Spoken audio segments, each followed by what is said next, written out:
Orders of the day. Orders of the day, government orders, government bills, commons. Resuming debate at second reading of Bill C-32, Fall Economic Statement Implementation Act 2022, and on the amendment of Mr. Hallan. Resuming debate, the Honourable Member for Chatham-Kent-Leamington for 6.5 minutes. Good morning, Madam Speaker, and it's a pleasure this morning to continue to put some thoughts on the record regarding the Fall Economic Statement Implementation Act. 7 years ago, this government inherited a balanced budget and a robust economy, but instead of maintaining balance or even paying down some debt, let's consider that for a moment, let's say to prepare for the unknown, let's say a pandemic or an unexpected war, they immediately began to add more spending and took the government finances back into deficit and again started to add to the debt. Then, COVID-19. And the pandemic did require additional spending. We supported those early programs. However, of the $500 billion, yes, $500 billion of added debt by this government, $200 billion of this additional spend was not pandemic related. Program spending by this government is now 30% above pre-pandemic levels. We now have structural deficits presently embedded into our finances, and of course, the more that this government spends, the more things cost. When this government came to power 7 years ago, they promised transparency. Remember? Sunny ways? Well, let's see what this government's own public budget officer has to say on the transparency of the Fall Economic Statement. And I quote, "In this year's FES, the government identifies $14.2 billion in new measures without providing specific details on this spending. This lack of transparency presents challenges for parliamentarians and the public in scrutinizing the government's spending plans, particularly given the magnitude of the measures, $14.2 billion, the largest amount announced without specific details since the 2016 FES," end quote. So on top of all the other spending already outlined, $20 billion, this government is now asking this House for a $14.2 billion blank check. Sunny ways, Madam Speaker? Hardly. We will not be supporting this. In my remaining time, I want to spend some time on one issue that is not addressed in the Fall Economic Statement. Last week, I had a series of 8 meetings with my own constituents. The primary issues I heard from them was the rising cost of living, particularly the costs of food, fuel, and housing. Those are the main things I heard, and in particular, food. Last month, as we are all now aware, there were 1.5 million visits to food banks. That, Madam Speaker, in a country of Canada, a country that's considered a breadbasket. The FES missed an opportunity to address an issue which has the potential to lower food costs, namely the implementation or the status of the implementation of a grocer code of conduct. We've heard much in statements in the media today about 2 seemingly contradictory statements: record grocery retailer profits and the counter-argument from industry that retailer margins have not changed in percentage terms through the pandemic. Madam Speaker, both statements can be true, as retail volumes have increased during the pandemic as consumers have shopped more retail versus the food service that supplies the restaurant trade and institutional trade. Secondly, the carbon tax, along with other issues that's applied to the delivery of farm inputs and outputs and to the transportation all up and down the food chain, has increased costs for suppliers. And so retailers, maintaining their margins in percentage terms, are applying this margin to a higher cost of goods from suppliers and to higher volumes generated by the change in market from consumers. However, there is an opportunity for us to accomplish many goals if we get it right. And what do I mean by getting it right? We can increase profits for food manufacturers and processors because of fair trading practices and reduced administration costs in attempting to comply with the many, quotes, rules applied by retailers in an updated code of conduct. We can reduce administration costs for retailers in administrating all these programs that are allegedly used as profit centers. But most importantly, Madam Speaker, we can reduce consumer food costs. Right now, shelf listing fees, fines for short and late deliveries, and a host of other administrative exercises are adding costs that eventually the consumer pays. The UK, Ireland, Australia, they've all gone down this road of a grocery code of conduct. Retailers were afraid that imposing a code would lead to a reduction in the number of retailers with gross sales meeting the threshold for application of the code. The UK, since fixing their original voluntary attempts, have seen actually more retailers. They started with 10, now they have 14 retailers meeting the threshold dollar value. So the code has not driven consolidation there. So in conclusion, Madam Speaker, an appropriately structured code results in lower consumer prices, fairer trading practices within the value chain. In addition, it allows 10,000 independent grocers that are so crucial for the rural parts of our country to be treated on par with the big five that control 85% of the grocery retailer trade. The fall economic statement missed an opportunity to advance this issue for Canadians. Instead, the statement adds more government spending, which will only lead to higher inflation over time and the hurting of our most vulnerable citizens, Madam Speaker. So with that, I will conclude, and I look forward to questions. Thank you. Questions and comments. The Honourable Member for St. John Rothsey. Thank you, Madam Speaker, and thank you to the member opposite for his speech. Madam Speaker, only in an alternative reality would the Conservatives think that they're fiscal stewards. I mean, they ran 9 straight deficits. They tried to balance a budget by throwing in the sale of stock and an EI rainy day fund there in 2015, but we all know, Canadians know that's not true. Madam Speaker, in the fall economic statement, there's 3 things that my constituents love. 1 is a doubling of the GST for 6 months. 2 is the top up for rent. And 3 is the waiving of interest on student loans for seniors. Which one of those programs, Madam Speaker, will he actually tell his constituents that he doesn't support? Thank you. Honourable Member for Chatham-Kent Leamington. Well, I want to thank my honourable colleague from across the way for the question. And as he knows, this side of the House did support the returning of tax to constituents. However, when I opened my speech yesterday, I said that the fall economic statement presented an opportunity for this government to make hard decisions. They didn't. And now consumers and Canadians have to make those hard decisions. In the end, the more this government spends, the more things cost. It's as simple as that. Commentaire, l'honorable député de Joliette. Merci, Madame la Présidente. Thank you, Madam Speaker. I'd like to thank and congratulate my colleague for his speech. In the fall economic statement, the Minister of Finance came back to a commitment made during the previous budget, the spring budget, which was to limit fees on credit cards for vendors.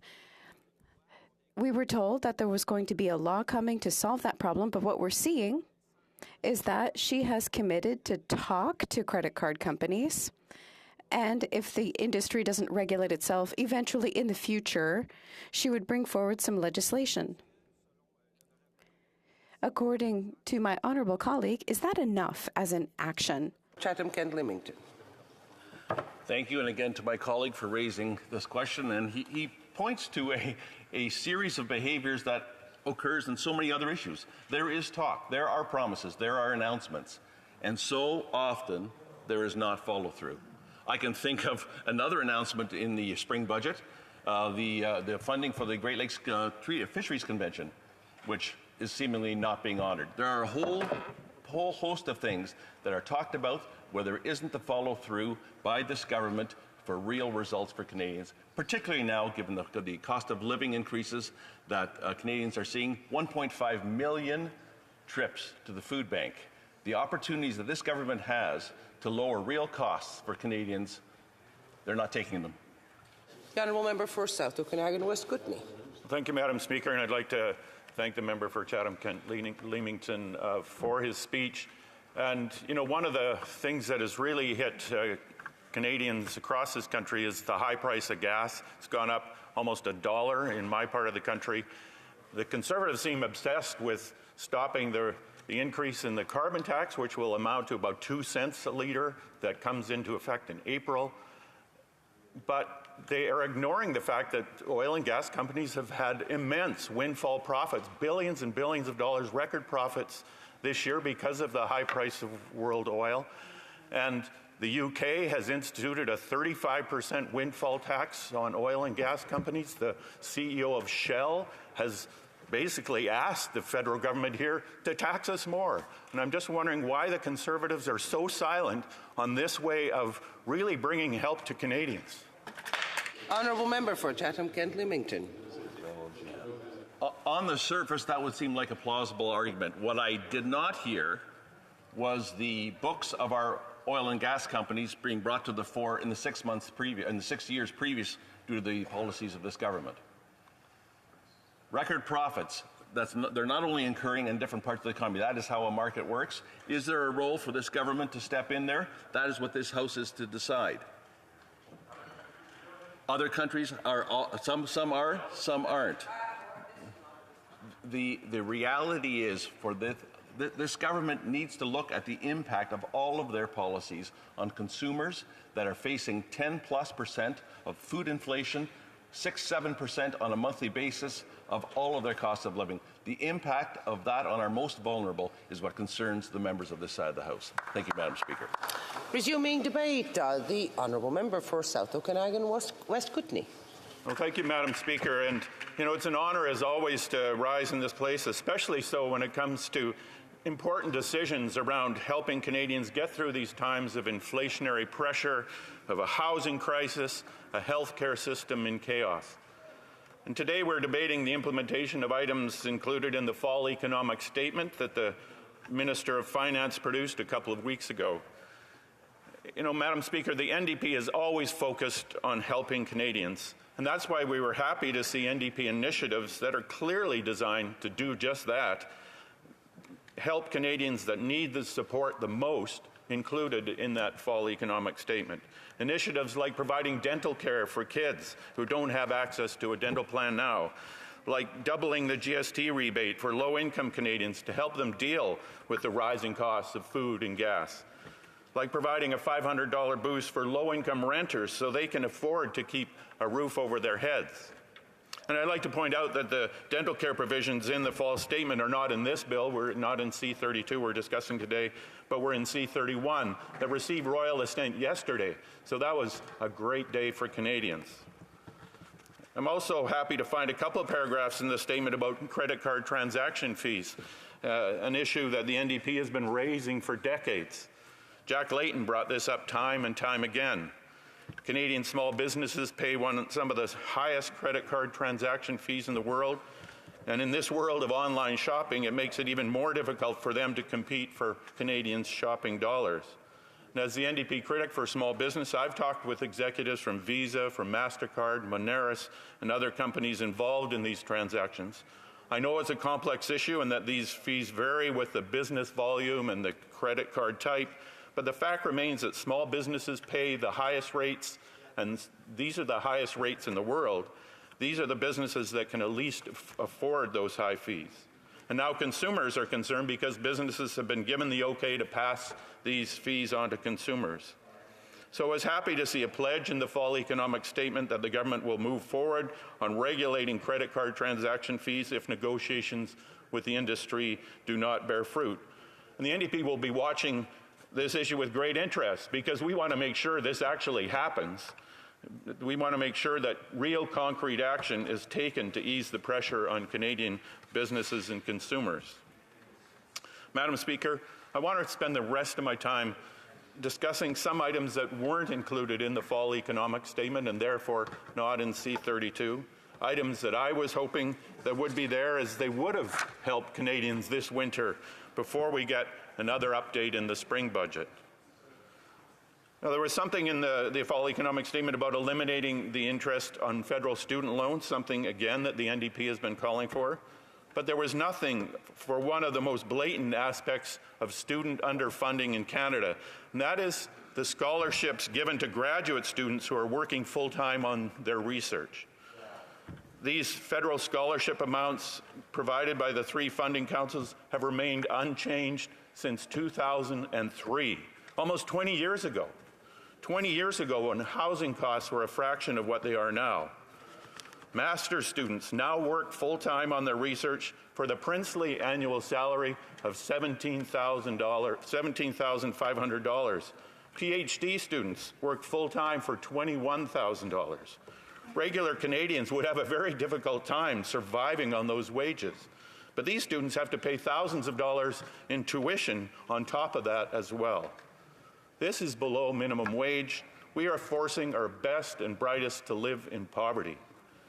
The House of Commons Standing Committee on Science and Research recommended in a recent report that the government increase these scholarship levels to rectify the situation.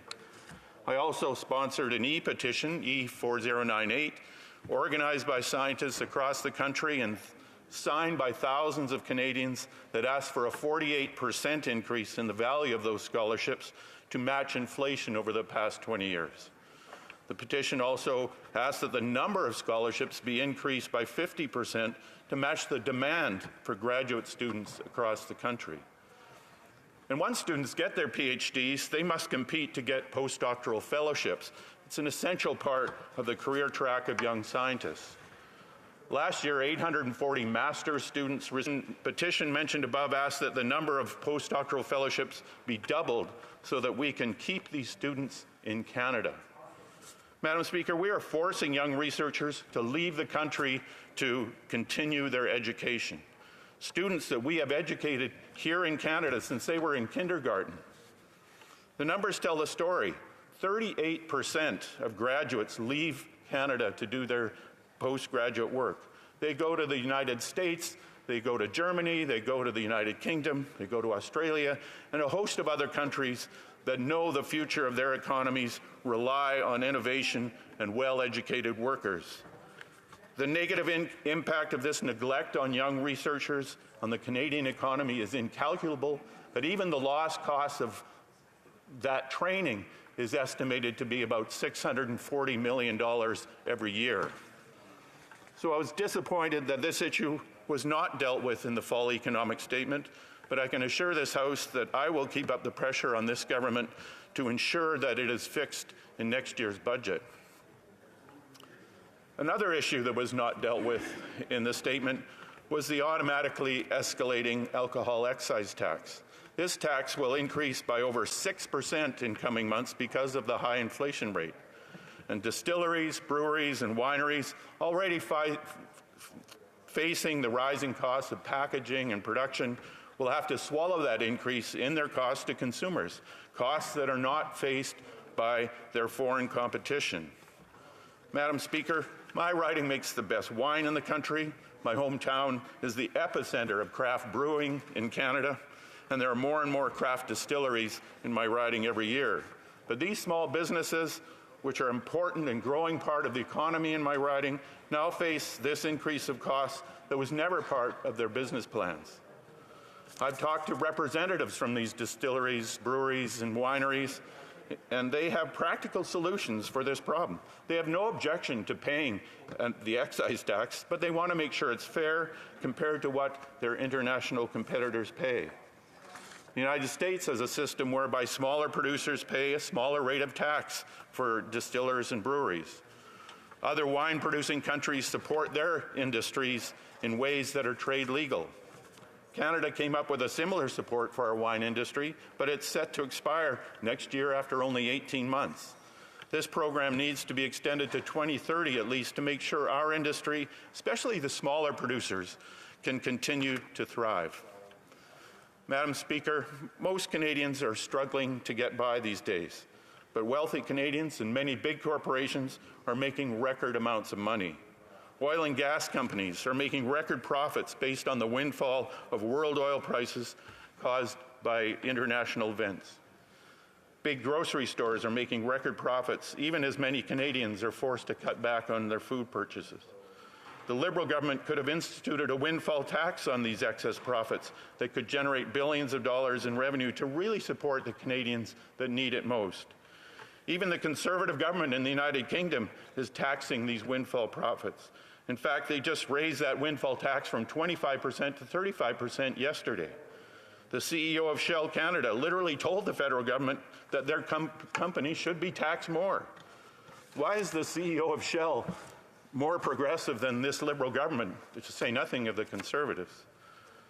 This fall economic statement included a modest increase in the tax rate for banks and other financial institutions, but totally ignored the big corporations that have made the biggest profits in this difficult time for Canadians.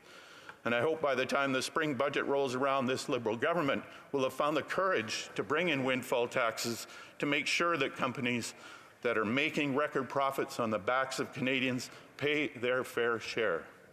So in conclusion, I will say that I will be voting in favour of this bill. It brings several supports to Canadians that will truly help them and those that need it most, and it takes some hesitant steps toward a more sustainable future. Thank you, Madam Speaker. Questions and comments. The Honourable Parliamentary Secretary to the Government House Leader. Yes, thank you, Madam Speaker. And I just want to acknowledge that the member, I think, has recognized some valid points in which the government is given serious consideration to, manners in which we can address some of the issues. But I wanted to also highlight and get the member's perspective on a couple of progressive measures that we have seen now. Within this legislation, we now have the support by getting rid of the interest for student loans. And prior to that, we had the children's dental program, where we are providing dental supports for children under the age of 12. Both of those issues very much on the progressive side of things that are going to have a wonderful impact in our communities throughout the country. And if he could provide his thoughts on the importance of progressive policies such as the two that I've cited. The Honourable Member for South Okanagan West Kootenay. Well, thank you, Madam Speaker, and I'd like to thank the member for Winnipeg North for that question. If he'd listened to my speech, he would have heard that I mentioned both those items and things that we support as the NDP because they were literally our ideas, especially the dental care proposal that the Liberals voted against a year ago. And we were very happy to see that being carried forward, and we look forward to next year when it will be expanded to include seniors and people with disabilities, and in the third year to all Canadians who need dental care who don't have that coverage now. And again, I'm very much in favor of getting rid of the interest on student loans. It's something we've been calling for a long time because students are our future, and that's why I care so much about the graduate student situation, where we're forcing our best and brightest to live in poverty, and we should fix that right now. Honourable Member for Central Okanagan, Similkin and Nicola. Thank you, Madam Speaker, and I appreciate hearing from my fellow Okanagan Member of Parliament. It's always good that we can talk about issues that we agree on. So let me just say that I really do hope that he will support any future legislation that a Conservative will bring to eliminate the excise tax that has gone on our small and medium-sized wineries and distillers as well as breweries. But let me just go back for a moment, Madam Speaker. The member did mention the student loans and the charging of interest.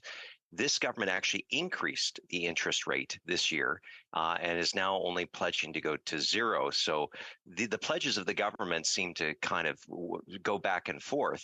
And most importantly, on credit card fees, I agree. The credit card interchange fees are high in Canada, but this government has promised to change that in not only this economic statement, but the previous budget that was tabled in the spring and in the last budget, Madam Speaker. So why does the NDP continue to always allow the government to have infinite amount of time and options and doesn't actually use their supply agreement with the government to actually force them on these issues?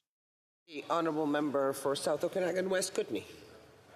Well, I'd like to thank Member for Central Okanagan, Smilkameen Nicola, for those comments, and I would agree with him right up to the very end there. I don't know if he knows how supply agreements work. We don't get everything we ask for from the government when we enter into those agreements. They agreed to bring in dental care. That is something that will change the lives of millions of Canadians. And I know the Conservatives are against providing dental care for poor kids across this country, but the NDP is proud to bring that forward. We are very suspicious of the government when they say, yes, we're going to fix the credit card interchange fees, because, as he mentioned, they haven't done it before, and this is all about talking to industry. So we are going to be watching those pieces very carefully. Honorable député de Joliette. The honourable member for Joliette. Thank you, Madam Speaker, and I'd like to thank my colleague for his speech. In his speech and in the questions and comments, there were questions about student loans. The Bloc supports that because it'll help students elsewhere in Canada, but I'd like to remind him that in Quebec, we're not part of the Canada student loan program. We have our own system in Quebec, and it works well. And we have an agreement with Ottawa to opt out with full compensation. So in C31, the dental care, while again, Quebec has its own insurance program for children 10 and under. So we were expecting some sort of harmonization, for example, increased funding to allow us to increase coverage to 12 years because our program works well enough already. So because of this time allocation and so on, we can't move this amendment in committee. What does my colleague think of that problem? The honourable member.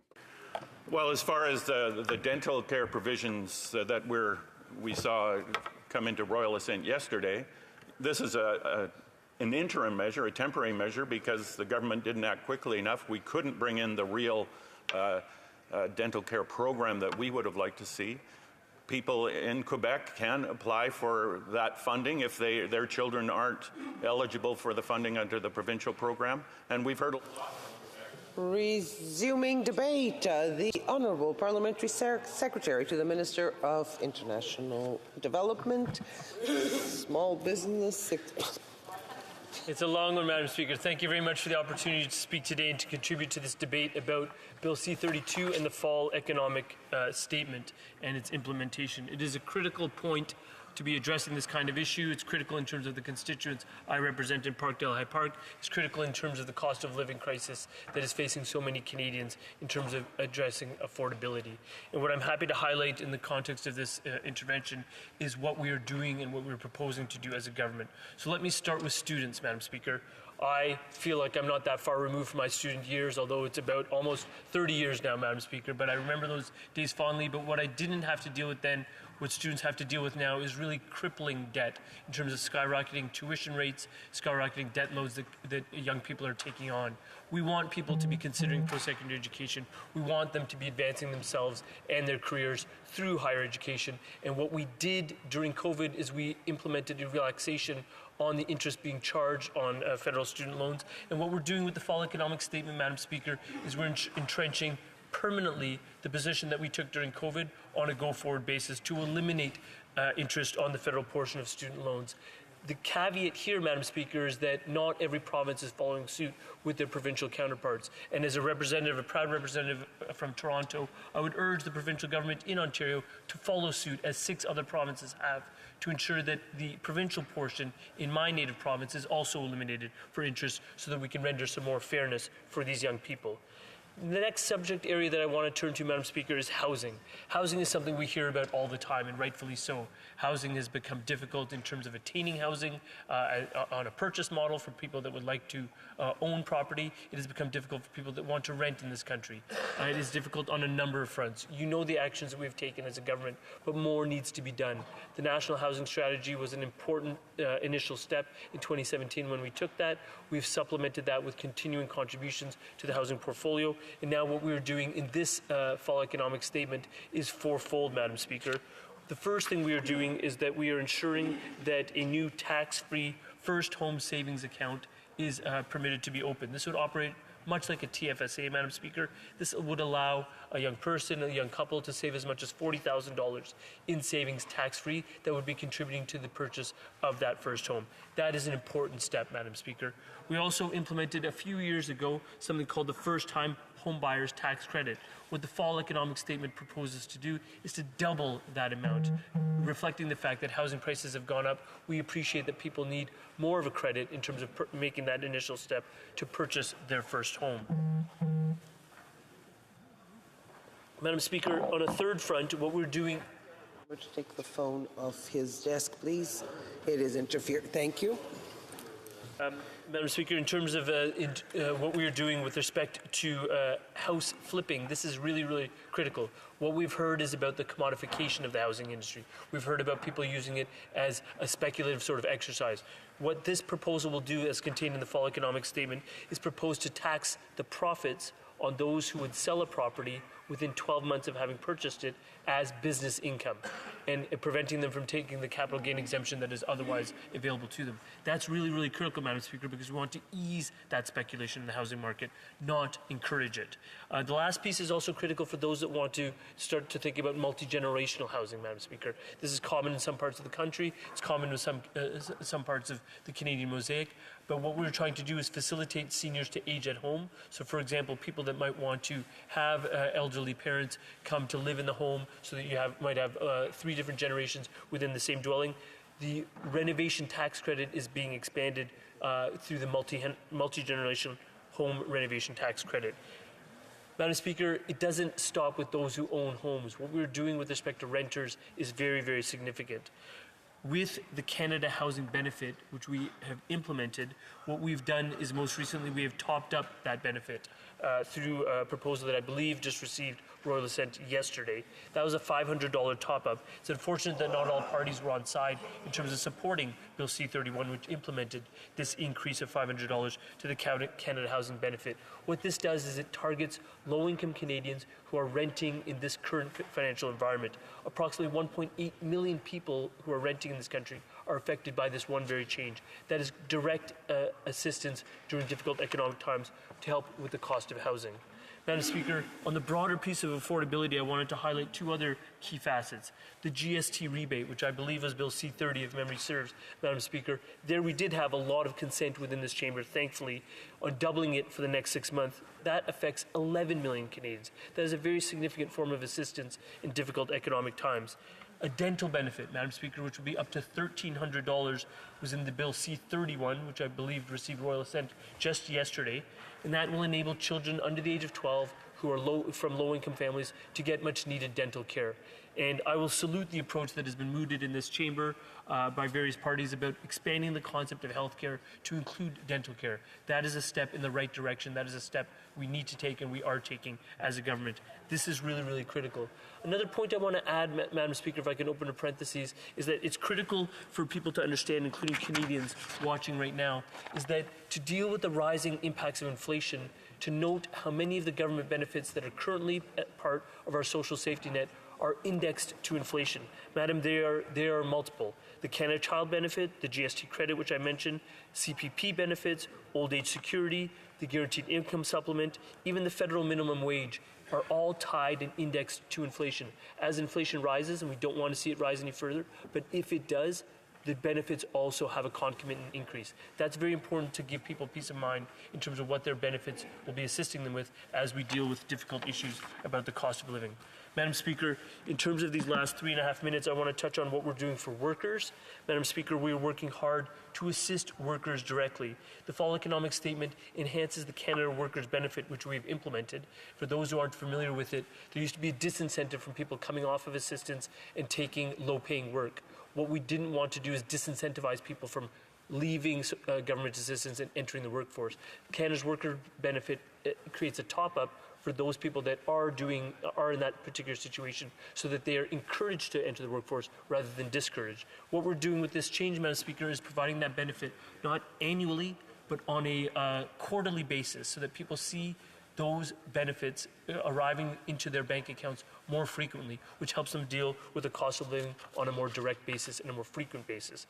This one change, Madam Speaker, has the potential to affect as many as 4.2 million workers.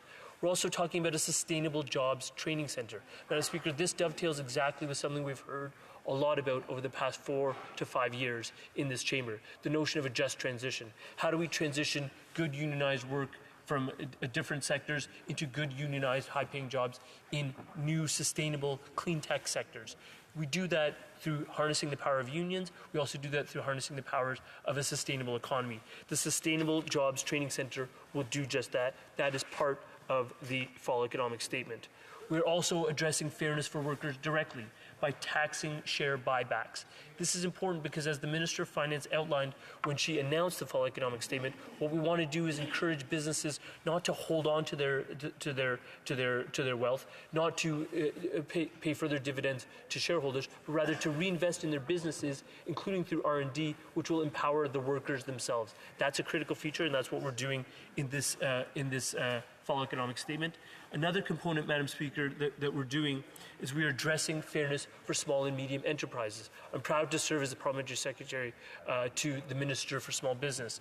And insofar as we address the stakeholders that are small businesses around the country, we've heard repeatedly from entities about the prohibitive costs on credit card transactions, which only escalated during the pandemic, Madam Speaker, as people turned to cashless methods of payment, that those charges that are part of the credit card interchange fee structures are proving to be more and more prohibitive on small business owners.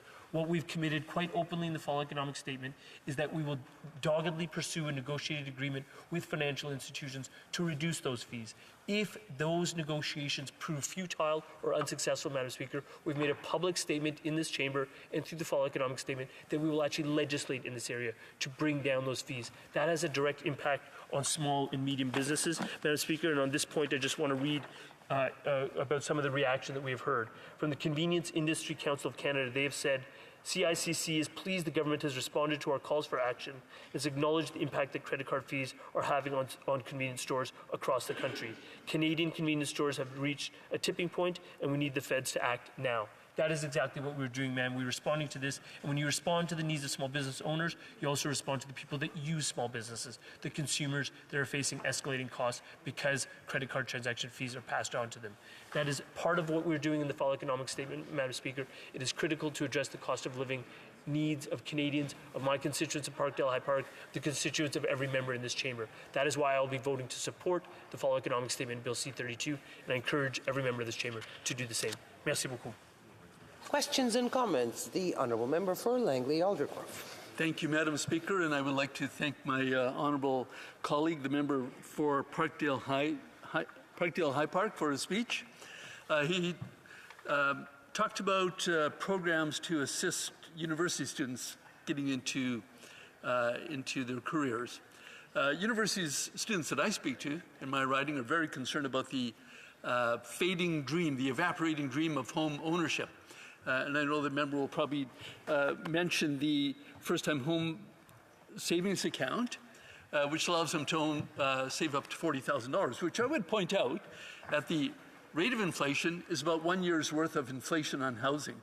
What does the member say that the government will do to tackle inflation, which is the real problem that students are facing? Thank you.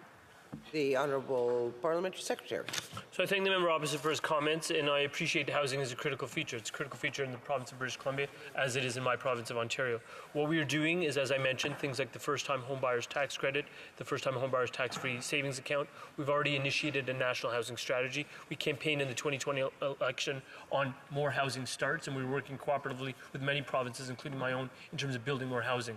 I would also point to the Rapid Housing Initiative, which has been very, very targeted in building more housing faster. In terms of inflation, I hope every member of this chamber appreciates that the inflationary pressures that Canada are facing are not unique to Canada alone. They're being faced by all of our G7 allies, indeed by all of our allies around the planet. In fact, comparatively, Canada's rate of inflation is lower than the United States and all of our G7 allies, which is an important feature for this debate. Merci.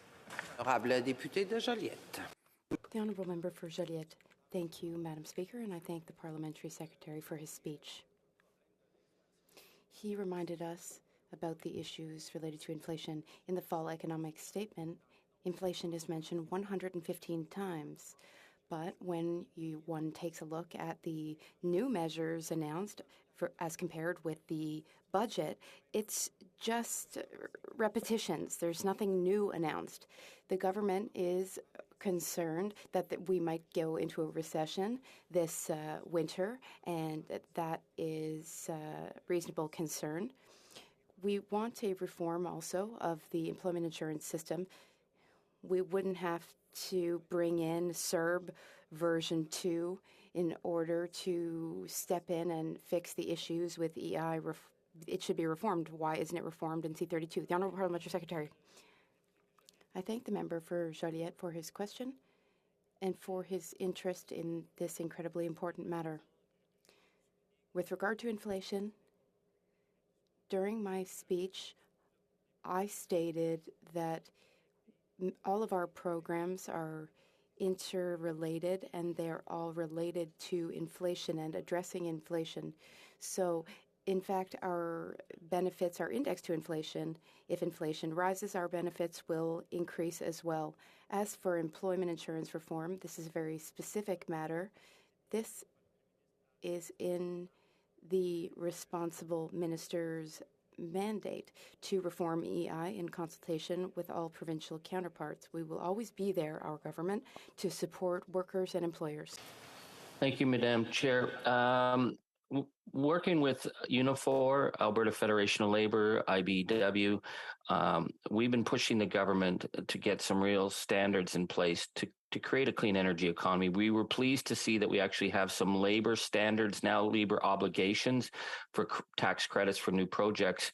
That is significant. But what we haven't seen yet is the commitment for an industrial strategy to really drive a clean energy economy. I'm asking my honourable colleague, at what point will we see from this government the money on the table that's required to transform us from a fossil fuel economy, to make the investments needed, and to gather up the huge opportunities that are waiting in the clean energy economy?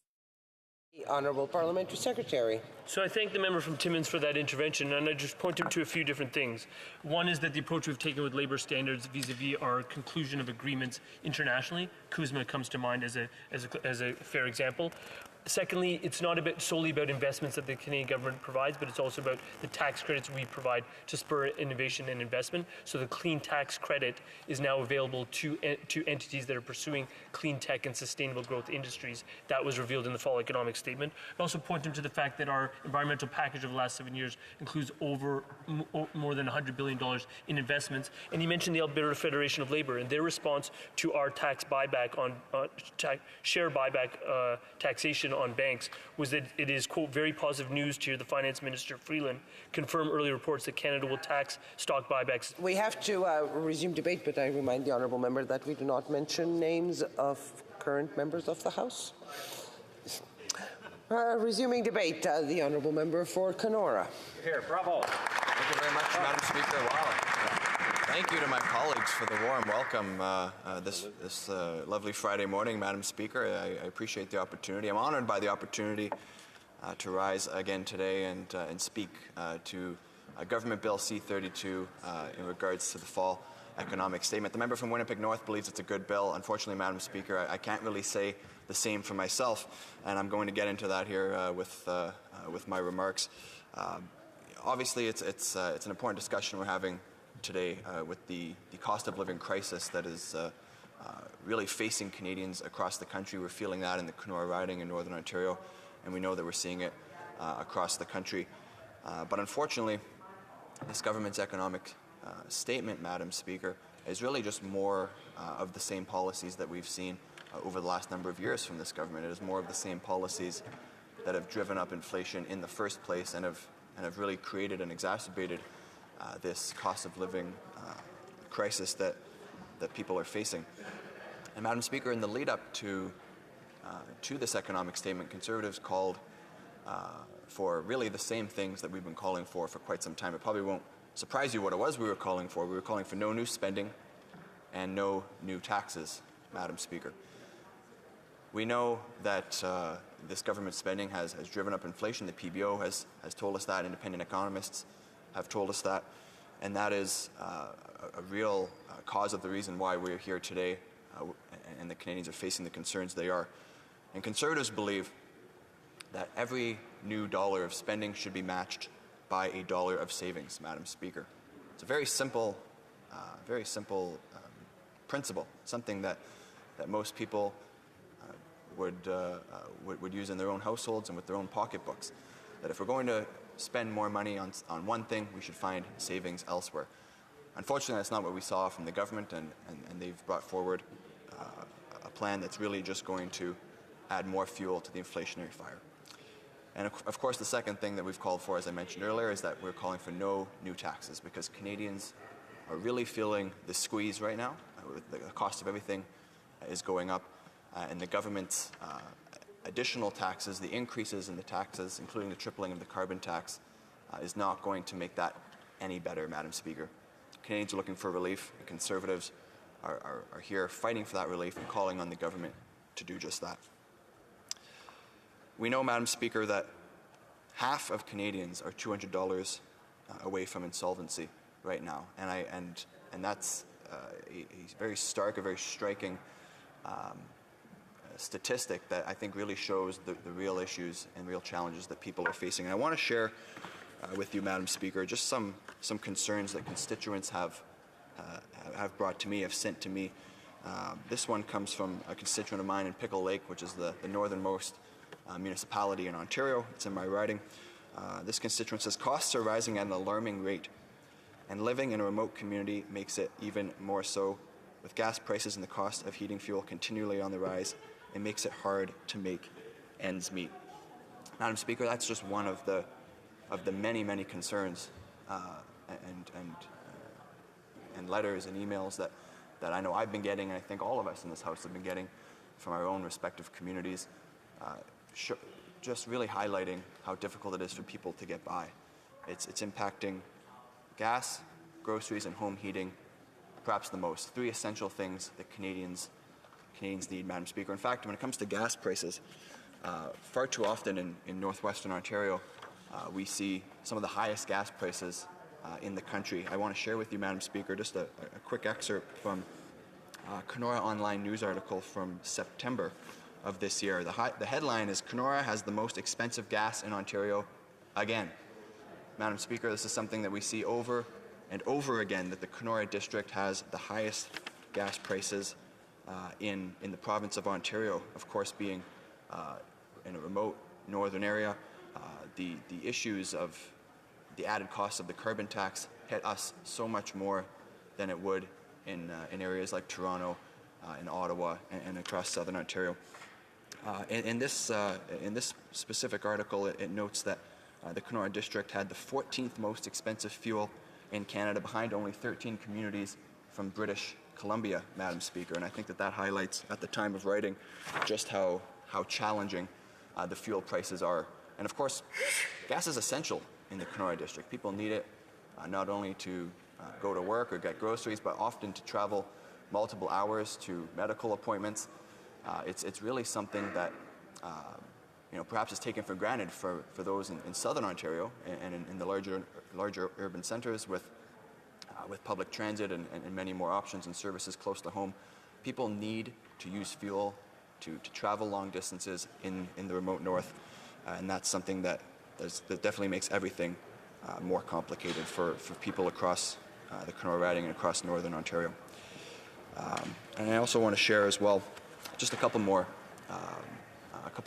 letters that I've received from constituents about that. Wendy from Red Lake reached out saying that the price of gas, food, and electricity are all making it difficult for seniors to remain in our area as well.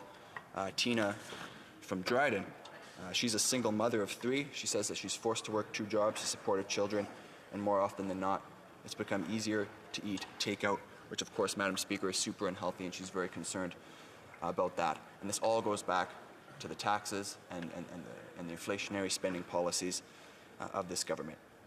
And it's not just gas, as I mentioned, it's groceries, home heating as well that are getting hit. When it comes to groceries, we're seeing record food bank usage across the country, Madam Speaker. It's at an all-time high. There is even 1.5 million visits in 1 month to food banks in Canada, Madam Speaker. And I've heard a lot about that as well from constituents. I'm sorry, Madam Speaker, I hear someone singing or something. We're just going to keep going. Okay. Thank you. I appreciate that intervention. Singing the blues. Singing the blues, for sure. Madam Speaker, another individual from Sioux Lookout reached out to me saying that the cost of food has become so unaffordable, especially healthy, nutritious food that is essential for her children, and she is very concerned about how that's going to be impacting her. I've had a couple from Manaki reach out saying that they're both pensioners on a fixed income and they're facing eating properly or being able to stay warm this winter. That's the crisis that they're facing in the Kenora riding, Madam Speaker. And I just want to share one more from a constituent who wrote in saying that if you look at the prices in your Falls, a carton of milk right now costs $8.39. A single head of lettuce, $7.99, Madam Speaker. It's become almost impossible for people to be able to afford to put food on the table, specifically healthy food on the table.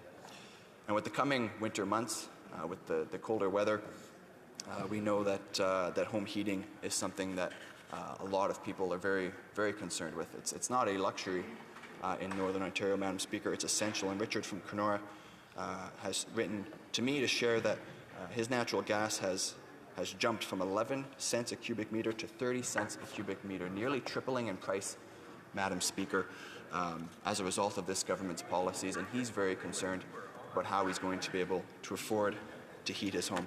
But what's the answer, Madam Speaker? Luckily, a constituent wrote to me to tell me what the answer is as well. Faye from Kenora simply says, Eric, the carbon tax needs to go. And I cannot agree any more with Faye. She's obviously feeling the squeeze as well.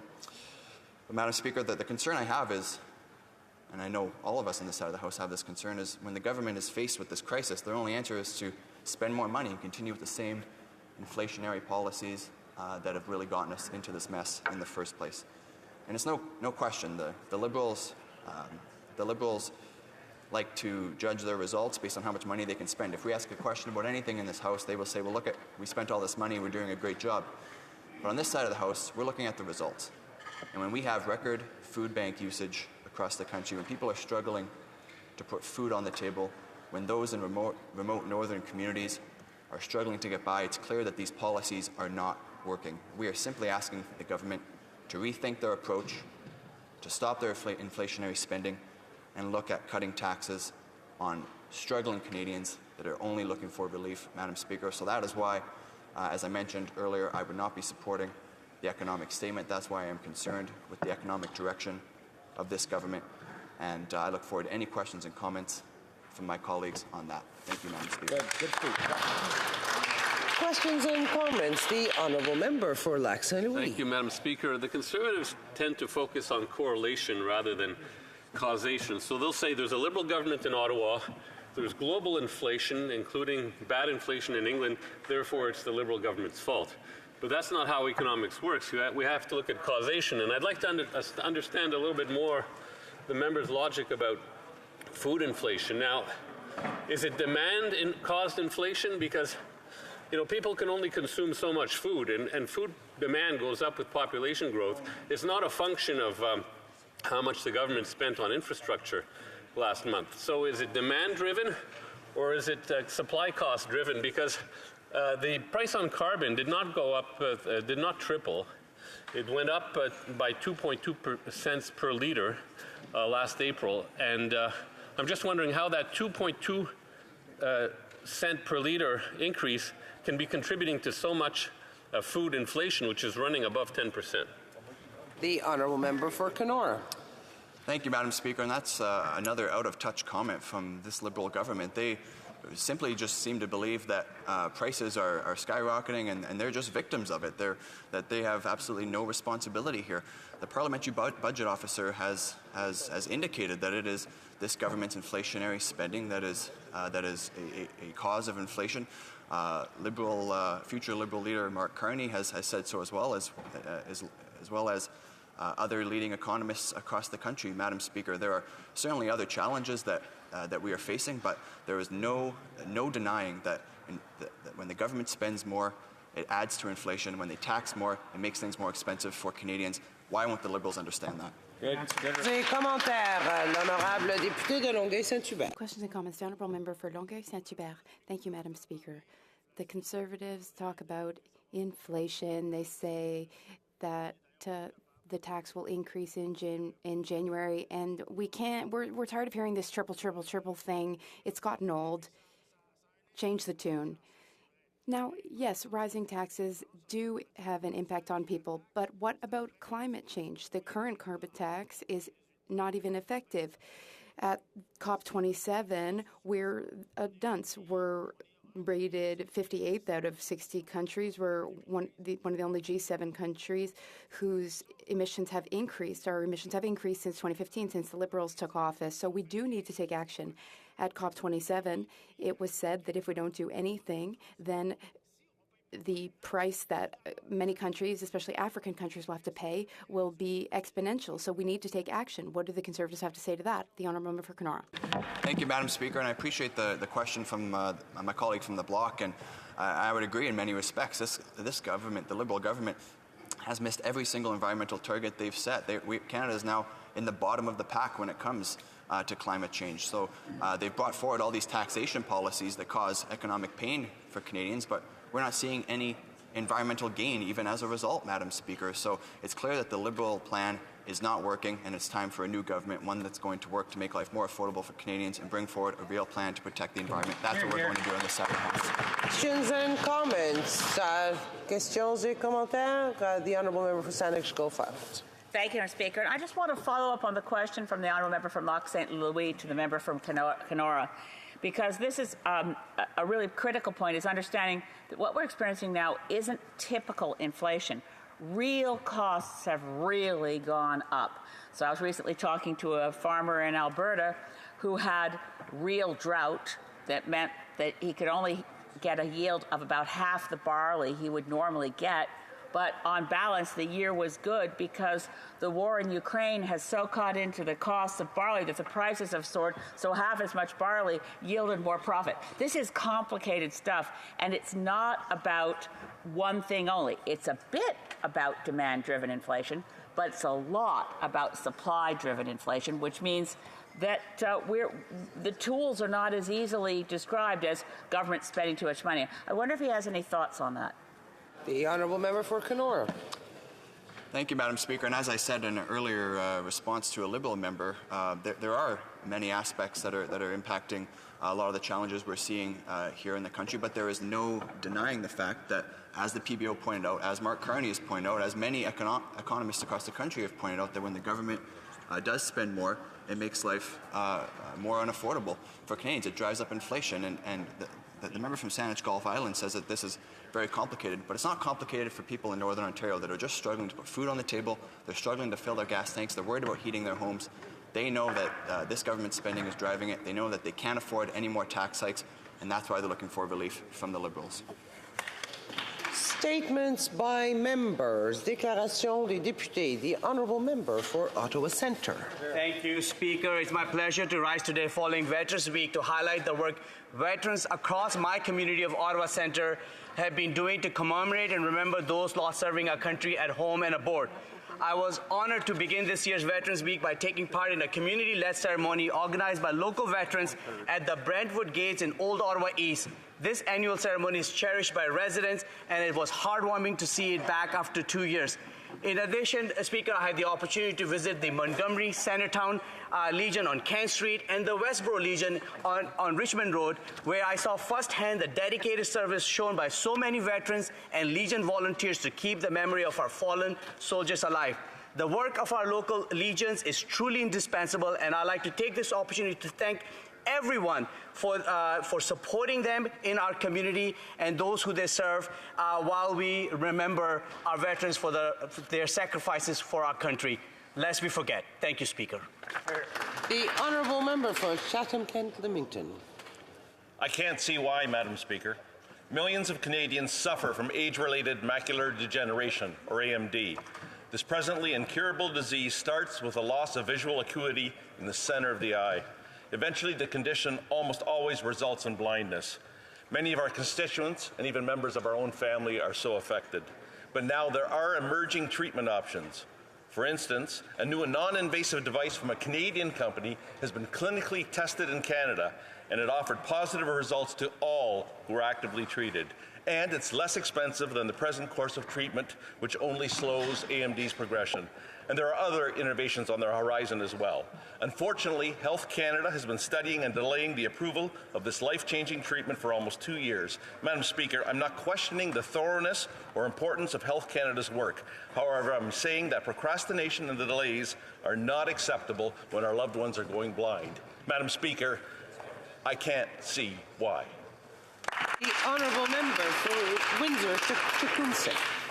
Madam Speaker, the relationship between Canada and Poland has never been stronger. This week, under the auspices of the Ambassador of Poland, our Polish-Canadian community gathered to celebrate the 80th anniversary of diplomatic relations between our two countries. I was also proud to join the Canada-Poland Parliamentary Friendship Group in hosting the Polish Secretary of State and his delegation from Poland. We talked about our unwavering solidarity and defense of Ukraine, highlighted by Canada's most recent commitment to send 40 combat engineers to Poland to lead the training of Ukrainian soldiers. We also talked about the critical role Canada can play to help Poland become energy independent, transitioning away from coal to nuclear power through Canadian small modular nuclear reactors. Madam Speaker, Poland and Canada have been examples to the world of the power of solidarity. May that friendship continue to grow and prosper. Thank you. That's right. The honourable member for Nanaimo Ladysmith. Madam Speaker, today I stand to mark Transgender Day of Remembrance and call attention to the 375 trans and gender diverse people murdered last year and nearly 4,000 people killed over the past decade worldwide just for being themselves. These numbers are a glimpse of the harassment, discrimination, violence, and undocumented deaths of transgendered people happening worldwide. Despite this, I am profoundly moved by the strength of so many transgendered people. On this day, I'm thinking fondly of an amazing transgendered woman named Melanie. Melanie describes her experience to me before transitioning being full of struggles to get through each day in a body that was not her own. After transitioning later in life, Melanie is now happily remarried, living as her true self. Today, I call on members of this House to unite in showing transgendered people with action that they are not alone and deserve safety, dignity, and respect. L'honorable député de Longueuil-Charlemagne. Madam Speaker, last Sunday I had the honour of doing the official kickoff at the Quebec Major Junior Football League Championship game between the South Shore Junior Packers and the Ottawa Junior Riders in my hometown of Greenfield Park. With my green and gold cap on, I joined our community in proudly cheering on the Packers as they went on to win the game 37-15 and bring home the coveted Joe Pastilli Cup. The Greenfield Park Packers Football Association, which supports Tykes to junior teams, is no stranger to championship wins. Over the years, it's won several provincial cups, and many of its past players have gone on to play professional ball.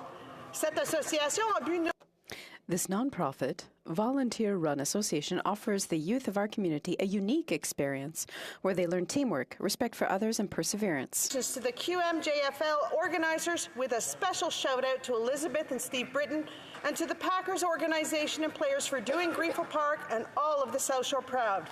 We the Park. The honourable member for Lanark-Frontenac-Kingston. Thank you, Madam Speaker. When the Taliban seized power last year, about 13,000 Afghans fled north to Tajikistan. Some of these refugees rendered service to Canada's armed forces earlier during the war. For several months now, the Tajik government has been openly contemplating deporting all Afghan refugees back to Afghanistan. For those who helped foreign troops during the war, this would be a death sentence. One such family belongs to a courageous interpreter who now resides in my riding in the town of Smiths Falls, but his parents and his siblings, one of whom is only 15 years old, are languishing in Tajikistan. The family clearly qualifies to come to Canada, and they filled out all necessary paperwork back in January. But as of this month, my office has learned that the department has not even started verifying security checks. This is just one of literally thousands of examples as to how the glacial pace of Canada's immigration bureaucracy is risking lives. Surely this country can do better to those who helped us in our time of need, now that they are in need of our help. Thank you, Madam Speaker. The honourable member for Scarborough Rouge. Madam Speaker, yesterday Bill C-5 passed the Senate and received royal assent. Bravo. For the first time in modern history, we repealed mandatory minimum penalties and empowered judges to impose sentence that fits the crime committed. These sentencing reforms will reverse the failed Harper-era policies and address the overrepresentation of Indigenous, Black, and racialized Canadians in the justice system. In keeping with our government's public health approach to simple drug possession, C5 allows for greater use of early diversion programs. This is essential in the context of the overdose crisis, which is devastating communities across Canada. I'm grateful for the support of all parliamentarians in both chambers for their assistance to advance this bill expeditiously so that Canadians can see the important results of its passage. With Bill C5, we kept our promise to Canadians. We believe in a justice system that is tough when it needs to be tough, but is always fair. The honourable member for Quai-Fond-Dollard. Madame la Présidente, as we celebrate Canada's first official Hindu Heritage Month, I rise to congratulate the Morgan Temple for its years of service and the Hindu Mandir on its recent 24th anniversary. Depuis leur fondation en 80... Since its founding in 93 and 95, les deux jouent un rôle crucial. Both have played a crucial role in bringing together members of the community. Needs of our community. They also promote a better understanding of who Canadian Hindus are, their rich traditions and culture. Like so many others in Canada, when the pandemic hit, the Hindu Mandir stepped up to assist local food banks, hospitals, and international students. Year upon year, the Morgan Temple also welcomes 10,000 people from across Canada to their annual religious ceremony of 17 days in August. These great accomplishments are owed to the strong leadership and vision of their members. I'd like to congratulate both temples on their success. Merci, Madame la Présidente. The honourable member for Sarnia-Lambton. Madam Speaker, freedoms are under attack in this country. Freedom of speech, from Censorship Bill C-11, which will control Canadians' online content, to freedom of the press, Bill C-18, which may result in news content blocked to Canadians or disadvantage small independent news outlets. Freedom of religion, from the infamous Canada Summer Jobs attestation to the burning of 15 Christian churches in Canada without a word from the government, to the hiring of an anti-Semitic racist to advise the Liberal government on anti-racism. Freedom to enter and leave Canada and freely move between provinces, this was violated for 2 years during the pandemic for the unvaccinated. Freedom from unlawful search and seizure. The Liberals will be confiscating the property of lawful gun owners. But I'm here to stand up for our freedoms, Madam Speaker, and I hope others will do the same. The honourable member for Richmond Hill. Madam Speaker, imagine a state so cruel that it brutally murders children as young as 10 years old. Imagine a regime so barbaric that it attacks citizens for demanding basic human rights, and a place where the country's cruel forces treat the people as their targets and enemies. For the people of Iran, this is not imagination, but a cold and a hard reality that they continue to live with for the past 4 decades.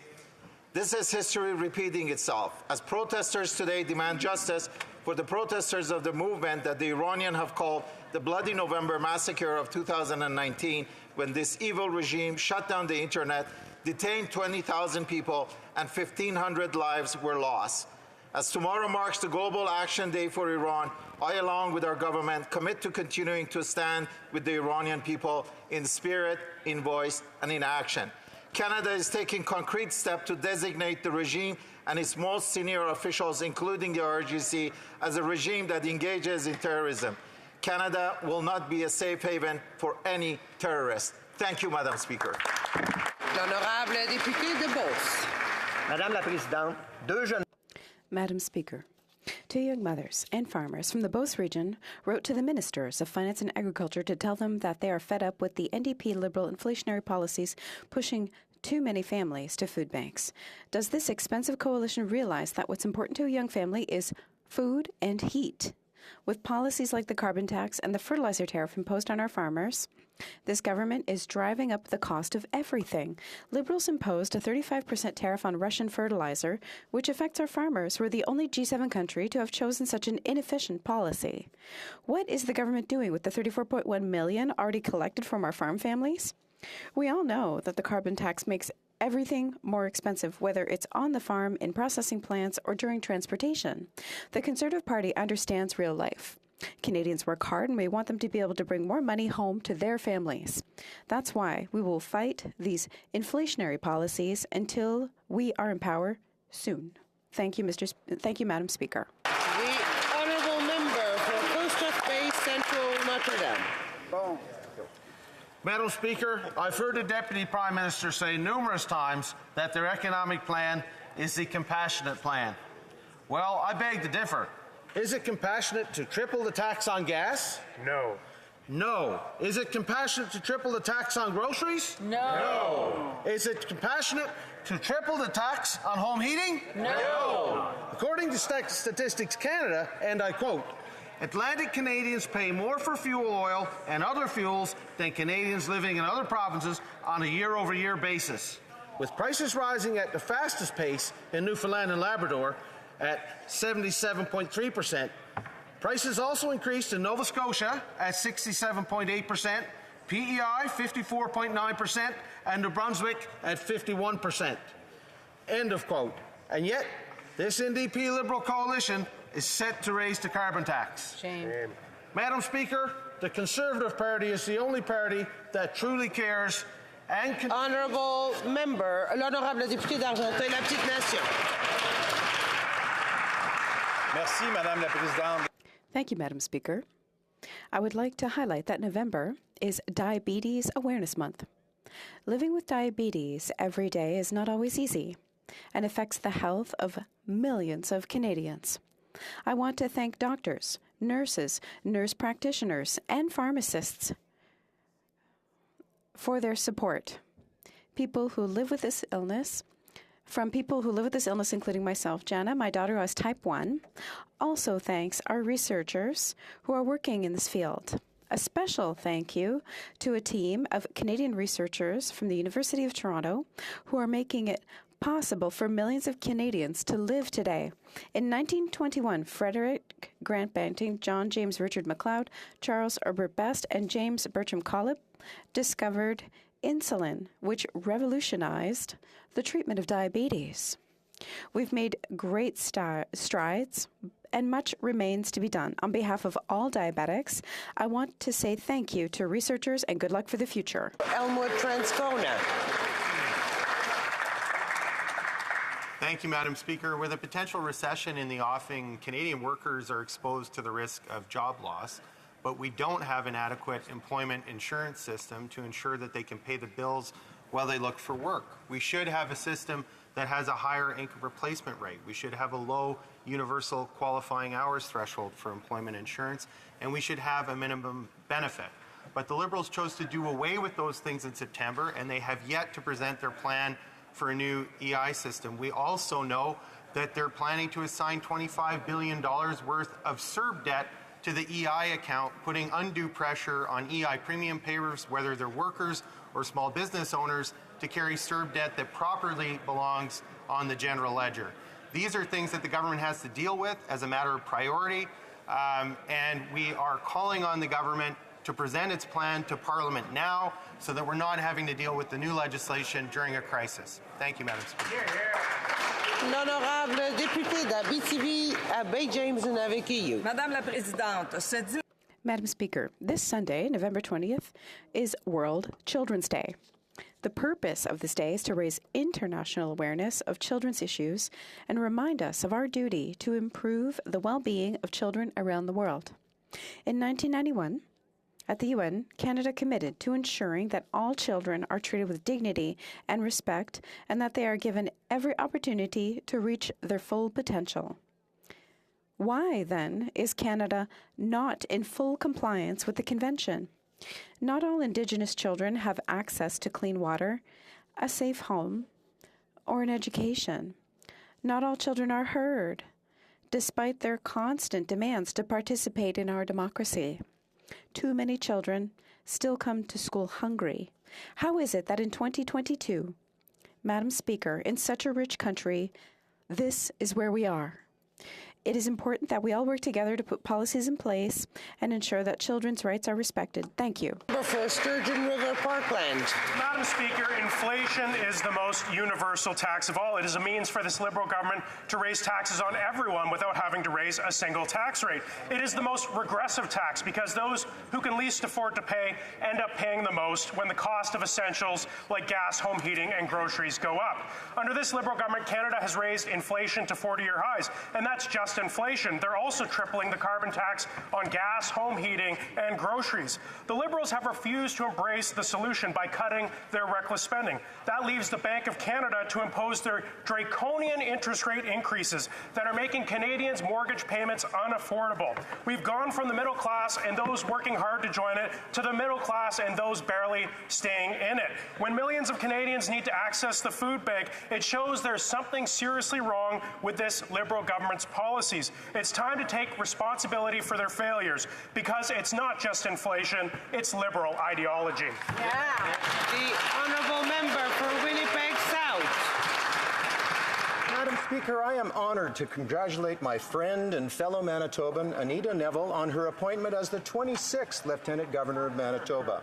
Always a trailblazer, Anita is the third woman and first Jewish person to hold this distinguished position. Ms. Neville has had a long and impressive background serving our community in Winnipeg. She was a trustee in the Winnipeg School Division for over a decade, taking on leadership roles such as chair of the board. She went on to become the Member of Parliament for Winnipeg South Centre from 2000 to 2011 and served as the Parliamentary Secretary to the Minister of Canadian Heritage and the Minister responsible for the status of women. Throughout her time in public life, Anita was a strong advocate for promoting diversity and inclusion, reconciliation with Indigenous peoples, and stronger representation of women in politics. Madam Speaker, I know the Honourable Anita Neville will carry out her duties with passion and dedication and be an outstanding representative of the Crown. Thank you, Madam Speaker.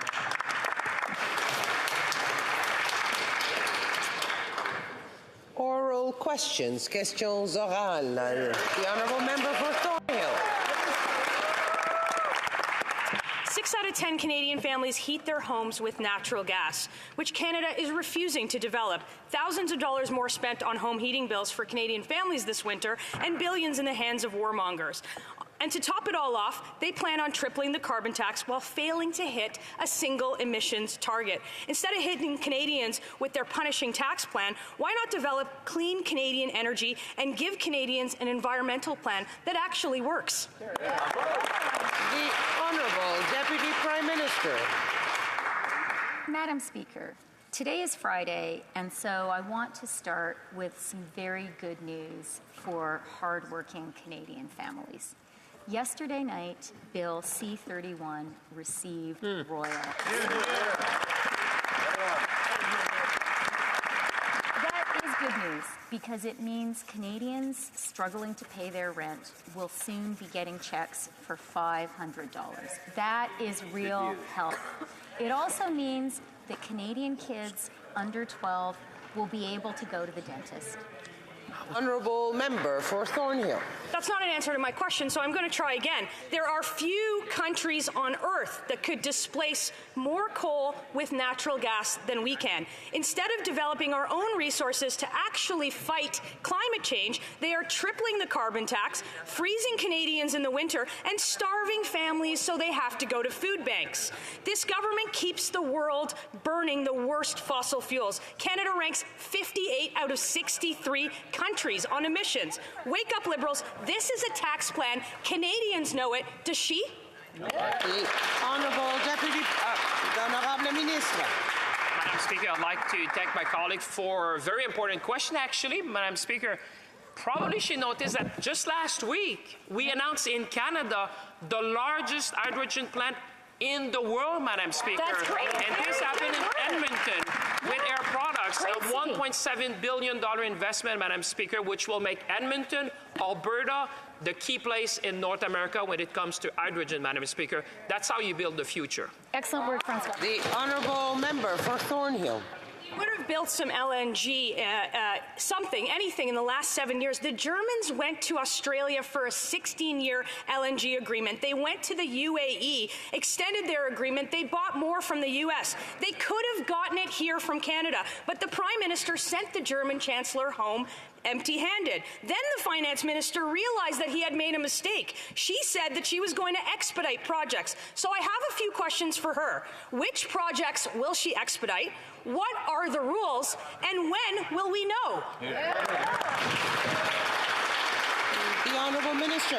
Madam Speaker, I'd like to again remind my colleague what we did when the German Chancellor was in Canada. Not only we talked about hydrogen, which Canadians have seen on the East Coast and across Canada, but we also signed two important things, Madam Speaker. We signed an MOU with Volkswagen and Mercedes-Benz, Madam Speaker, to look at the future and how we can work closer together with our German friends when it comes to industry. And Madam Speaker, in about 2 weeks, I'll be at the board of both Volkswagen and Mercedes-Benz to make the case for Canada. We should all work together to make the case for Canada. Thank you. Excellent work. L'honorable député de Mégantic. The honourable member for Mégantic-L'Érable. Thank you, Madam Speaker. In Quebec, more and more people are skipping a meal or barely eating at all because they can't afford increasingly expensive food. Quebec's Public Health Institute revealed this week that the number of people suffering from moderate to severe food insecurity rose from 8 to 15% from 2020 to 2022. Why do the Liberals want to raise taxes when people can't even get enough to eat? The Honourable Deputy Prime Minister. Thank you for the question. Madam Speaker, I am fully aware of the struggles of many Canadians with the high cost of living today. And that's why I am so happy today to be able to share some good news. And that is that last night, Bill C-31 got royal assent. That will have specific and major consequences for Canadians, for the less advantaged. The Honourable Member for Mégantic-L'Érable. Madam Speaker, I'm talking about pregnant mothers who are finding it increasingly hard to get essential food for their pregnancies. The OLO Foundation reported a 32% increase in demand for eggs, 20% for milk, and 27% for vegetables. 1/3 of the 671,000 people using food banks are kids. 1 in 2 food insecure people have employment income, and the Liberals, in spite of this, they want to dig even deeper into Canadians' pockets. What's it going to take for the Liberals to realize what's going on and that it's time to stop raising taxes? The Honourable Deputy Prime Minister. Madam Speaker, we understand that Canadian families, Canadian mothers, are having difficulties today. And that's why we decided to send $500 to vulnerable families having trouble paying their rent. And that's why we decided to pay for dental care for all Canadian kids. The only thing I don't understand, Madam Speaker, is why the Conservatives voted against those things. They're so important to Canadians today. The Honourable Member for Joliette. Madam Speaker, the federal government is threatening to deprive our cities of $2.7 billion for infrastructure. They're moving up the deadline for Quebec to submit projects from 2025 to next March. Otherwise, they will pocket the money. The Liberals have changed the date unilateral, and then they have the nerve to accuse Quebec of leaving federal money on the table. 1, it's not their money, it's Quebecers' money. And 2, they're not dragging their feet. They're the ones who changed the date and then are blustery. Why not respect the date and cooperate instead of threatening important projects for our cities? Thank you, Madam Speaker. You know, one of the things that needs to be recognized is never before in the history of Canada have we seen a government that has invested so much in infrastructure from every region of our country, Madam Speaker. We want to continue to work with the different stakeholders, our provinces, municipalities, in order to get shovels in the ground. In regards to the very specifics, I'll be sure to ensure that the Minister is, I'm sure, very much aware of the situation. Le député de Joliette. The honourable member for Joliette. Well, then they should come back to the original date. The federal government obviously doesn't understand what moving up the date by 2 years means. Their role is limited to announcing the money and showing up at the ribbon cutting. But on the ground, there's a shortage of manpower in construction. Contractors have too many orders. Most cities don't have anyone to produce estimates, and that's what planning infrastructure projects is all about for the people who build them. That's why the Union of Municipalities is asking that the agreed-upon date of 2025 be respected. Will the government come back to reality and listen to our cities? The Honourable Minister. Madam Speaker, I'd like to thank my colleague for this important question. I think my colleague will agree that if ever there was a government that worked well with the municipalities, including those in Quebec, it's the Liberal government, Madam Speaker. As the former Minister of Infrastructure, I can say that we've always been listening to what the needs are. And whenever there's a construction season, we've always worked hand in hand with the municipality. That's the way we operate, and that's how we will continue to operate. And I would encourage my colleague to continue asking those questions so that we can work in the best interests of Quebec's municipalities. Thank you. The Liberals have been failing veterans for years. The minister refuses to hire staff, and now he's outsourcing the job to a private company for hundreds of millions of dollars. It's not even clear they'll be able to provide adequate services in French. Veterans want people who can serve them better, not a company whose top priority is profit. When will the minister do the right thing and help veterans and their families, and not the already rich CEOs? The Honourable Minister for Veterans. Thank you, Mr. Speaker, and I'm surprised to hear that question from my honourable colleague. The fact is, we have a new contract that will go in effect at the end of November. It has 9,000 health professionals in 600 locations right across the country. What we are doing as a government is providing the services for veterans where veterans need the services. It would be totally irresponsible to cancel that contract. Thank you, Mr. Speaker. The Honourable Member for New Westminster Burnaby. Our nation's veterans deserve respect, and that answer was anything but, Madam Speaker. Suspension of services are happening now. There's no transition plan, and they're outsourcing contracts to a company owned by none other than Loblaws. This boondoggle will cost 25% more than just adequately funding the department. Liberals want to spend more money for fewer services. Why is the minister putting Loblaws' profits ahead of veterans and their families, and will he halt moving forward on this badly botched plan? The Honourable Minister for Veterans Affairs. Thank you, Madam Speaker. And again, I'm surprised to receive the question from our honourable colleague. In fact, what we are doing is taking two contracts and putting it into one, making sure that we have 9,000 health professionals right across the country in 600 different areas in order to make sure that veterans can receive rehab services and health services in towns and cities and rural areas right across the country. We are not opposed to that. We want to provide the service for our veterans, and we will. The Honourable Member for Calgary, Rocky Ridge. Well, Madam Speaker, this Liberal government offers Canadians more debt, more taxes, more spending, more inflation, and higher interest rates. Their out-of-control spending added $100 billion in debt before COVID, plus $205 billion in non-COVID debt, triggering an inflation crisis that leaves Canadians unable to afford basic necessities. When will the Liberals end their inflationary spending and cancel their plan to triple the tax on gas, groceries, and home heating? The Honourable Deputy Prime Minister.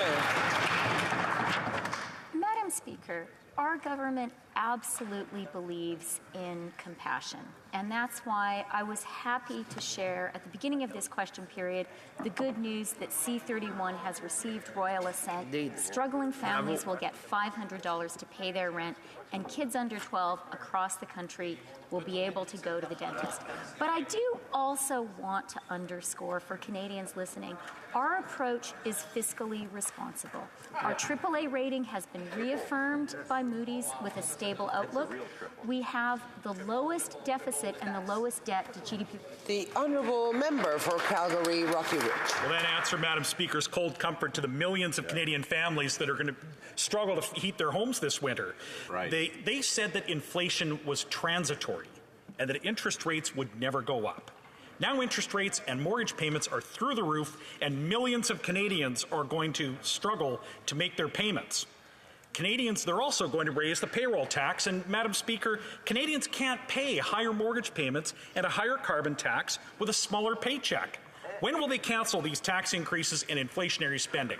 Honourable Deputy Prime Minister. Madam Speaker, I think the Conservatives should be a little bit cautious about purporting to offer advice on handling inflation to Canadians. After all, it was their leader who advised Canadians to invest in crypto as a way of opting out of inflation. Had Canadians done that, they would have lost 65% of their savings or been totally wiped out. I hope the Conservatives will apologize to Canadians for that reckless advice, Madam Speaker. Honourable member for Sarnia-Lambton. This from the woman who said that we'd have deflation and interest rates would remain low for decades. Madam Speaker, the highest inflation in 40 years means Canadians can't pay their bills. Yet this costly coalition continues their out-of-control tax and spend agenda. So will the Liberals have some compassion, end their inflationary spending, and cut their plan to triple taxes on gas, home heating, and groceries? The Honourable Deputy Prime Minister. Madam Speaker, we learned this week that inflation in Canada had been stable or fallen for 4 months in a row. That's good news. Good news. Now, Madam Speaker, we also recognize that we need to take a fiscally responsible approach. I discussed that in the previous answer. We know Canadians need compassion too, and that is why we are really glad to be able to be sending checks for $500 to families who need it, and why we're glad to finally be able to say in Canada, families are not going to have to choose between buying groceries and taking their kids to the honourable member for Sarnia-Lambton. That's the Liberals. Give a little with one hand, take a lot with the other. There's half of Canadians that cannot pay their bills. They've lost hope. This Liberal government is out of touch and Canadians are out of money. So again, I will ask, will the Liberals end their inflationary spending and cancel their plan to triple taxes on gas, groceries, and home heating? The Honourable Deputy Prime Minister.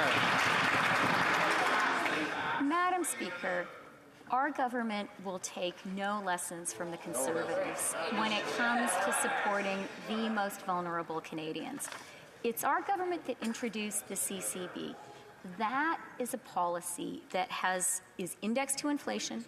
It has lifted 2 million Canadians, 450,000 Canadian children out of poverty.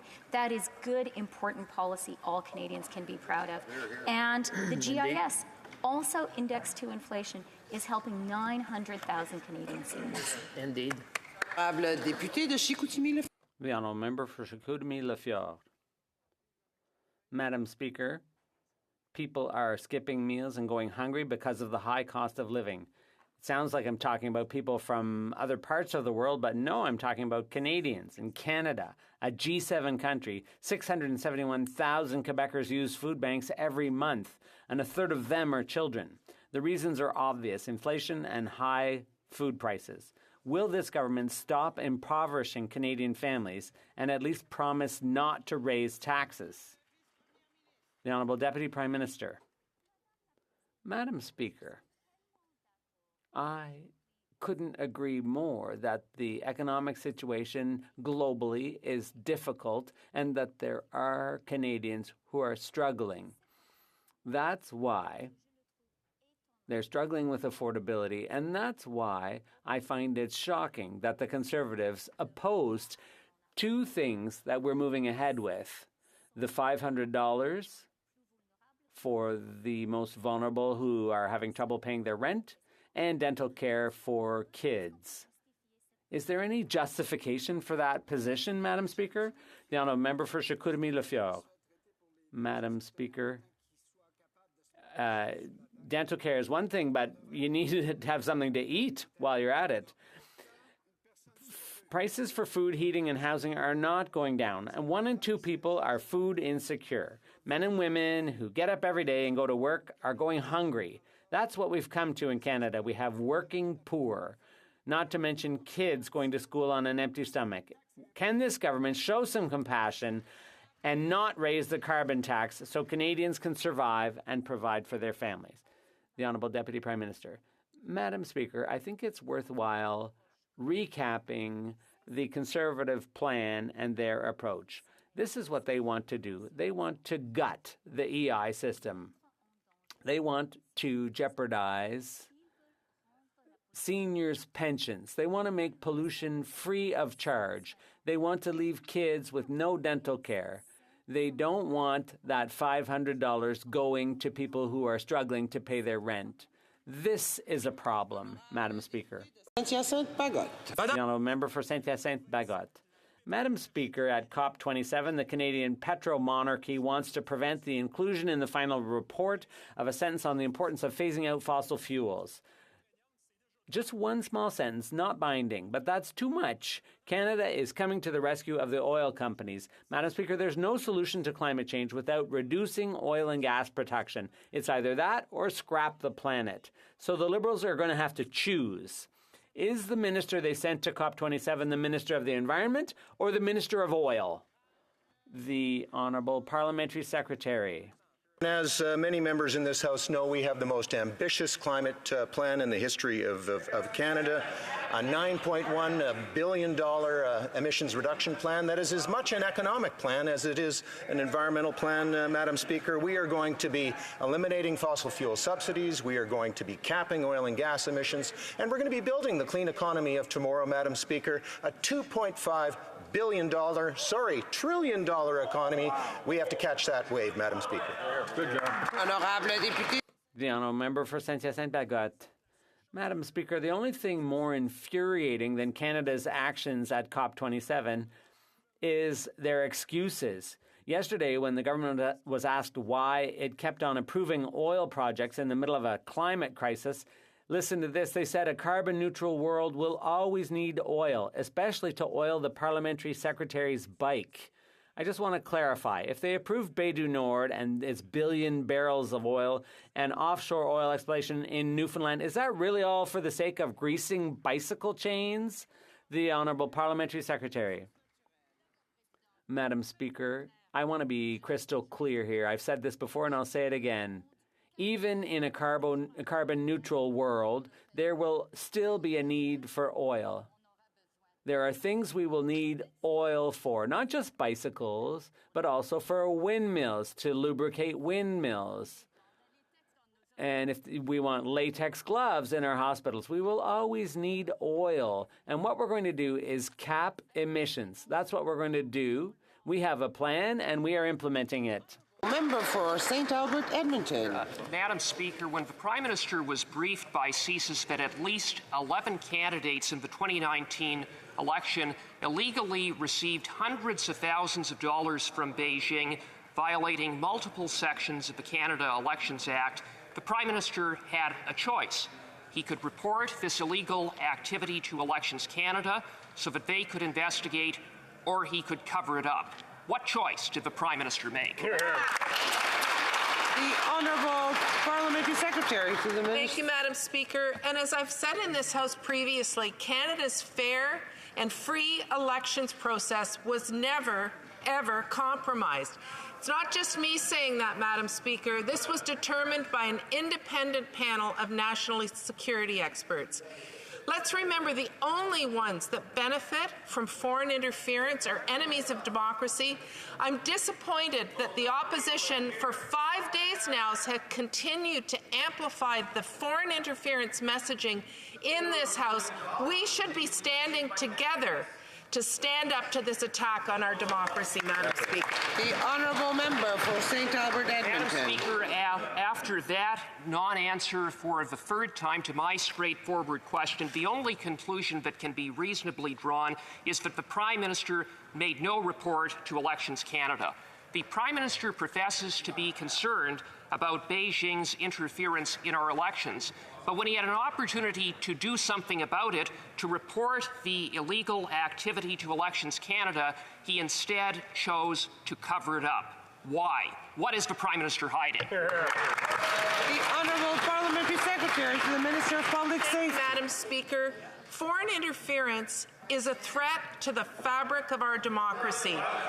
We will continue to invest in our intelligence agencies, in CSIS, to ensure that they have the resources they need to take action and ensure that they are protecting the interests of Canadians. But, Madam Speaker, all members of this House should be standing side by side and standing up against foreign interference and not implying things that were not said by the answers that are given. This is a problem for every member of this House. It's a problem for every Canadian. Thank you. The honourable member for Sturgeon River Parkland. Well, Madam Speaker, it is a stain on our democracy, and every day that these Liberals refuse to be transparent about it, that stain continues to linger. The government knew that there were 11 candidates who received illegal foreign funds in the 2019 election.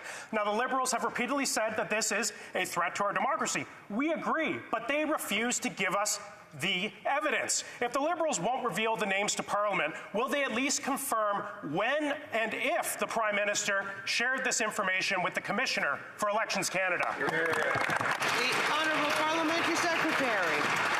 Thank you, Madam Speaker. I'd like to just take a breath here and remember what is motivating foreign interference. Foreign interference is motivated by a desire to destroy the fabric of our democracy here in Canada. We are taking action by introducing legislation on cybersecurity. I hope that the honourable member who serves on the Public Safety Committee will assist our government in getting that legislation passed. We will always take democracy and protect Canadians seriously and take every action, including legislative action, to make sure that happens. L'honorable député de Beauce. The honourable member for Beauce. Thank you, Madam Speaker. In January, the Prime Minister was informed that 11 candidates had received illegal money from foreign actors, potentially influencing our elections.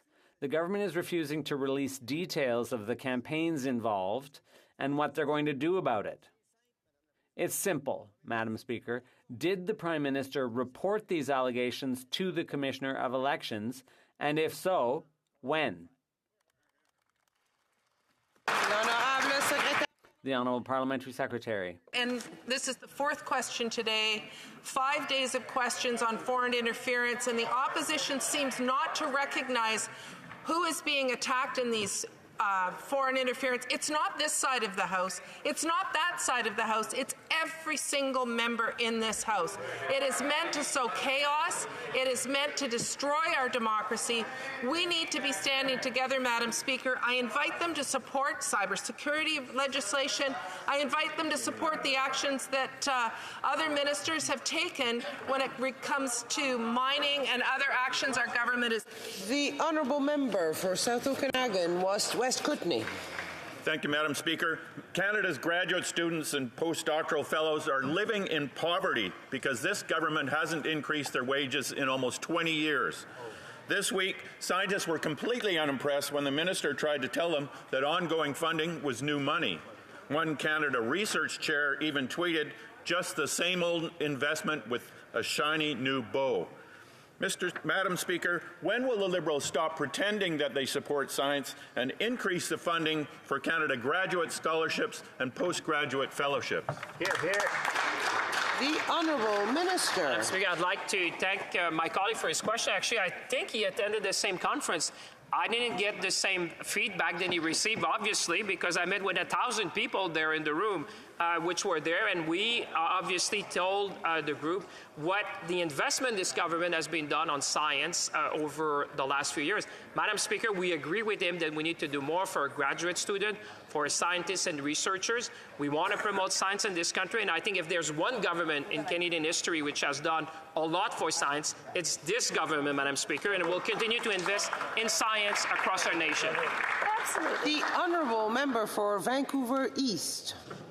There are at least 500,000 non-status migrants doing essential work in Canada.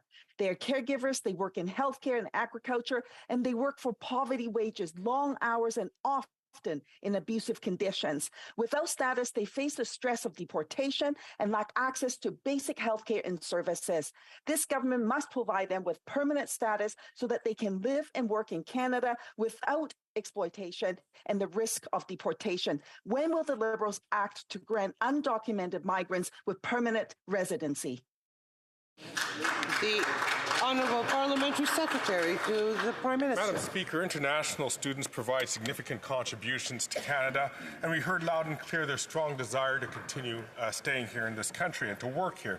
We've launched extensions of expired and expiring post-graduation work permits that will benefit nearly 100,000 people. Hear, hear. Madam Speaker, we've also listed the 20-hour work week rule so that almost 500,000 international students already here in Canada can continue to work while doing their studies.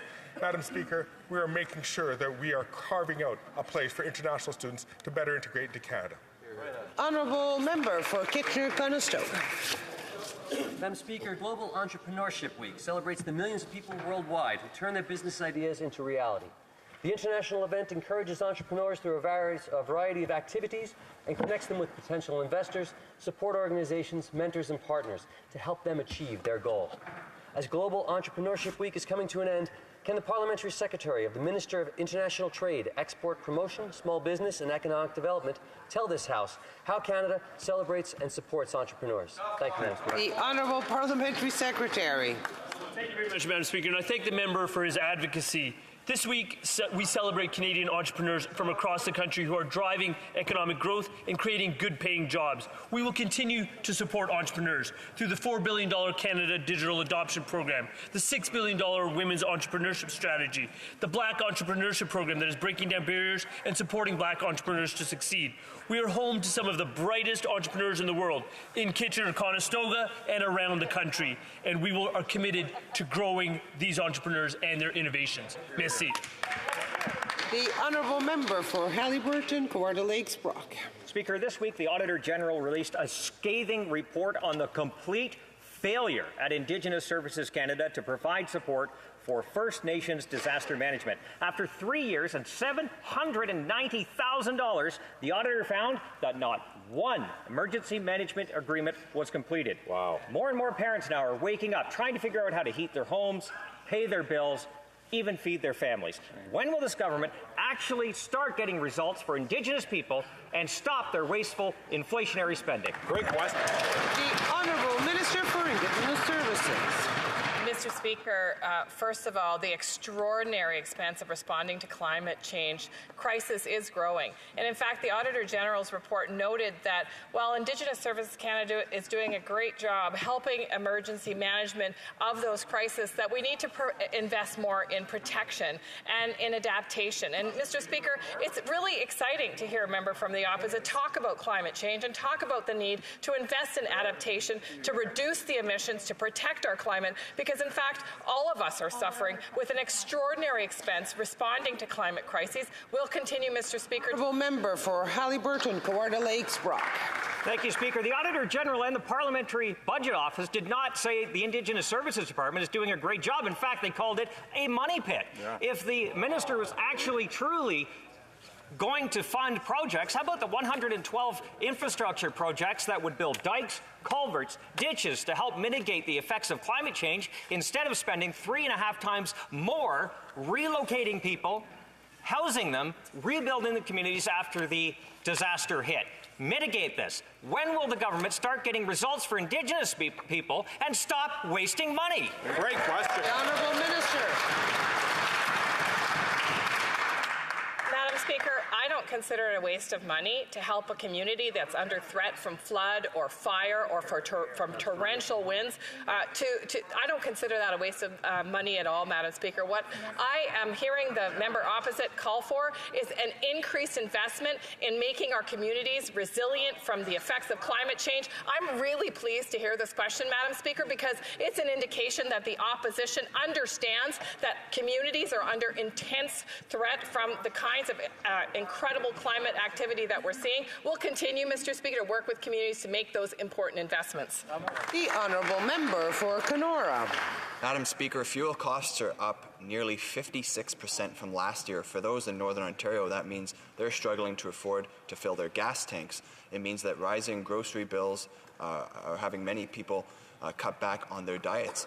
And the rising cost of home heating has many, many people concerned about the upcoming winter months and how they're going to pay to even heat their homes. Madam Speaker, this is a crisis that this government's making, so when will the Liberals finally show some compassion, stop their inflationary spending, and cancel their plan to triple the taxes on gas? The Honourable Deputy Prime Minister. Madam Speaker, we absolutely recognize that times are really challenging for a lot of Canadian families, and we do believe that a compassionate approach is the right one. That's why I was really glad to be able to share with this House today the good news that Bill C-31 received royal assent. That means checks for $500 are going to go to nearly 2 million Canadian families to help them pay the rent.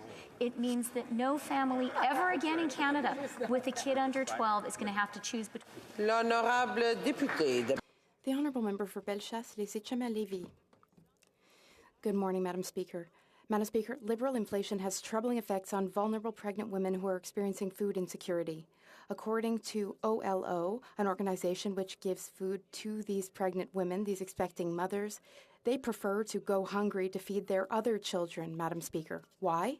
Well, because food has become unaffordable. They have to make the difficult choice between the children at their table and their unborn children. So will this government commit to helping these mothers by cancelling its tax hikes, Madam Speaker? The Honourable Deputy Prime Minister.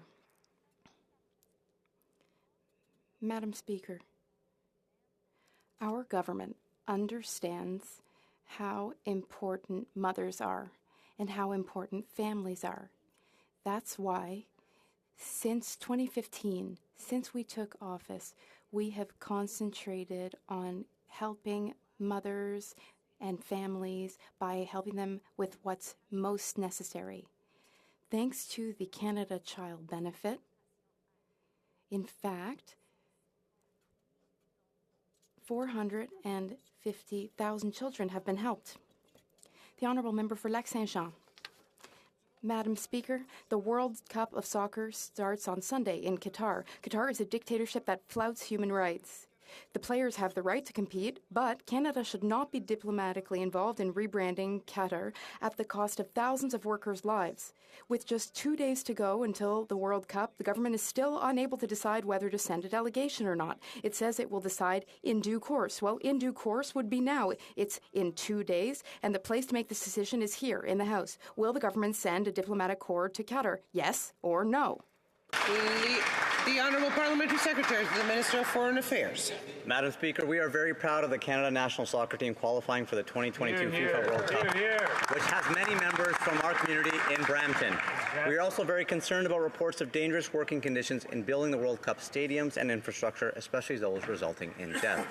We join international partners in calling for transparency and robust measures to protect the health, safety, dignity, and human rights of all workers to ensure the tournament is a success. Thank you, Madam Speaker. The Honourable Member for Lac-Saint-Jean. That was not an answer. There was no answer. The government has known for 12 years that the World Cup would be held in Qatar. 12 years, and now it's in 2 days. Madam Speaker, the Bloc Québécois sincerely hopes that the government is not going to leave its values in the change room locker in the name of and in the exercise of diplomacy. Qatar is imprisoning LGBTQ plus people. Qatar tramples on women's rights.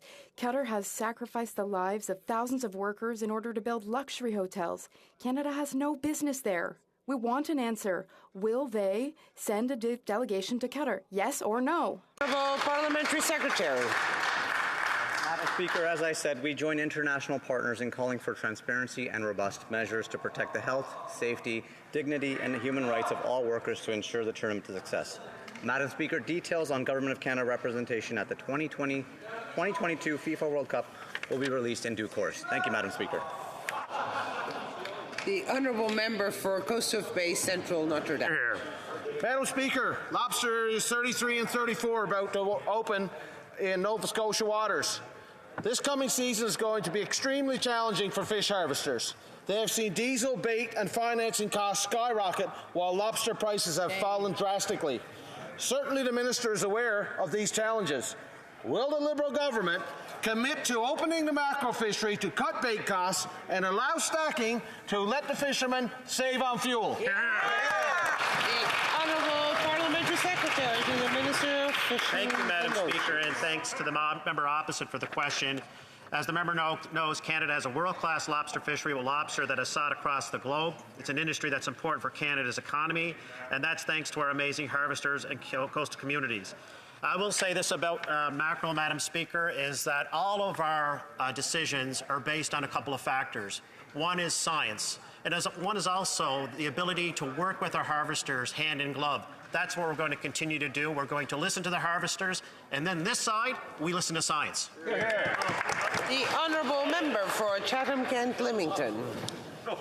A month ago, I asked this government to give Canadian families a break and cancel the tripling of the carbon tax that's applied to every step in the transportation of food production, processing and manufacturing. The response from the Minister of the Environment, a carbon tax stops hurricanes. The reality is that the storms that we now face, there are many things that are outside our control, but one option that we do have control over is crippling taxation. Will the Minister support Canada's food security by immediately cancelling the tripling of the carbon tax? The Honourable Parliamentary Secretary. Madam Speaker, families are at the very heart of what we are doing here as a government. Between 2015 and 2019, around 1.3 million Canadians were lifted out of poverty. We know there's more work to be done. That's why we're investing in dental. It's why we're investing in rental. It's why we invested in the Canada Child Benefit. It's why we're investing in childcare. On every single one of those items, Madam Speaker, the party opposite has voted against. We're standing on the side of families. Honourable Member for New Brunswick Southwest. Madam Speaker, whatever the Liberals touch, they break, and it's deja vu all over again. The Auditor General has reported the Liberal government keeps wasting tax dollars. According to the Auditor, the Liberals are about to lose the legal authority to collect $500 million in wage overpayments from the Phoenix pay system. This is on top of the $2 billion the Liberals have already spent on overpayments to civil servants. What is the Minister's plan to collect these overpayments to public servants and to finally protect taxpayers? The Honourable Minister of... Thank you very much, Madam Speaker, and I appreciate the question from the member opposite. I think most of us in this House know that the Phoenix system has been very frustrating, of course, for our employees, and we are working very, very hard so that those employees are paid accurately and on time. And we recognize the stress and hardship for employees and their families, and we are committed to making this right. We prioritize cases that can have a large impact on the employee's pay, and we've made significant steps to help stabilize the Phoenix pay system, and we continue to work with all stakeholders, including unions and employees. L'honorable député de... The Honourable Member for Sudbury.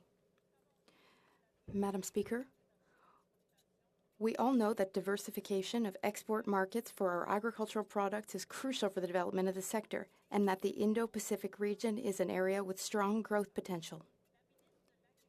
Can the Minister of Agriculture and Agri-Food inform this House of the most recent initiative aimed at facilitating our agricultural exports to the Indo-Pacific region? Ministre de l'Agriculture. The Honourable Minister for Agriculture and Agri-Food. Thank you, Madam Speaker.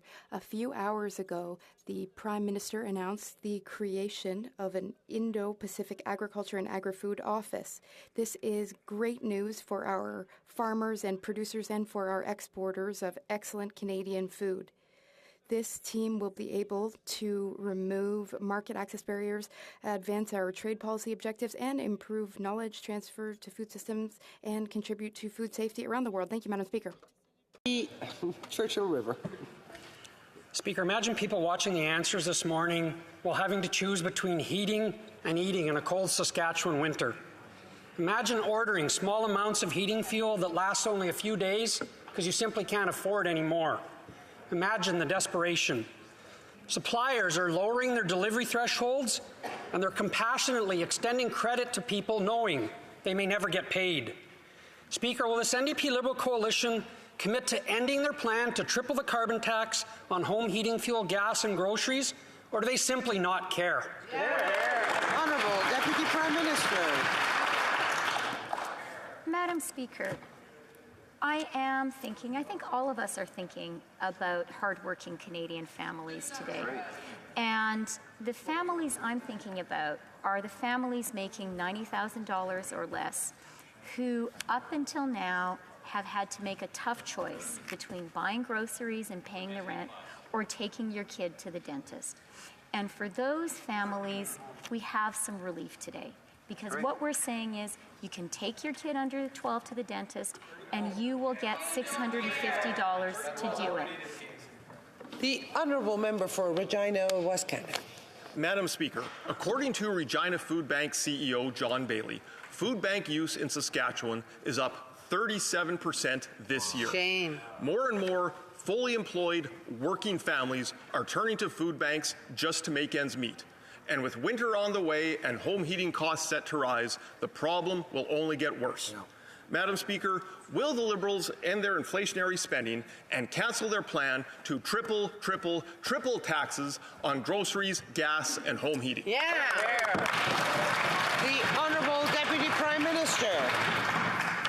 Madam Speaker, we absolutely agree that hardworking Canadian families need some support now.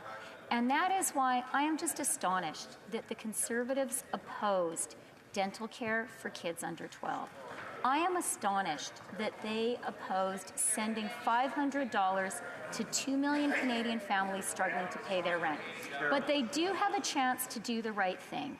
Hardworking Canadian families do need help, and that's why we're enhancing the Canada Worker Benefit, $2,400 to a working family. I hope that... The Honourable Member for Yellowhead. Madam Speaker, this government continues to blame everyone else but themselves for the affordability crisis plaguing Canadians across the country. The NDP Liberals stay in luxurious $6,000 a night hotels and tell Canadians to cancel their Disney Plus subscriptions, as if saving $14 a month will afford groceries, gas, and home heating. Madam Speaker, when will this government stop the tax hikes and stop their inflationary spending already? The Honourable Deputy Prime Minister. Madam Speaker, I'd like to take this opportunity to talk about hard-working Canadians, unionized working Canadians. Our government believes in supporting them, and that's why one of the first things we did was repeal anti-worker Harper legislation, Bills C-377 and C-525. If the Conservatives really want to support Canadian working people, they should promise never again to put forward anti-worker legislation. L'honorable député de Pontiac. The Honourable Member for Pontiac. Speaker, I also want to highlight the great news we received yesterday is that Bill C-31 received royal assent. Now, while the Conservatives oppose the bill and prevent kids from receiving affordable dental care this year, this government stood up for Canadian family and put forward real solution to make life more affordable. Solution, Madam Speaker, not slogan. Can the Parliamentary Secretary to the Minister of Health highlight how the government is delivering on dental care for Canadian family and also for family in my riding. Secretary to the Minister of Health. Thank you very much, Madam Speaker. It's a real honor and privilege to stand on behalf of the Minister of Health today and thank and congratulate the member from Pontiac for her hard work and advocacy, particularly for Canadians living in rural communities. Hear, hear.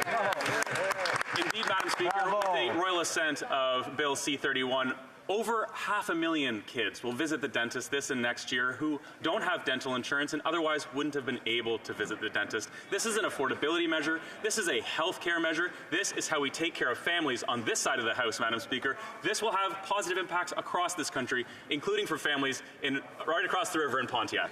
Honourable Member for Edmonton Strathcona. Madam Speaker, over the past few weeks, the Liberal government has met several times with their Indian counterparts, but we've seen no statements from the government calling out the ongoing persecution of minorities in India, including Sikhs, Muslims, women, and other minority groups. The Indian government must respect the human rights of all Indian citizens, and Canada must call them out when those rights are denied. At a time when the Indo-Pacific region is becoming more important than ever, why is Canada remaining silent on the horrendous human rights abuses taking place in India? The Honourable Parliamentary Secretary to the Minister of Foreign Affairs. Canada attaches great importance to the protection and promotion of human rights globally, including in India. Canada and India share many values, including a commitment to democracy and strong people-to-people ties. This provides a basis for frank and respectful dialogue on issues including human rights, which I have raised with which the Minister of Foreign Affairs has raised with their foreign counterpart. Thank you. The Honourable Member for Saanich Gulf Islands. Thank you, Madam Speaker.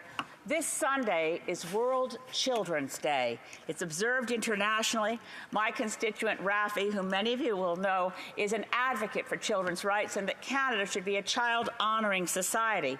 Yet the United Nations Committee on the Rights of the Child has repeatedly asked Canada to live up to the Convention on the Rights of the Child by putting in place an advocate at the national level or an ombudsman at the national level to advocate for children, their well-being and their rights.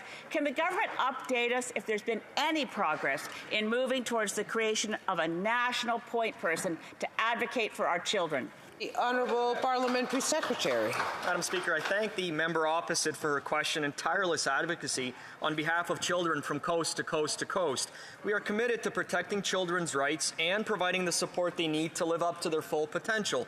To support children, we introduced the Canada Child Benefit, which has lifted over 435 children out of poverty. We are building a nationwide system of high-quality, affordable, flexible, and inclusive childcare. And we are consulting with Canadians on a national school food policy to help ensure children are well-nourished. And we are providing up to $1,300 over 2 years through a Canada Dental Benefit for children under 12. We will keep listening to children as well as child and youth advocates, and we will continue to explore more options to incorporate a children's right lens into our policy making. And that is all the time for oral questions. Je vois que l'honorable député de Richmond-Athabasca a main levée. Est-ce que l'honorable député... Does the honourable member have a point of order? Bon. Very well. Who has a point of order? The Honourable Parliamentary Secretary on a point of order. Thank you, Madam Speaker. During question period, I witnessed a non-member of Parliament come to the window door across from me, wave to somebody in this House, and start taking photographs with a camera. I think it's just an opportunity to mention to all members of the House, when you have your staff in the House or visitors, just to remind them of what the rules are in this House and that those kinds of things are not allowed. Thank you. I appreciate the honourable member's reminder, and absolutely we do know that cameras are not allowed, picture taking is not allowed in the chamber, and I would like everybody to remind their staffers of said rule. The Honourable Parliamentary Secretary on a point of order. Yes, Madam Speaker, just to add to it, it is well established when the mace is actually on the table that pictures within the chamber are not permitted. So if there was pictures being taken from a caucus room, that should be also looked into. And should be destroyed, actually. Those pictures should be destroyed, certainly. Okay.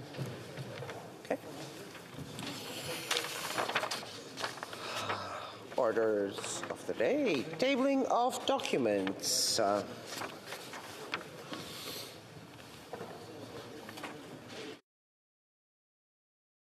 Parliamentary Secretary to the Government House Leader. Yes, thank you. Standing Order 36-8A. I have the honor to table in both official languages the government's responses to 12 petitions. These returns will be tabled in an electronic format.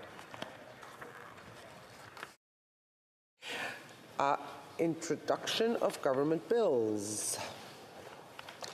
Statements by ministers.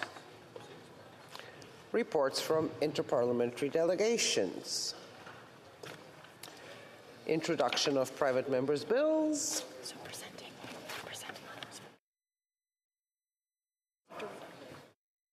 Présentation de rapports de comité. Presenting reports from committees. Première lecture de projet de loi d'intérêt public émanant du Sénat. First reading of Senate public bills. Motion. Motions. Présentation de pétitions. Presenting petitions. The Honourable Member for Barrie Innisfil. Thank you, Madam Speaker. I'm pleased to rise and proud to stand to present petition E4072. This petition was signed by 8,129 Canadians and hopes to effect change for tens of thousands of more Canadians. The petition calls on the government to remove the ROE codes that identify unvaccinated employees. It also calls for the government to retroactively reinstate eligibility to Canadian EI benefits that were harshly taken away from them because of a personal decision to not be vaccinated.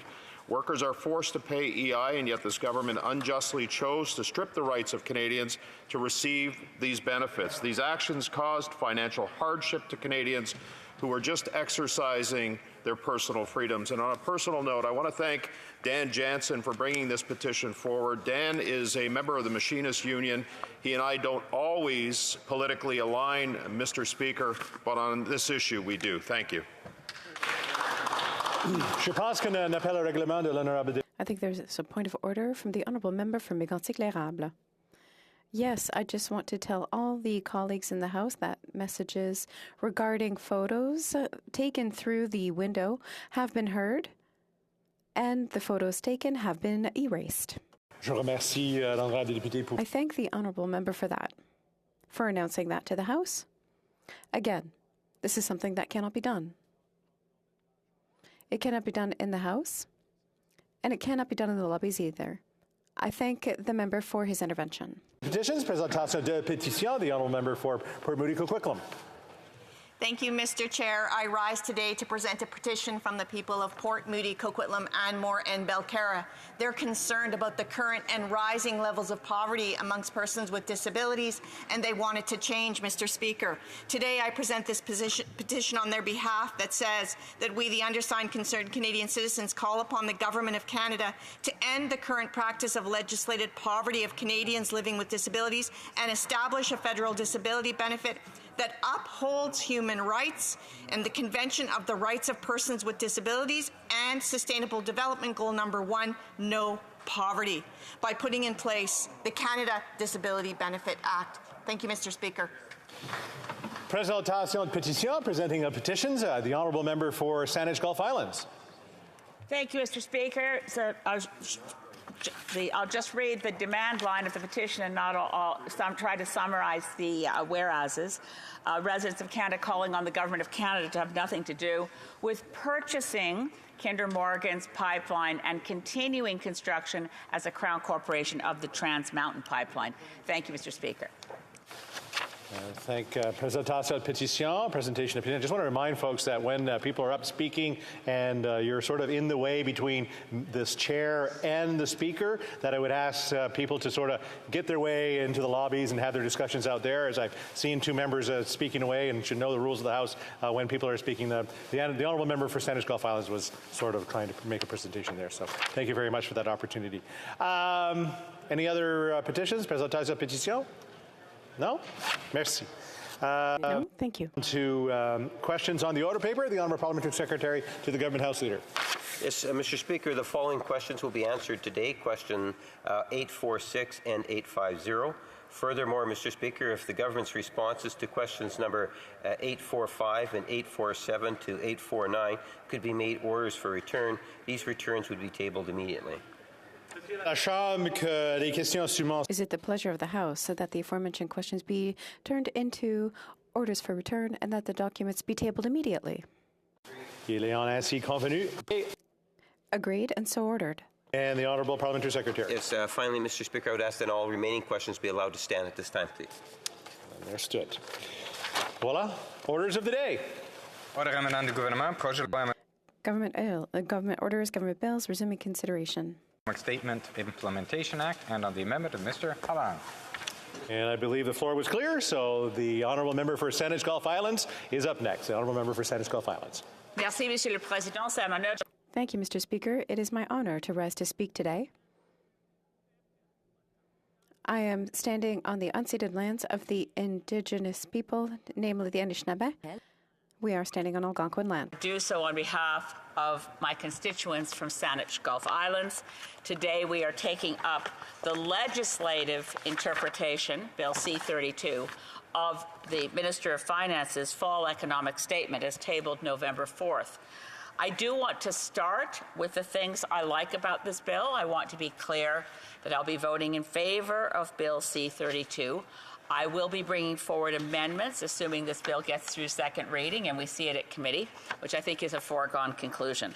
In any case, the aspects of this bill, although it's primarily focused in its substance on a number of promises that have to do with making housing more affordable, with reducing speculation in the residential housing market, such things as really substantial measures that I'm pleased to see to discourage flipping of real estate properties, first-time home buyers opportunities, first-time home buyers tax credit is being substantially increased. We're seeing cuts on interest rates on student loans. We're seeing a number of measures that one could generally categorize as making life more affordable.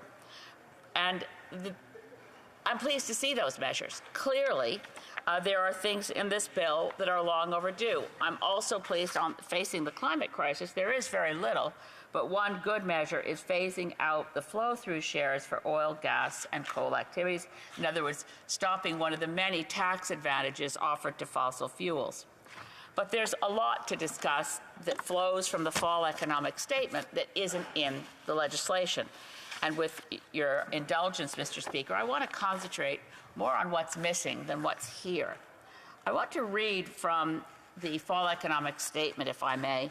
So quoting the Minister, Honourable Minister for Finance and Deputy Prime Minister, in the introductory statements before we get into the substantial parts of the statement.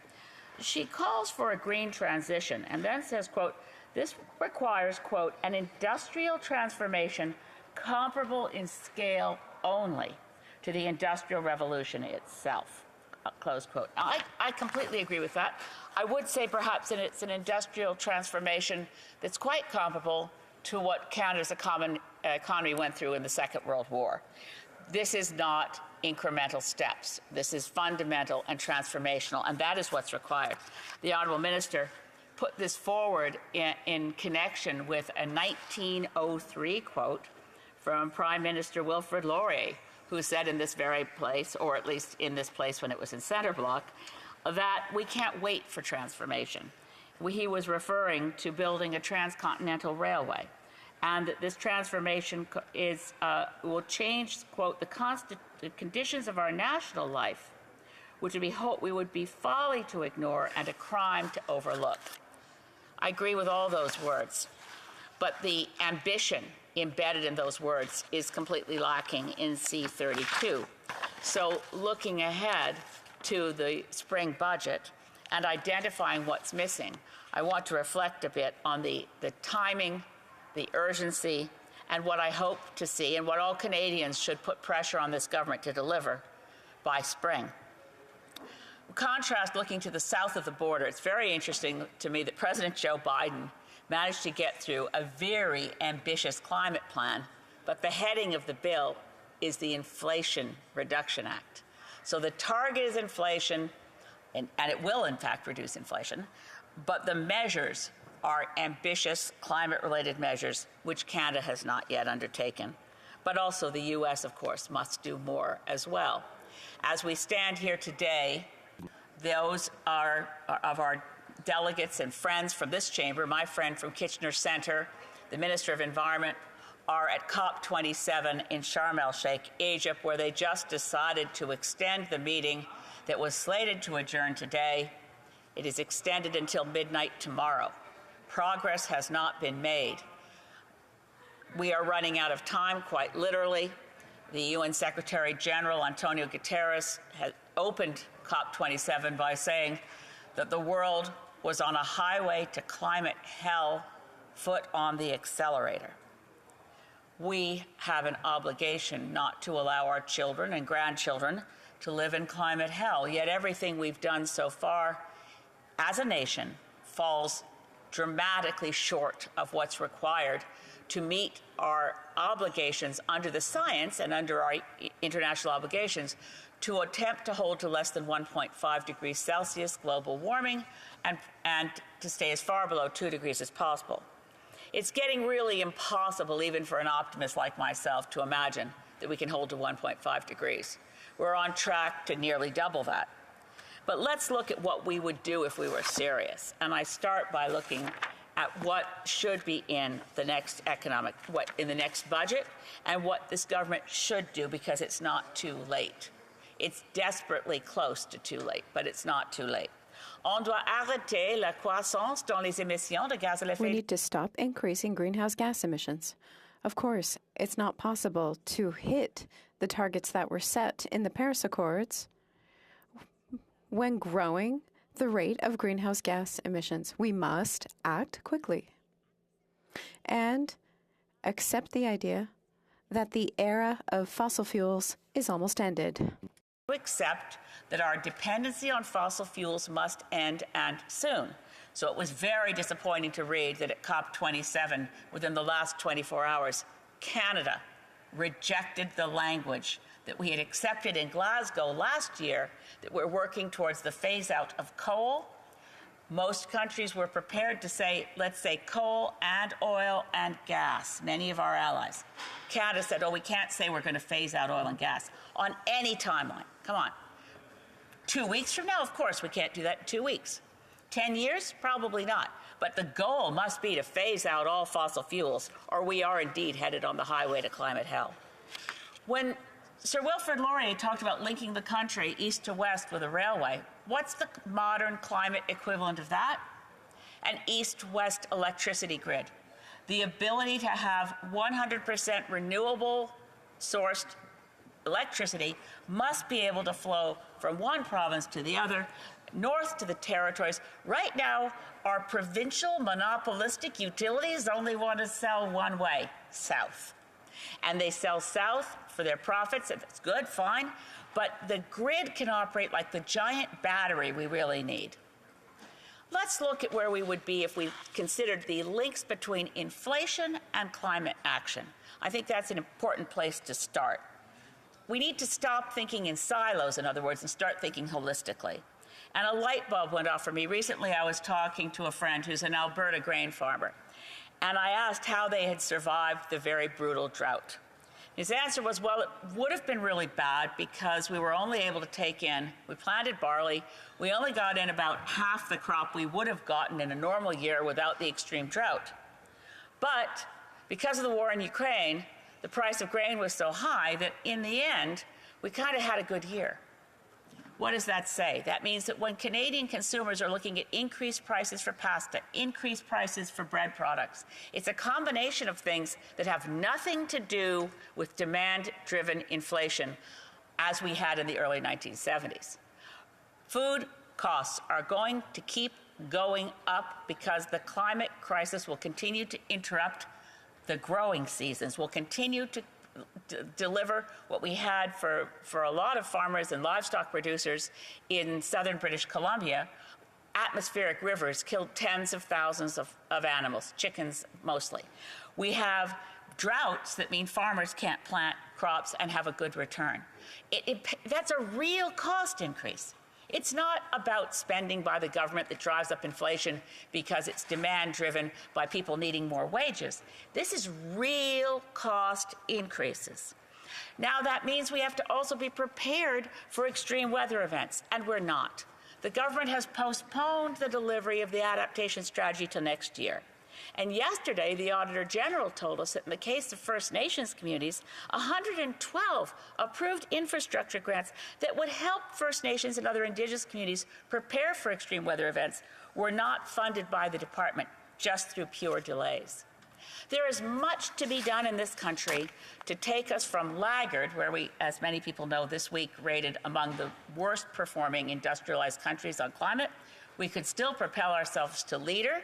We could take care of our farmers, our agriculture, our economic future, and ensure our kids live in a livable, hospitable world. We have an obligation to do so. Thank you, Mr. Speaker.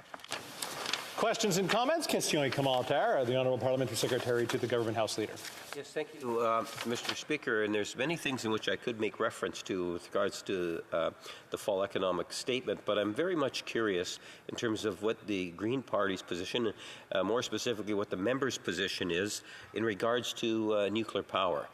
Does she feel that there is a role for nuclear power in Canada? The Honourable Member for Saanich Gulf Islands. Thank you, Mr. Speaker. I'd like to parse the Honourable Parliamentary Secretary's question a bit more by saying, no, there's no case for new nuclear installations in order to avoid climate hell.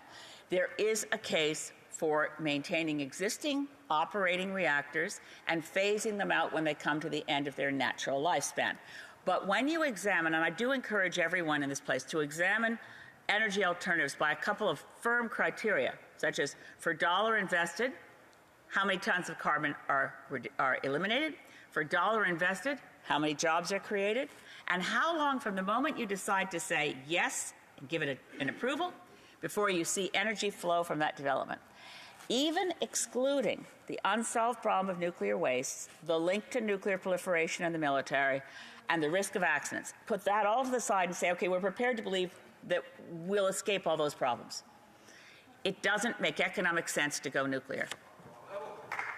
Questions and comments? Question commentaire. The Honourable Member for Calgary Centre. Thank my colleague for a very good speech here.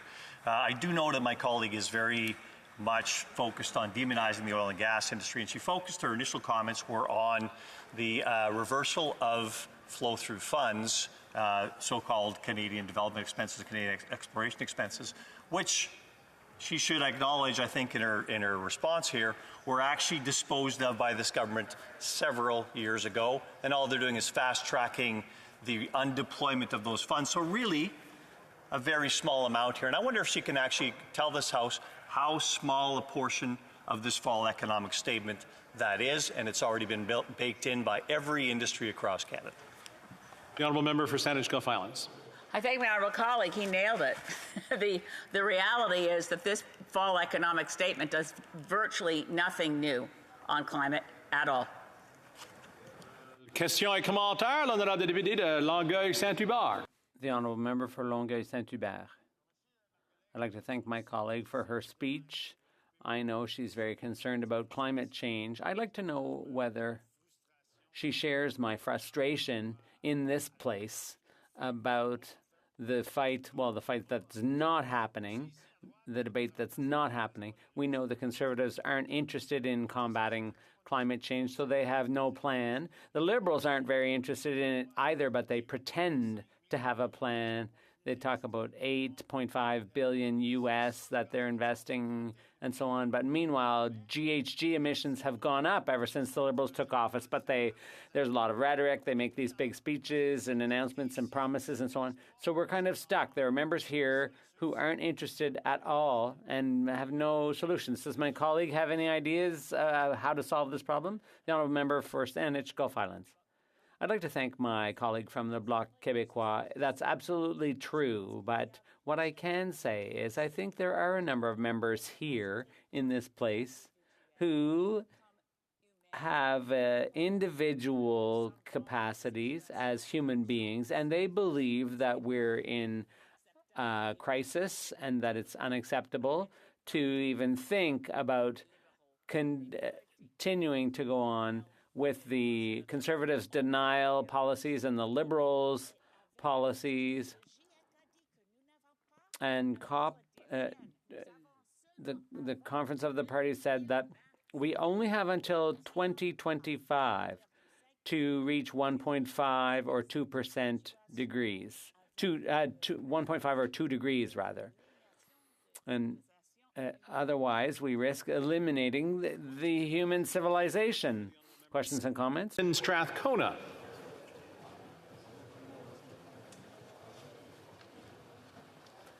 Edmonton, Strathcona. Oh, sorry, I didn't hear you, Mr. Speaker. I think maybe the translation didn't catch up in time. Sorry about that. Well, I would like to thank my colleague for her intervention. That was very interesting for me. And I do notice that she is wearing a Sustainable Development Goal pin. One of the things that I find most frustrating is that we have a government that claims that we have a feminist international assistance policy. We have a government who speaks about being a feminist government, about perhaps one day providing a feminist foreign policy. And yet we know the impacts on women and girls from climate change around the world are deeply disparate. Can she talk a little bit about those impacts and ways that Canada and the Canadian government could do more to protect those who are most vulnerable, women and girls around the world? Of course, we are out of time, but I will allow the member to answer. The honourable member for Stanislaus Islands. I thank my honourable colleague from Edmonton, Strathcona. Even though this is not a climate impact, my thoughts are ever with the women inside Afghanistan who are at risk from the Taliban, including some prominent feminists we need to help. I'll also say that obviously in any society, when things are desperate, whether through war such as in Ukraine or through extreme drought or through things like Hurricane Fiona, it is the women as generally less economically empowered than the men in countries around the world, women who take care of their parents and their children, who face the impact, and women are the majority of farmers around the world. All of those impacts from climate crisis particularly affect women. Reprise de débat, continuing debate. L'honorable député de... The honourable member for Abitibi, James Bay, Nunavik, EU. Thank you, Mr. Speaker. I'm grateful for this opportunity to participate in today's debate on Bill C-32, the Fall 2022 Economic Statement. To summarize, Bill C-32 is just a series of old measures dusted off. It's a mishmash of what was announced in last spring's budget that didn't make it into the first budget implementation bill, which was passed in June. But, Mr. Speaker, what is it that people are most concerned about and that we hear about every day? The rising cost of living and a potential recession. But there's nothing in this statement to address this new economic reality. It's very disappointing, Mr. Speaker. What a missed opportunity. It's pretty bad to have an economic update that mentions inflation 115 times without offering any additional support to vulnerable people or any new solutions to the problem when, I remind you, a recession is apprehended as early as 2023. In short, C-32 is a bill that misses the major challenges facing our society. The government has identified the problem of the high cost of living and stopped at that. They announced hard times ahead this winter without any plans for how to get through those hard times. Families, seniors, retirees, the employed, and workers are fed up. They're at the end of their rope. The price of gas, groceries, clothing, rent, and everything else is going up. People have to cut back everywhere. They have to make sacrifices. They have to make choices. Should I eat my fill or should I buy winter clothes for my kids? Should I buy medicine or put gas in the car? Those are the kinds of tough choices most people are now facing. In Bill C-32, there are measures to help people buy their first home. I recognize that this is a good thing, but not everyone can afford to buy a house or even wants to buy a house. Those people need housing too, and especially affordable housing. You know, Mr. Speaker, the serious shortage of housing in Nunavik sometimes has grave consequences. Because of the lack of space, young children sometimes sleep in the same bed as adults, which poses a risk of death by involuntary asphyxiation. Some infants are crushed and die of asphyxiation during their sleep. It's unacceptable. Overcrowding is a recurring risk factor, according to medical experts. The coroner's office recommends that the government invest funds specifically for housing in Nunavik. The construction of social housing in Nunavik would address the problem of infant and child deaths, as well as other public health issues. What's the government waiting for? Action is urgently needed. We're talking about saving lives here, Mr. Speaker. Last week, I was in my riding of Abitibi-Témiscamingue, Nunavik AU, which takes up about half the area of Quebec, and I met with officials in La Vallée de l'Or, and they talked about housing shortages, the labor shortages, and the difficulty of attracting people to the north. And people are tired, they're discouraged. There are people who come to work in our region, but then they go back home. So there's no local economy. It's a recurring problem in Abitibi, James Bay, Nunavik, AU. So how are we to keep foreign workers here and have a better immigration system? Because it's very slow. So I think the government is turning its back on our regions. The Bloc Québécois had asked the government to refocus its fundamental responsibilities on vulnerable people by increasing health transfers, by adequately supporting those 65 and over, and by urgently reforming EI, which, as we all know, is the best stabilizer when going through turbulent economic times. Unfortunately, Mr. Speaker, the government rejected all these good proposals. So all we can do is call them out on a missed opportunity to help Quebecers deal with the tough times they're already facing or that are feared in the months to come. The government itself is making dire statements about the state of the economy without paying any attention to the opposition's proposals. How much sense does that make? Quebec and the other provinces are unanimously calling on the federal government to immediately, permanently, and sustainably increase health transfers without strings attached. Right now, ERs are overflowing everywhere. Why isn't the government transferring the funds? Furthermore, Mr. Speaker, people 65 to 74 continue to be denied the increase in the OAS that they need now more than ever. I'm at a loss to understand why the government has created two classes of seniors. It's unfair. The fixed income of seniors does not allow them to cope in real time with such a sharp increase in the cost of living. And they are the ones most likely to have to make difficult choices at the grocery store or the drugstore. To add to this, Mr. Speaker, the government continues to penalize the less fortunate for wanting to work more without having their benefits clawed back. Inflation, unlike the federal government, does not discriminate against seniors based on age. And contrary to what the government says, starving seniors aged 65 to 74 won't encourage them to stay in the workforce. They should not be penalized for working. And what about people who lose their jobs and have to apply for EI? EI has basically been dismantled over the years, and currently 60% of workers who lose their jobs don't qualify for EI. That's a huge problem in these tough times. 7 years after the government promised us reform, we need reform. The clock is ticking. We have to avoid having to improvise a new CERB to make up for the shortcomings of the EI system if a recession does hit.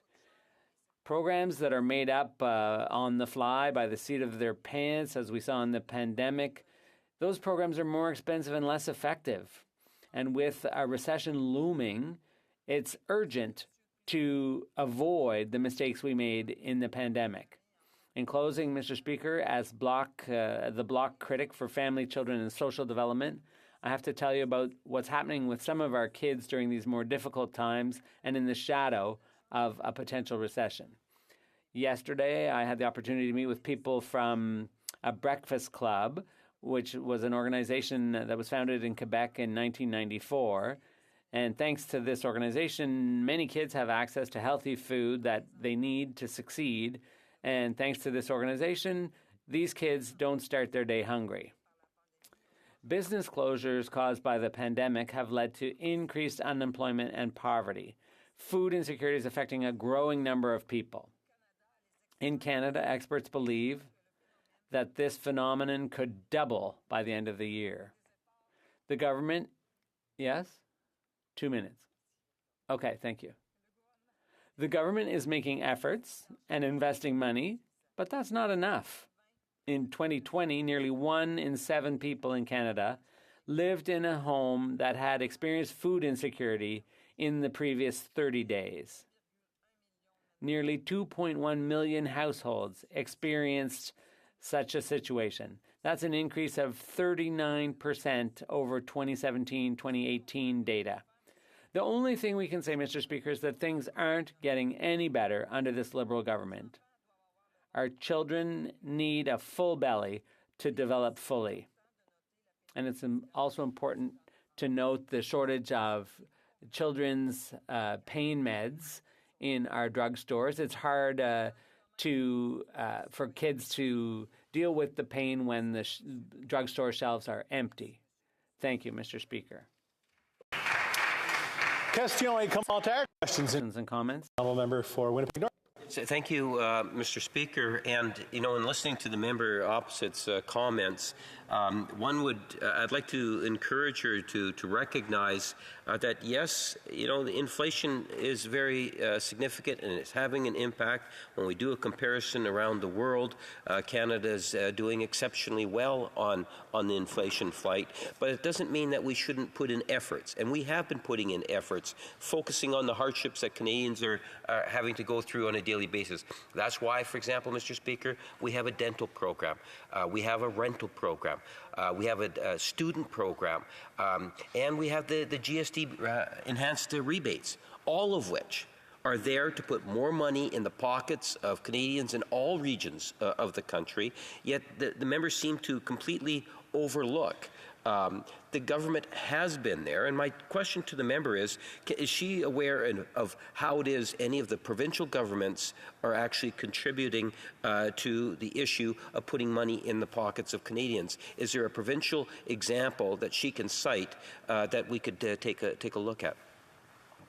The Honourable Member for Abitibi Bay James Nunavik EU. I thank my colleague for his question. Quebec does more than Canada. Canada, in fact, often takes Quebec's example when it comes to dental insurance, for example. But federally, the government is forgetting seniors 65 to 75.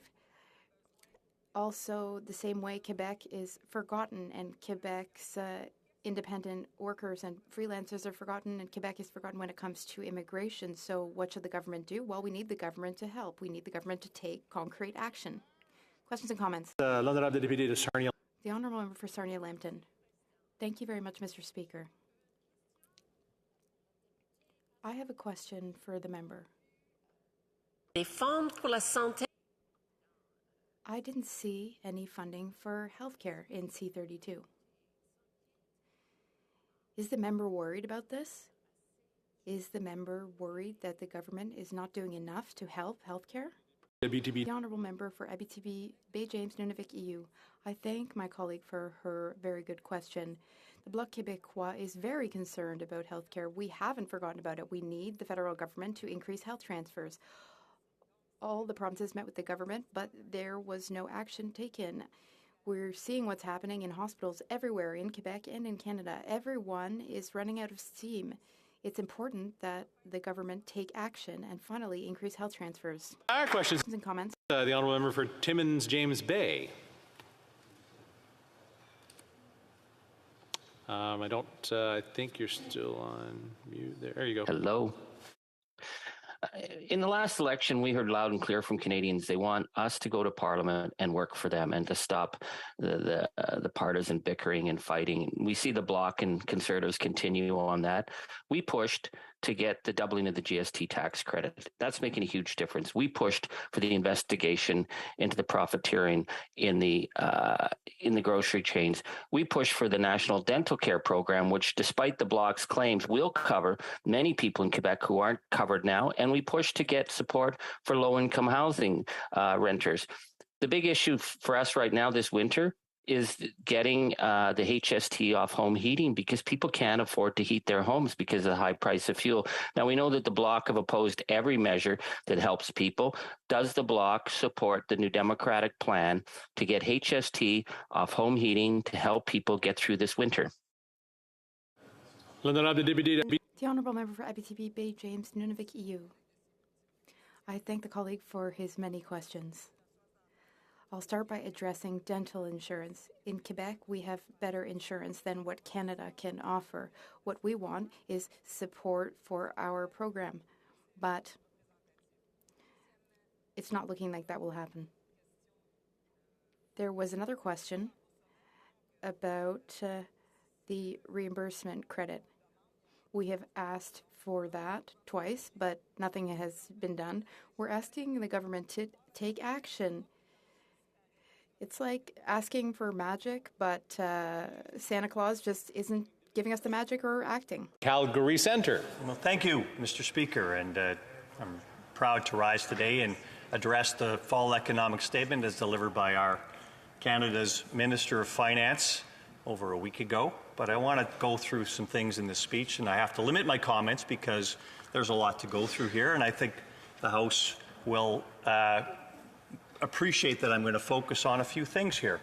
Number one, there's some good news here. And that good news, of course, is that Canada collected $30 billion in extra revenue, tax revenue, over last year. We can call that good news, but there's a dark side to it as well. But $30 billion more arrived in government coffers than we actually thought would going to be there last year. And that's really good forecasting on behalf of the Department of Finance and the Minister himself. So congratulations. But not to be outdone, of course, the Minister decided to spend an additional $16 billion of that $30 billion windfall that she put onto the backs of Canadians.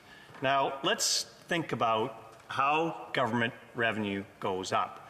Government revenue goes up in an inflationary environment because the price of everything goes up, and therefore their collection of revenue on everything goes up.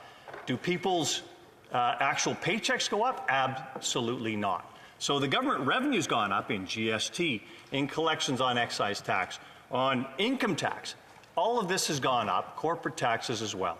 But the one main factor here that contributed $30 billion extra to this government's coffers was an increase in resource revenues. So resource revenues, the resource industry in Canada, because of a lack of resources, a scarcity of resources around the world, pricing resource revenues went up in Canada, as it did everywhere else around the world, and Canada's resource industry provided more revenue to government, along with Canadians who were taxed more and gave more to Canadians.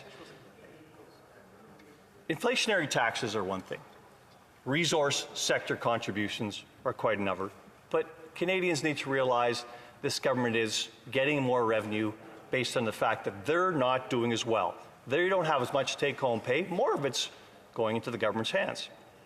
And still, a forecast deficit of $39 billion after a resource windfall that landed in the government's pockets. Forget about the effect continued spending will have on inflation, because government spending is the #1 cause for inflation.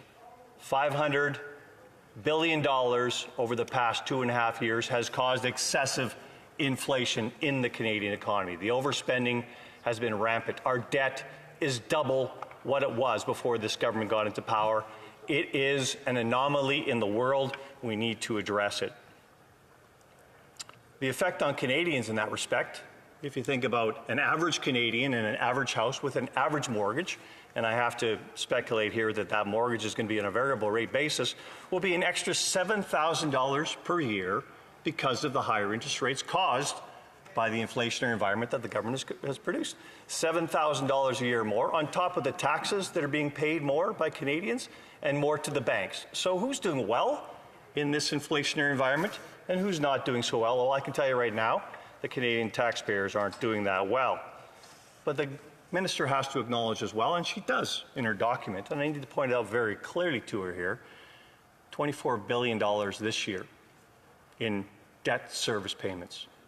$34 billion next year in debt service payments. And the year after, $44 billion from Canadians' taxes going into debt service payments. So from 24 to 44 because of an adjustment in interest rates and continued government overspending. $44 billion is more than the federal government gives to the provinces for health care.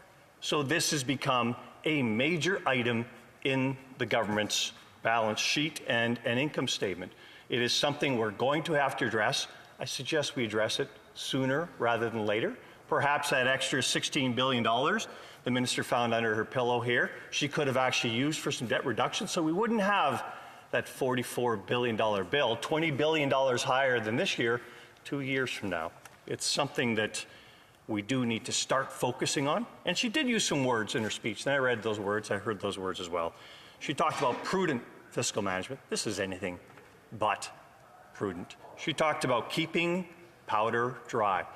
I don't know how running a $39 billion deficit in a supposedly inflationary economy is actually keeping powder dry. It is burning your powder, so you don't have any powder to actually spend going forward. And just to say thanks to the main source of the windfall gains, the resource sector, the minister acquiesced to some shrill voices of public opinion and on her bench and on the benches of some of the other parties in this House. And she said, I'm going to have a 2% tax on the share buybacks that these industries are incurring in Canada. Now, I don't know where she's been for the last 7 years, but I can tell you that the companies that are doing share buybacks now are the companies that issued shares at far lower prices over the last 7 years. So they're reconfiguring their balance sheet back to where they were when they had a normal business environment and they didn't have to incur hundreds of billions of dollars of losses as an industry over 7 years. At that point in time, of course, there's some on the other bench that were saying, well, this is a sunset industry, and of course it's going to lose billions of dollars. And all of a sudden, 1 year it makes some money for its investors, and the government comes back and goes, well, we need to tax that back now because we don't want you buying back your shares from investors. We want you reinvesting that money in the Canadian economy. Well, how do you do both? How do you say, okay, here's an impetus to actually reinvest in the Canadian economy and not buy back shares after you've invested so much and taken so much money into your balance sheet because you had to in tough times in order to survive. But a 2% tax on share backs, think about that as far as how it affects everything in the world. It is flavor of the day in so many respects. You think about the 1% share buyback mechanism in the States. Not to be outdone, we doubled it here in Canada because, you know, the resource industry is much less important in Canada than it is in the United States. I say sarcastically. I hope that's reflected in the minutes that come here. But profits increased for a reason. Profits increased because an industry is actually cyclical. All our resources industries in the world are cyclical. And these things go up and these things go down. And you cannot take with one hand and not give back with the other if you're going to have a sustained industry going forward here. Now, here's the issue on investment in Canadian oil and gas. Oil and gas investment in Canada follows international oil and gas pricing. But not anymore. You take a look at oil prices, gas prices going up, but the investment's not happening in the Canadian economy anymore. That's because there is no longer an environment to invest. There's no longer transparency for Canadian companies to invest in their own industry, an industry that we prosper at and that we perform more environmentally friendly than any other industry in the world. This is something we should be proud of. And this is something we need to make sure that we do more of. But the result, of course, is less jobs for Canadians, less tax-paying jobs. so the minister could get out of the way and actually get more money into her coffers if she just allowed this to happen.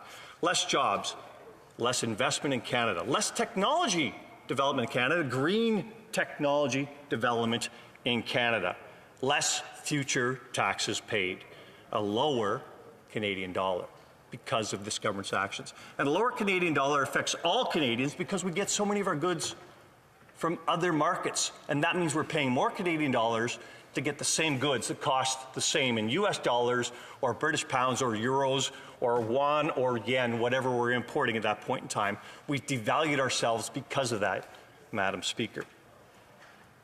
There's a lack of transparency in what this government wants to accomplish. Any industry that wants to build something in Canada is subject to an Impact Assessment Act now that has complete lack of transparency.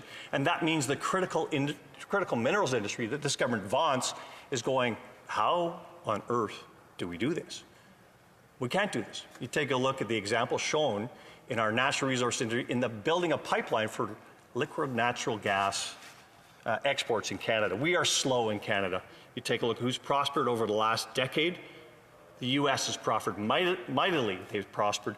Australia has. Qatar has. Mozambique, that beacon of investment in the world, Mozambique has prospered where Canada has not. And all with the opportunities that are inferior to Canada, except for one thing. Canada has an inferior regulatory regime. These investments are not coming back, and the minister's numbers show that. So in order to do better, we need to actually have a better fall economic statement. Thank you, Madam Speaker, and I really appreciate it. Questions and comments? The Honourable Parliamentary Secretary. Madam Speaker, you know, in Windsor-Tecumseh, we refer to the fall economic statement as a worker's budget. And one of the items that's in there is the first time ever labor provision in the clean tax credits. We're going to be paying or providing breaks for investment, for companies that invest in communities like Windsor, if they pay their workers better and if they hire apprentices. I'd love to ask the honourable member what he thinks about the worker fall economic statement and about the labor provisions in the clean tech tax credit. The honourable member for Calgary Centre. Well, I'm glad my colleague asked me that question, because one thing I didn't get to in my speech is the trillions of dollars the minister speaks about that's available for investment in Canada and these clean jobs that are just going to come, because she's designing a Canada Growth Fund for that, like on top of the Canada Infrastructure Bank at $31 billion, on top of the Strategic Investment Fund at $7 billion spent so far, on top of the Clean Fuels Fund, on top of the Zero Emission Vehicles Fund. These are all billions of dollars of government going into artificial jobs. None of these jobs, net, are beneficial to the Canadian taxpayer, because we're throwing more money into acquiring them than they're actually going to pay taxes at the end of the day. So, great. Jobs are coming. Can we actually get some jobs that are actually economically sustainable? Thank you. Questions and comments? Questions et commentaires. The honourable member for Edmonton Strathcona. Thank you, Madam Speaker, and I would like to thank my colleague for his intervention today. And I agree with him. What we all should be doing is working for jobs for workers, making sure that we have family-sustaining, unionized jobs across the country. And I think that this government has not done enough for Alberta. But I will say that the Alberta government, the Conservative Alberta government, has a $13 billion surplus, and yet they have not invested in our community. They have not invested in workers. In fact, Alberta is one of only 2 provinces that has fewer businesses operating today than pre-pandemic. So can the member agree that there is a opportunity for the federal government to do more, to invest more in Alberta? Because when we see governments like our provincial government not invest in Albertans, not invest in Alberta workers, what happens is the jobs leave and we end up with massive surpluses that don't help Albertans, don't help Canadians. Honourable member for Calgary Centre. Well, I'll challenge my colleague on that assertion, because yes, this year Alberta did have a surplus, largely because of excess resource revenues. That one-year budget surplus combats a 6-year budget deficit, large budget deficits, and I say the deficits that Alberta incurred over the last number of years significantly eclipse the surplus. The wise decision any government should make at this point in time, when it finds a windfall surplus like that, is to pay down the debt it incurred in those times of challenge, if you will. And now we've got 1 year where actually, okay, get some money here. Don't throw it back at programs. The Alberta economy, my last numbers on it say it's the best performing economy in Canada as far as getting jobs back. So yes, spending more money is just government money that will inflate things as opposed to actually create any sustainable jobs. Thank you. Questions and comments? The Honourable Member for Langley Eldergrove. Thank you, Madam Speaker. I'd like to thank my colleague from Calgary Centre for his well thought out and well researched speech. In her speech introducing the fall economic statement a couple of weeks ago, the Liberal Minister of Finance highlighted once again the lack of productivity in Canada's economy, something that she called the Achilles heel, a well-known gap. This is my question to my colleague. Does he see anything in this fall economic statement that is going to have any meaningful impact in narrowing the gap of our productivity numbers as compared to our trading nations? Honourable Member for Calgary Centre. I very much thank my colleague for that question. It's a very good question. And actually, right in the Minister's document herself, she actually presents the case that Canada's investments from private sector investment is still 10% below the amount it was when her government came into power, and it has consistently been there. It went down to 20% below, of course, in COVID, but that was fell worldwide. But we are still 10% below where every other country in the G7 and the G20 has rebounded significantly. So this is something that the government's trying to replace investment money with government money, and it's not working. And they need to kind of take the lesson that no matter how many billions of taxpayer money they throw at the wall here, it's not going to create an investment opportunity that's going to bring capital here for anything more than a subsidy. We need to get sustainable jobs back here in Canada that are productive. Resuming debate, the Honourable Member for Barrie Innisfil. Thank you, Madam Speaker, and it gives me a great pleasure to rise today I'm sorry? Oh, okay. For the people of Barrie Innisfil, representing them as their Member of Parliament, to talk about the fall economic statement. Let me begin by saying, Madam Speaker, that those who are residents of Barrie Innisfil and the businesses within Barrie Innisfil are really feeling the inflation and the affordability crisis that's happening right now. Despite the rosy picture painted by the government, this lollipops and gumdrops, rainbows and unicorn scenario, people are finding the affordability factor real. They're hurting. Businesses are hurting. People are wondering, as we head into the winter heating season, how they're going to heat their house. I hear from seniors, I hear from families all the time about their circumstances and how bad things really are, particularly for seniors on fixed incomes who are making healthy nutrition choices on what they're going to eat. This should never be happening, Madam Speaker, in a G7 country like Canada. And yet it is. And this government sits there with the fall economic statement, somehow portraying this rosy picture, when in fact that's not the case. And I'm just one of 338 representatives in this place, Madam Speaker, but I know, talking to my colleagues, and I'm sure that the Liberal benches and the NDP benches and others are hearing about this same problem of inflation and affordability, housing crisis that's going on, the issue with respect to rent prices, the affordability and attainability situation with houses, and how many young people are being priced out of the market, losing their hopes and their dreams and their dignity of once aspiring to be a homeowner is being lost as a result of this self-inflicted wound of inflation and affordability caused by this Liberal government. I've spoken to many young people, not just within my riding, but across Canada.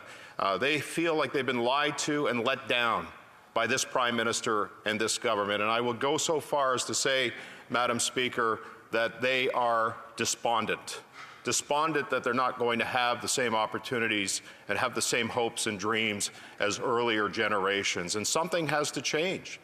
And this fall economic statement does nothing to change the current situation. You know what's required here, Madam Speaker? And I think, I know that Conservatives put this forward in advance of the fall economic statement, that we needed to lower taxes. We needed to put a halt on the carbon taxes, to stop the payroll taxes, and the CPP taxes that are impacting not just people who are employed, but also employers as well. And the other thing we asked for, and we did fire a warning shot across the government's bow to say that we would support the fall economic statement if these measures were put in, but this one wasn't.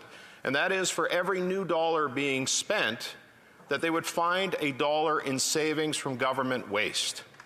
And there's nothing in this fall economic statement that actually addresses that. In fact, I read the Parliamentary Budget Officer's report this week, and interestingly in it, Madam Speaker, he talks about an additional $14.2 billion in spending, with no indication at all of how that money is going to be spent. Now, you would think that a government, when proposing in their fall economic statement $14.2 billion in additional spending, would at least have line-by-line items or details on what they're going to spend that money on.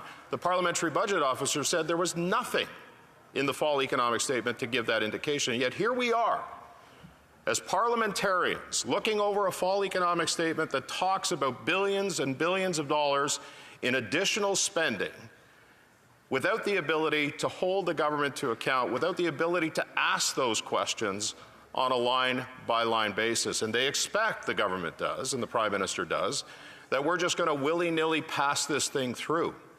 Well, that's not the function of Parliament. It's not the function of parliamentarians. The function of us is to hold the government to account. And the government needs to reciprocate that by being as transparent as they can. And the fall economic statement, according to the Parliamentary Budget Officer, does little of that, Madam Speaker. And so those were the two criteria that we set. And we gave the government ample advice and ample warning that we would support the fall economic statement if those two issues were met, and neither one were, Madam Speaker. So we find ourselves in a situation right now where, yes, we're to dispute the fall economic statement, where, yes, we're not able to support the measures that the government is going to implement because they didn't abide by those simple principles like every Canadian family does. And that is, Madam Speaker, that if you're going to spend something, you have to find those dollars. Now, throughout COVID, we've seen a lot of wasteful spending, Madam Speaker. In fact, recent reports showed that $200 billion of the $500 billion that was purportedly allocated towards COVID measures were actually not put towards COVID measures. So where'd the money go? Well, we're starting to find out. Multi-million-dollar Arrive scam app. We found out $240 million in ventilators that were never used, $150 million for SNC-Lavalin to provide field hospitals that were never built. So parliamentarians on this side of the House have every right to question government spending, have every right to question what's in budgets and what's in this fall economic statement. Now, I know the government doesn't like that, but that's our job, Madam Speaker. And so there, as I said at the onset, there are many things that are going on around the country, not just in Barrie Innisfil, but I think it's important to highlight some of the challenges that this inflationary and affordability crisis is causing for Canadians. Debt interest payments, costs have doubled this year. Next year, interest payments will be nearly as much as the Canada Health Transfer. And we're back in that cycle again under a Liberal government where the cost of servicing debt, Madam Speaker, is actually more than the health transfers that are provided to the provinces. So something has to give. And it always does when we increase debt and deficits, because two things happen, and we're certainly seeing this with this government. Taxes go up or services get cut. Interest rates, as we all know, are increasing at the fastest rate in decades. Families that bought a typical home 5 years ago with a typical mortgage that is now up for renewal are paying $7,000 more a year. And the Bank of Canada has signaled that interest rates will have to continue to rise even higher, continuing more pain. I mentioned about the carbon tax earlier, Madam Speaker. The carbon tax is expected to triple. Now, this despite the promise of the Prime Minister heading into the 2019 election that it was only going to be capped at $50 a ton. A year later, a year after that election, they announced, the government did, that carbon taxes were going to increase to $170 a ton. That's a threefold plus increase in the carbon tax. And who's paying for that, Madam Speaker? Homeowners are paying for it with home heating, hydro, groceries, everything else. Wholesalers and producers are paying that on the manufacturing and production side, and they're passing that down to the consumers. It's having a cascading effect across the economy. And the government's argument to that is that that's what we need to do to fight climate change. Well, we found out this week, Madam Speaker, that Canada ranks, coming out of COP27, Canada ranks 58th out of 64 in the world for a reduction of carbon emissions. So clearly the plan is not working, but Canadians are suffering as a result of the carbon taxes that are being imposed. Of course, the government will then again argue that more families in Canada are actually getting money back, more than what they pay in the carbon tax. And the Parliamentary Budget Officer again says that that's not true. So the government picks and chooses what they want to hear from the Parliamentary Budget Officer, an independent agent of Parliament, but when he tells the truth, they don't like the truth. And that's part of the problem that exists today. They're not living in reality. They've lost touch, Madam Speaker. Their ideology won't allow them to solve the problems that they've created with respect to inflation. And until and unless we get to a point where we reduce government spending, or at least if there's new spending, attach that with a dollar found, and start reducing taxes so that we can make life more affordable and attainable for Canadians, this situation will be prolonged for a long time, and Canadians will continue to suffer. And the only way that we can change that is a change of government. Thank you, Madam Speaker. Questions and comments. The Honourable Parliamentary Secretary to the Government House Leader. Yeah, well, Madam Speaker, you know, the member has an issue in terms of credibility. When he talks about the price on pollution, let me use that as the example. The Conservative Party of Canada, in the last federal election, campaigned on a price on pollution. They supported it. They have taken a complete 180-degree change on that. In other words, a flip-flop. Now they call it the carbon tax once again, and they're going to get rid of it. And then the member says the residents of Winnipeg North, Canadians, are actually paying more than they're receiving. The Parliamentary Budget Officer also made it very clear, dollar for dollar, there is 80% of the constituents of Winnipeg North that are receiving more than they are actually paying into it. So to try to give a false impression when you even have that independent budget officer saying that 80% of the residents of Winnipeg North and others are receiving more than they're paying into it, what would he say to that particular report from the budget officer? Honourable Member for Barrie Innes.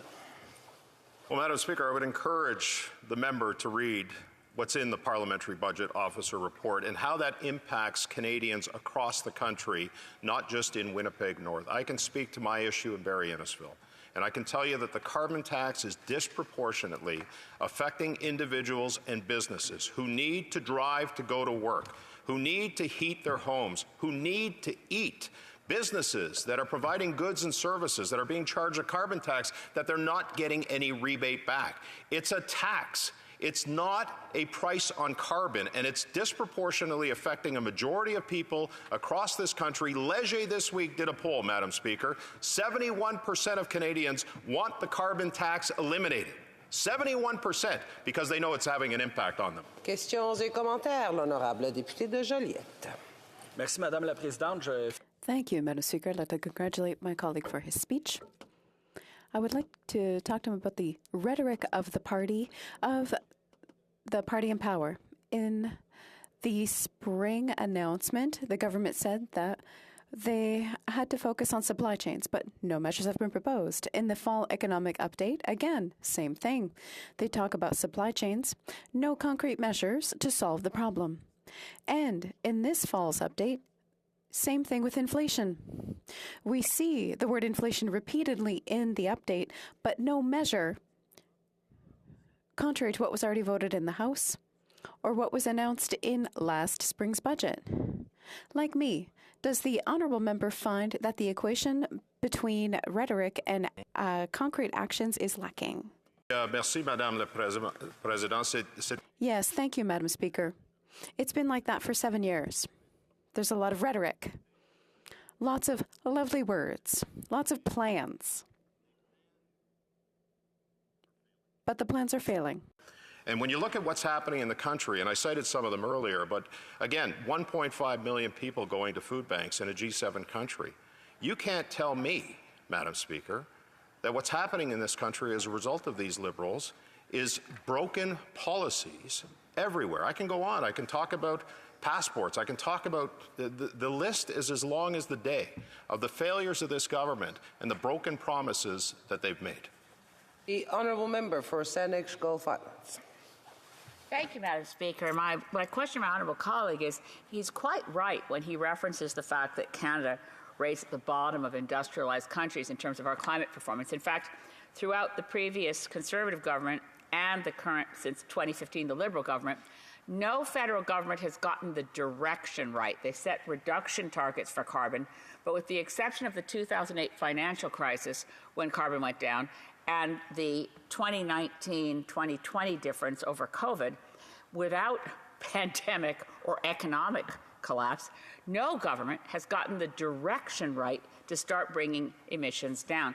I'd ask my honourable colleague, there are ways to reduce emissions that don't involve carbon pricing. I happen to support carbon pricing, but it's a necessary but insufficient condition. What would this member recommend that we actually do to reduce emissions rapidly? The honourable member for Barrie Innisfil. Thank you, Madam Speaker. And maybe there's a reason why our emissions aren't going down as quickly as we would like them to. And I know that the honourable member, who I have respect for, is not going to like this. We represent a small portion of emissions around the world. I think the solution for Canada is to reduce emissions around the world, and that's to supply clean Canadian energy with the best environmental standards, the best labor standards, the best human rights standards in the world to those emerging democracies and those emerging countries who are carbon intensive. If we want to help, let's help the world. Resuming debate, the honourable member for Kelowna Lake Country. Thank you, Madam Speaker, and it's an honour to rise on behalf of my community in Kelowna Lake Country. This fall economic statement leaves people to be concerned about how out of touch the Liberal government is here in Ottawa. People don't understand how common sense never seems to be able to enter the thinking of this costly Liberal NDP coalition, which exists on and insists on continuing to mismanage Canada's finances and making it harder for Canadians and small businesses to manage their own finances. Less than a month ago in Windsor, the Liberal Finance Minister spoke with shocking clarity about the stewardship of the economy she is managing. To quote her exact words, quote, "Our economy will be slow. There will be people whose mortgage rates will rise. Business will no longer be booming." Where has the Liberal Finance Minister been? Did she just wake up from a 7-year Liberal fairy tale slumber? Doesn't she see how crushed businesses are and how dire people's finances are? Doesn't she read any reports on how small businesses have incurred, on average, $150,000 in debt over the last 2 years? Reports on how restaurants are barely hanging on and food bank usage has seen an all-time high. It was just reported this week that Kelowna has the 5th highest rent prices in all of Canada, only behind Vancouver, Toronto, Burnaby, and Victoria. You'll see 4 out of the top 5 are in British Columbia. BC also consistently has among the highest gas prices in the country. Just go around my community in Kelowna Lake Country, and last week in a constituency week, I met with residents and small businesses all week. People were crying, people are desperate, people are considering medical assistance and dying because they can't afford to live. People can't heat their homes, and people are at the breaking point. Madam Speaker, after the dire warning from the Liberal Finance Minister, Canadians are hoping to see the Liberals reining in their spending and cut taxes.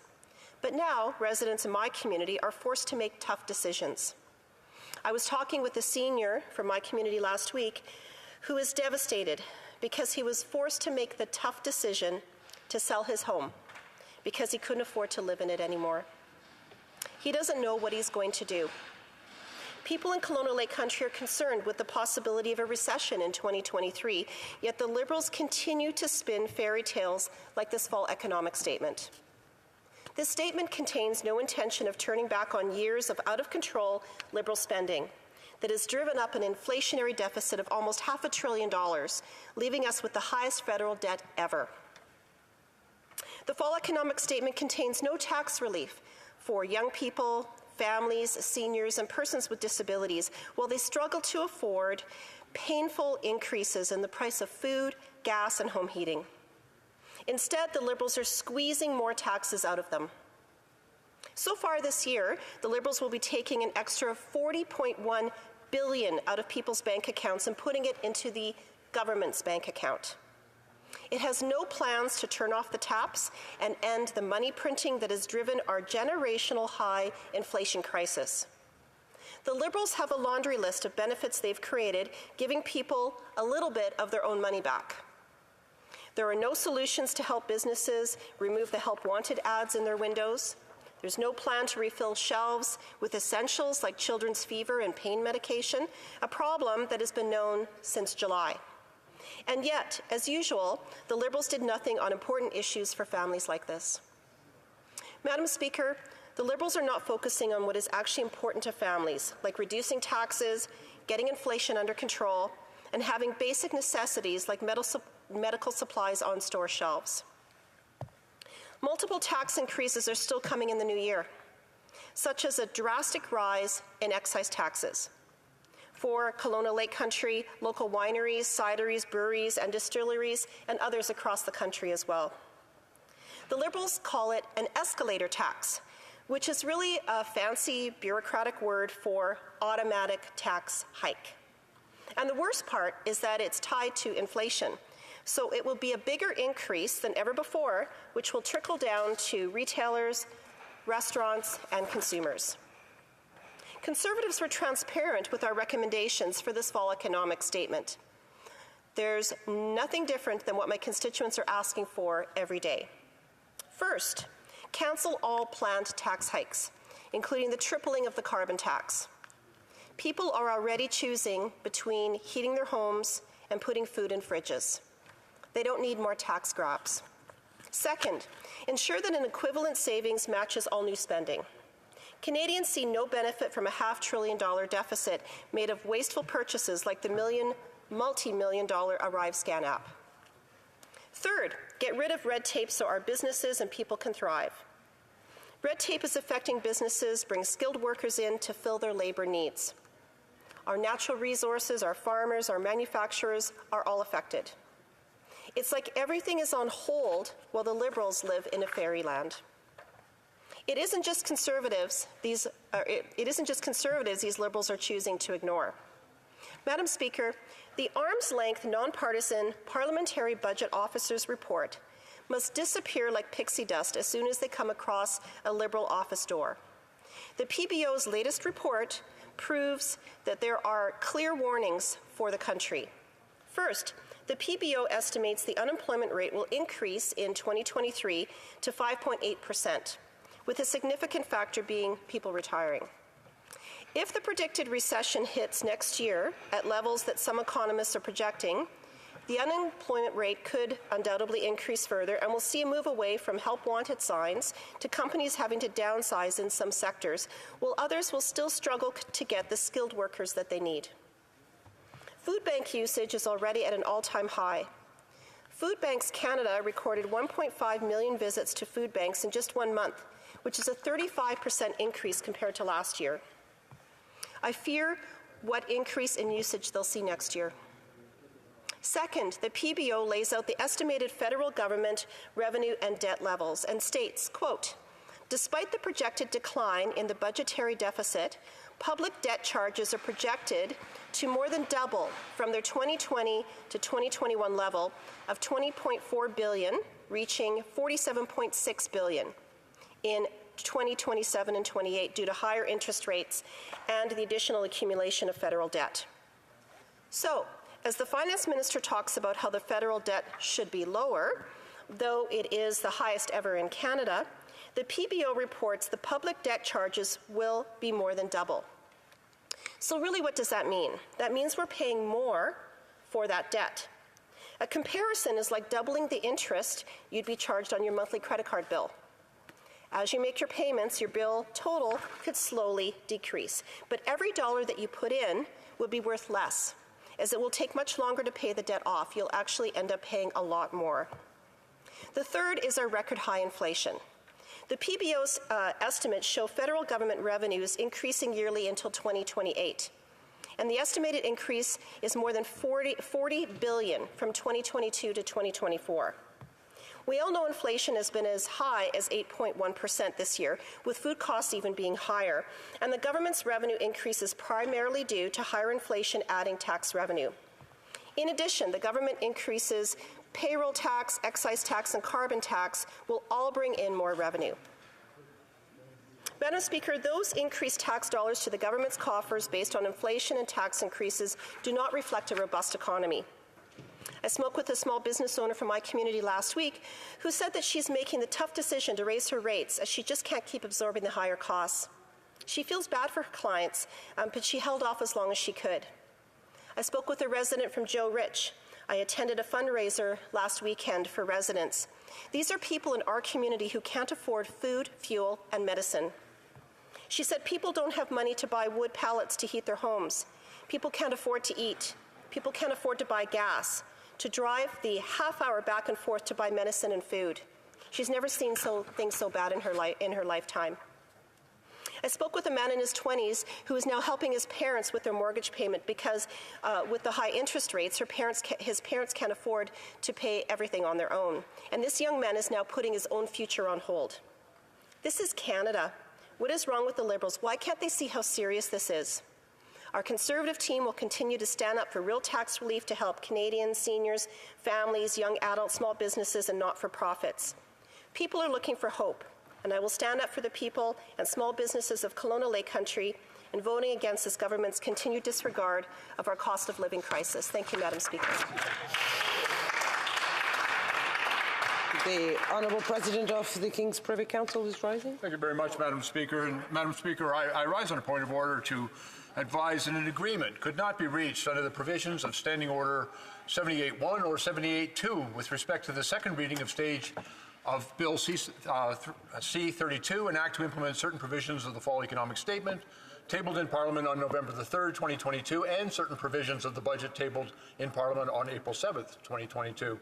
And therefore, Madam Speaker, under the provisions of Standing Order 78.3, I give notice that a Minister of the Crown will propose at the next sitting of the House a motion to allot a specific number of days or hours for the consideration and disposal of proceedings at the said stage.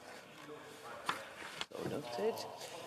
Questions and comments. Questions et commentaires. The Honourable Parliamentary Secretary to the Government House Leader. Yes, thank you, Madam Speaker. When the members and Conservatives talks about taxes, one of the things that always amazes me is they'll refer to CPP. And they look at CPP as a tax increase. So because there's going to be more money invested in CPP, as a direct result, they're calling it a tax on Canadians. When in fact, Madam Speaker, the money that is being contributed to CPP is so that the workers, when it comes time to retirement, will have more money in their pockets. So when they attack that issue, they're actually attacking the worker and their abilities to be able to retire with more funds. When they talk about the price on pollution, the very thing in which they supported in the last federal election, they leave out the fact that there's increases in the environmental fund that's putting more money into their pockets. Can she explain why on those two aspects? The Honourable Member for Kelowna Lake Country. Well, thank you, Madam Speaker, and I thank the member for his question. There are many people that have referred to payroll taxes as taxes, both in this House, on the government side, and many people out there, organizations and reputable organizations in Canada. And so, in fact, when we're referring to this, This is affecting people. We're looking at what's affecting people today. We are in a 40-year high inflation. People cannot afford to put gas in their car or buy food. Now is not the time that we should be increasing any costs, including any taxes that people would have to bear. And also on that front, this also includes adding costs for small businesses.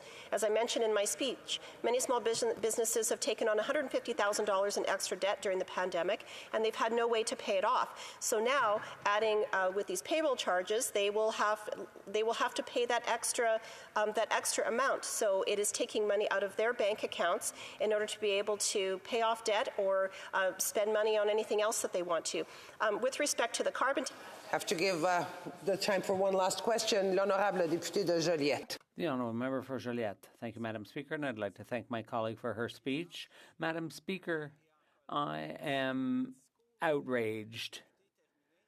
Once the speech ended, the Minister of Public Safety got up and announced that he was going to limit debate on C-32.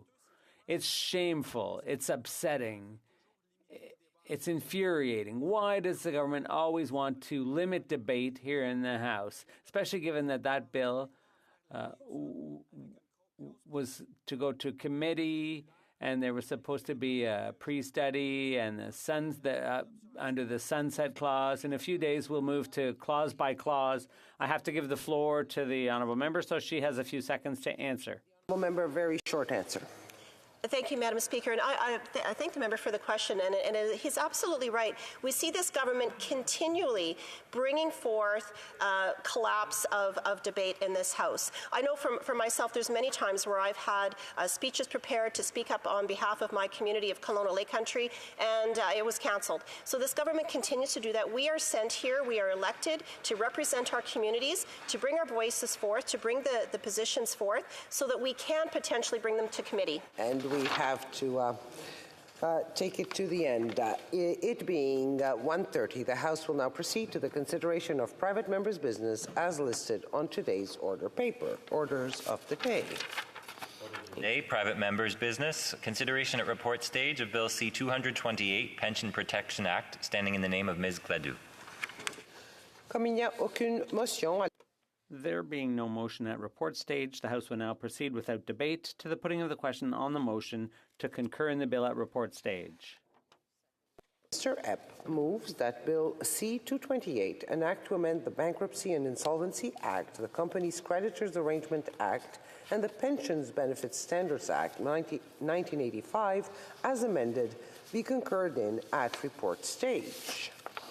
Si un député If a member of a recognized party present in the House wishes that the motion be carried or carried on division, or wishes to request a recorded division, I would invite them to rise and indicate it to the chair.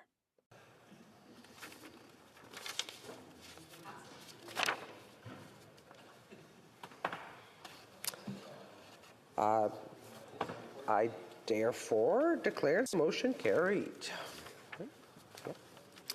When shall the bill be read a third time?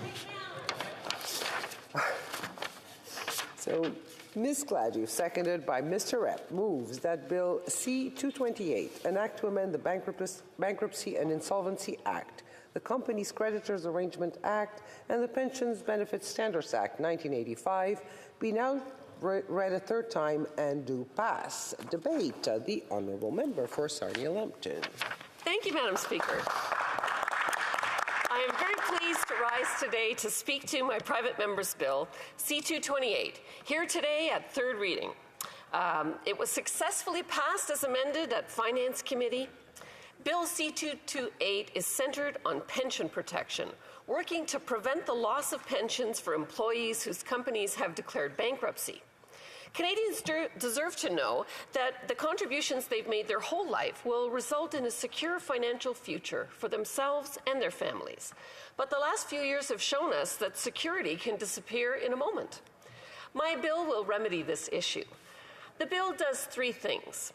It requires that an annual report on the solvency of pension funds be tabled here in the House of Commons for greater transparency and oversight. Secondly, it provides a mechanism to transfer funds into a pension fund to restore it to solvency. Finally, in the case of bankruptcy, pensions would be paid out ahead of large creditors and executive bonuses. The acceptance so far of this Parliament and the good work that's been done on the bill by all parties shows that there is a common spirit and desire to improve pension security for Canadians. And for that, you have my sincere thanks. Over the last 10 years, efforts by many parties and senators have been put forward to introduce bills towards improving pension protection in Canada. So, Madam Speaker, what I did was cherry pick from all the ideas that were previously supported in this House and put them together in Bill C-228. Learning from both the numerous cases of company collapse and the various pension protection bills that came before to improve pension protection in a way we can all live with is my goal here today. Pour remettre les choses en contexte, mentionnons...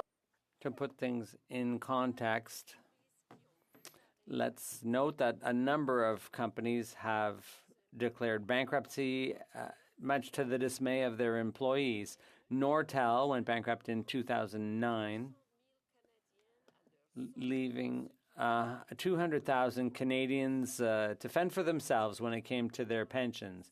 An article in the Financial Post in 2016 about Nortel's downfall said that pension plans are never guaranteed,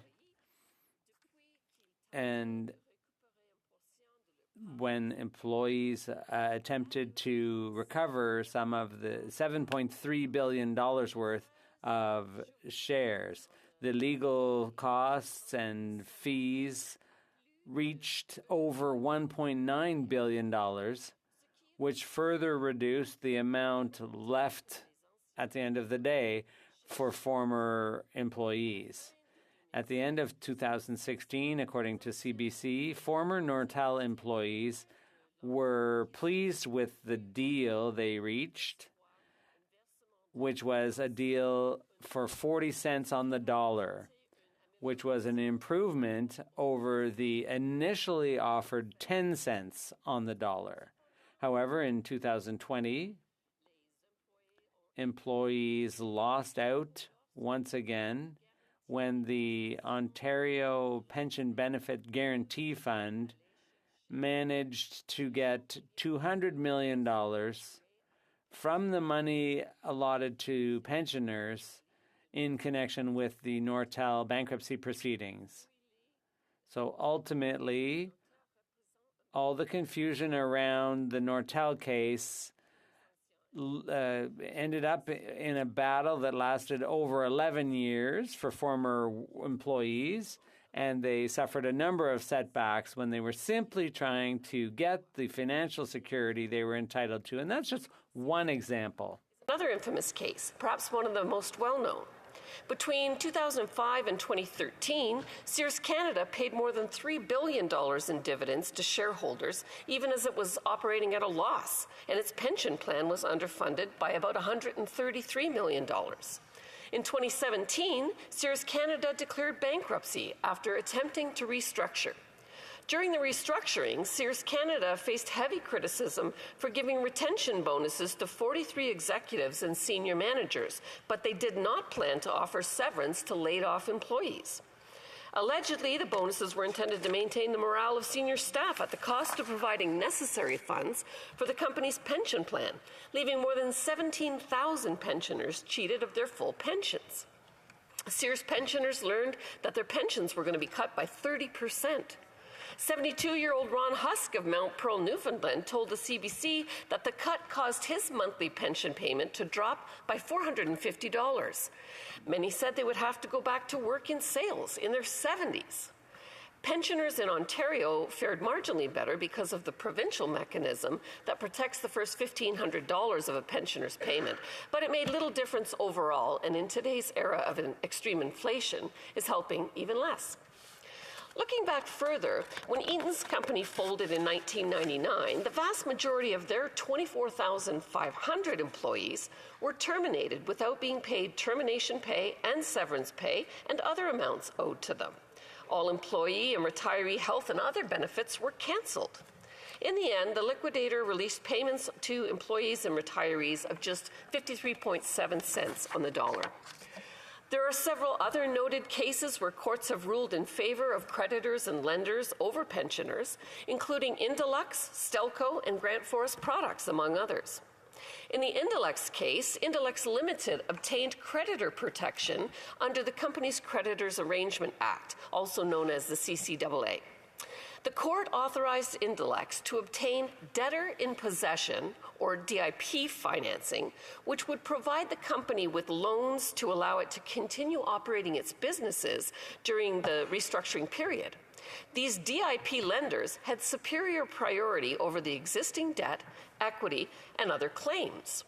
At a hearing for approval of this motion in 2008, two groups of pension claimants opposed this distribution, asserting that the assets equal to the funding deficiencies in the two defined benefit pension plans administered by Indolux were deemed to be held in trust and should be given to the pension plans in priority over the DIP lenders.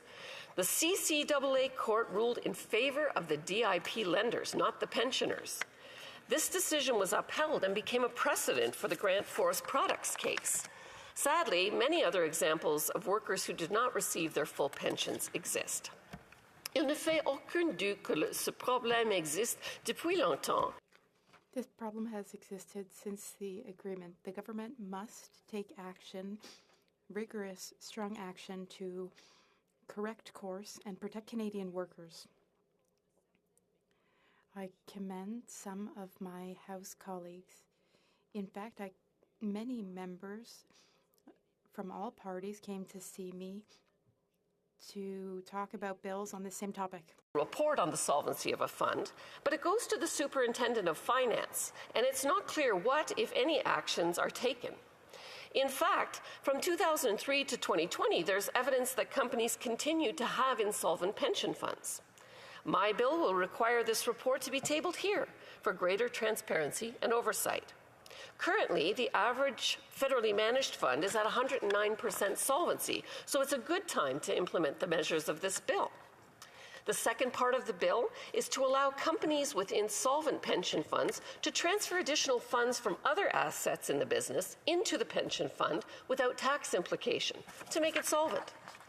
In October 2017 and again in 2020, the bloc member for Manicouagan introduced her private member's bill, Bill C-253, which would amend the Bankruptcy and Insolvency Act and the CCAA. The bill would provide priority status for pensions in the event of bankruptcy proceedings. And this bill ultimately made it to committee but died on the order paper when the Liberals called the election. I've incorporated her bill here with some suggestions brought forward. There was concern that implementing an immediate priority for pensions could have unintended consequences. The suggestion was to have the coming into force of the reporting on the insolvency of funds to happen immediately, along with the mechanism to top up the fund and restore it to solvency. But it was recommended to have several years of time for companies to get their funds in order before implementing the priority part. 5 years was suggested originally in the bill, but there were stakeholders who preferred to see it be 3 years. At committee, we were able to come to a compromise of 4 years coming into force on the priority portion of the bill. I want to also acknowledge the Liberal member for Whitby sponsored an e-petition on pension protection, supporting this very issue. My bill has been reviewed by a variety of stakeholders, from the Canadian Labour Congress to financial institutions and the many pension associations nationally, including the Canadian Federation of Pensioners and the Canadian Association of Retired Persons. Bill Van Gorder, the Chief Operating Officer of CARP, offered this quote: "Most older Canadians have fixed incomes but face rising costs, growing inflation, and an unpredictable economy, and retirement savings that suffer as a result. The Canadian Association of Retired Persons believes it's vital that the federal government protect pensioners by giving them priority status and creating pension insurance programs that ensure 100% of pension liabilities. This proposal will go a long way in making that happen." Certaines banques et grandes institutions. Some banks and major financial institutions have talked to me about their concerns. They're worried about the fact that if we give super priority, then businesses with insolvency will have to pay higher interest rates in order to access credit, and they will be less likely to ask for credit. This is in part why the entry into effect transition period should give businesses the time to put their financial houses in order. After 4 years, if a business is not able to become solvent, make its fund solvent again, then it will have to pay an enhanced interest rate in order to obtain credit, because it would be a riskier proposition. On the solvency of funds for greater transparency so we can ensure actions are being taken to protect pensions, creating a mechanism to top up the funds to restore solvency, and in the event of bankruptcy, ensuring people who have worked their whole lives receive the pension to get what they were promised. An amendment was brought forward by the member for Elmwood Transcona to include severance and termination pay at the same priority as pensions, ahead of secured creditors, and it was presented at Finance Committee. Indeed, discussions were held with all parties regarding this, and at second reading I did say I would support this measure. However, it was ruled out of scope by the clerk and the chair of the Finance Committee. The committee then voted in the majority to overturn the ruling of the chair and voted to add this amendment to the bill. Subsequently, the parliamentary secretary to the government House leader asked for a speaker's ruling to eliminate the amendment since it was out of scope. The speaker did rule it out of scope, and that amendment does not appear in the bill. I respect the decision of the Speaker, although I am disappointed that this addition didn't go forward, since I do think that people should receive their severance in the case of bankruptcy. But with the priority falling now after secured creditors, preferred creditors, and unsecured creditors, it's unlikely that they'll get it, which contravenes the law in many provinces. In Ontario, for example, the law is that you get a minimum of 1 week of severance for every year of service, 1 week of salary, sorry. Other amendments at committee included the deletion of Clause 6, which eliminated a mechanism to get third-party insurance on the insolvent portion of the pension fund. No one seemed to think this was as brilliant an idea as I originally thought. Clause 7 was also deleted to clean up sections 8.1 and 8.2, which were holdovers from previous legislation. I want to thank everyone who helped to improve my bill at committee, for passing it there expediently to bring it to this stage. And in summary, I'm now asking all members of this House and the Senate to work to get this bill over the finish line and truly improve pension security for Canadians. We're so close. Let this 44th Parliament be the one to ensure Canadians are able to live with dignity into their golden years. Our continued efforts will ensure Canadians are able to support themselves and their families with the pensions they have worked over a lifetime to earn. Please vote to support Bill C-228. Thank you, Madam Speaker. Questions and comments? The Honourable Parliamentary Secretary to the Government House. Yes, Madam Speaker, there's always been a great deal of concern whenever you hear of bankruptcies and employees being taken advantage of, especially when you hear highlights of executive pays that are definitely unreasonable. And, a while back, we actually had passed some legislation that kind of made it a little bit more transparent, allowing courts to claw back in situations of that nature. I wasn't at the committee, but I'm very much curious whether or not any exploratory work was done on that particular issue. The Honourable Member for Sarnia-Lambton. Thank you, Madam Speaker. And I'd like to thank the Parliamentary Secretary to the Government House Leader for the question. Obviously, there were fulsome discussions on all the topics with stakeholders and at committee. One thing I'm really disappointed about, though, was that this member opposite spoke against the unanimous consent motion that we brought to the House to try to restore the severance priority back into the bill. And, I think people do deserve to get their severance when, companies go bankrupt. And I would encourage the Parliamentary Secretary to add this into their omnibus budget bill when it comes in March. Thank you. Honorable Député de Joliette. The Honourable Member for Joliette. Thank you, Madam Speaker. From the bottom of my heart, very sincerely, I thank the member for Sarnia-Lambton for all of her work on this private member's bill, C-228. As she has explained very well, once again, this is an extremely important bill to protect retirees, pensioners with defined pensions. I would also like to commend her on working across party lines without partisanship. We all worked together in the interests of workers and pensioners. Hats off to my colleague. Here we are asking questions or making comments, so mine is more of a comment. This bill has been brought before the House so many times, and this member is the one who finally got everyone together to really change people's views and move things forward. Thank you to her. Thank you, Madam Speaker. The Honourable Member for Sarnia-Lambton. Thank you very much, Madam Speaker. I thank my bloc colleague. I also would like to thank the member for Manicouagan and all those who helped me with this bill. This is what Canadians truly want. Canadians want us to work together to improve our country. Thank you. Transcode. Thank you very much, Madam Speaker. Yesterday on the record, the member for Winnipeg North himself said that he said no to including protection for termination and severance pay in this bill, even though the will of the committee was to proceed with that protection. Today, he said on the record he wasn't at the committee where this was discussed and where the bill sponsor appeared to say that she felt very strongly this was part of the scope of the bill. So why is it that somebody who wasn't there for the conversation, by his own admission, can stand up in this place and oppose good protection approved by a majority of Finance Committee members, which he did, again, by his own admission yesterday by saying no to unanimous consent? For Sarnia-Lambton.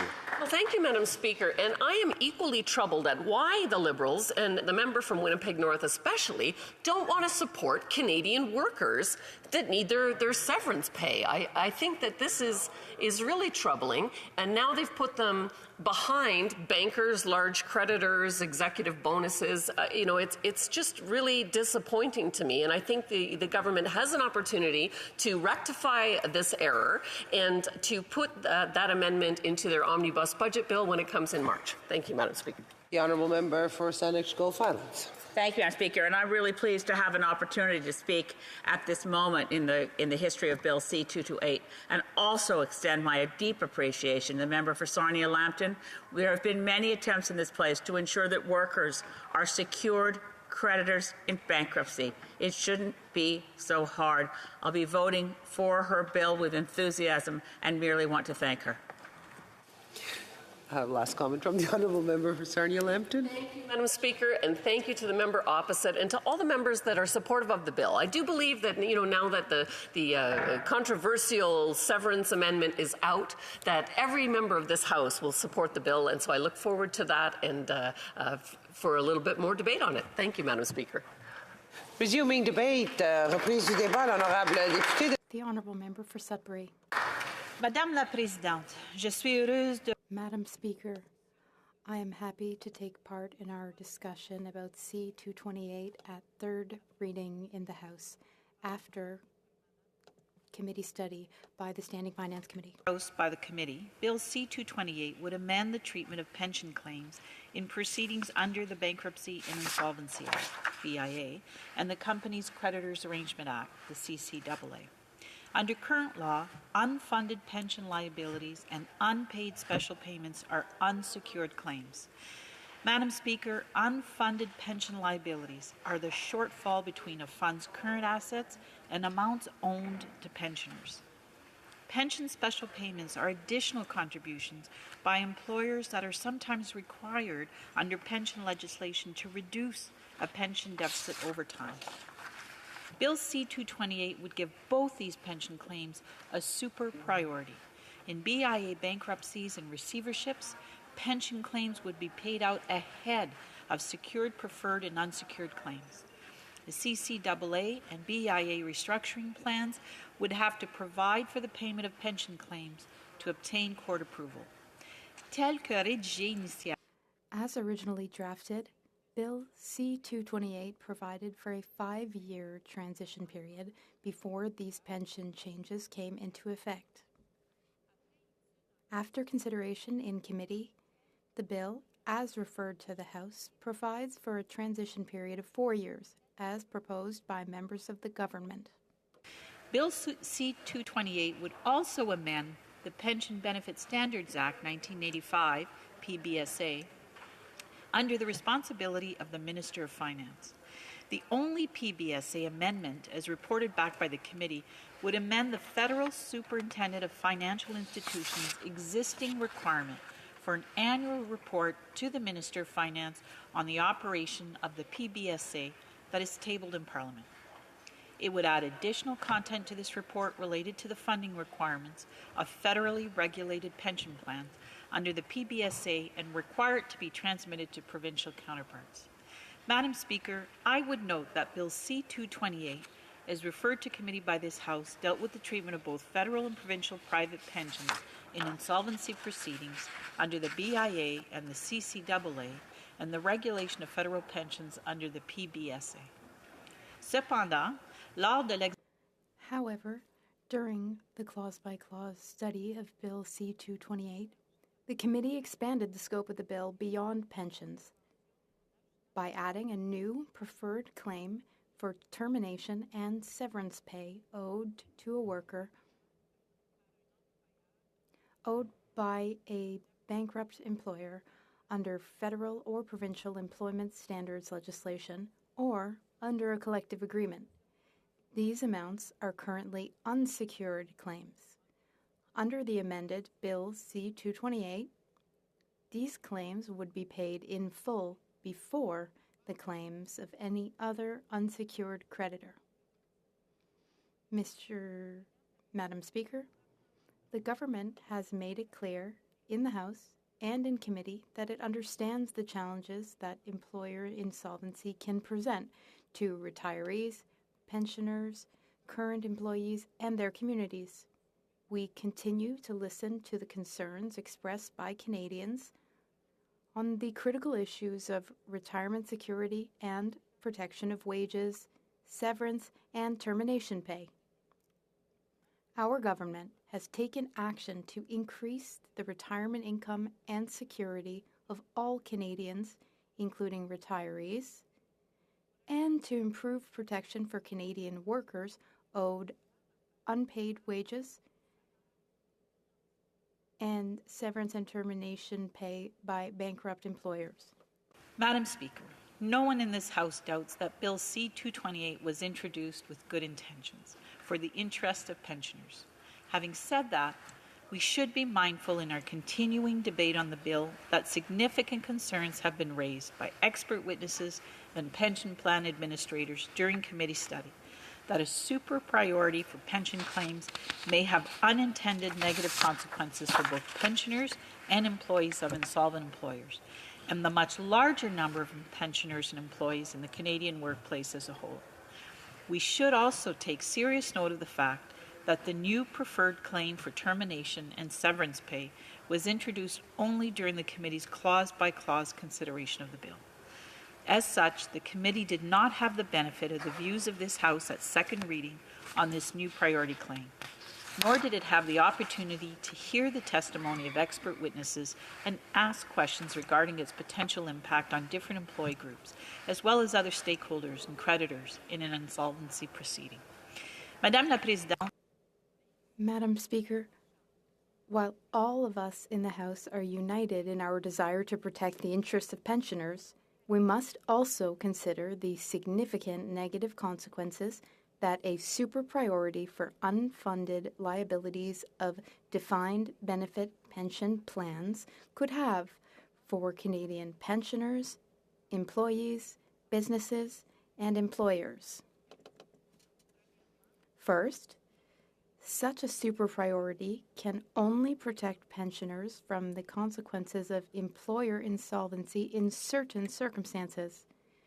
We are all aware of past insolvencies where pension plan deficits were very large, sometimes running into the billions of dollars.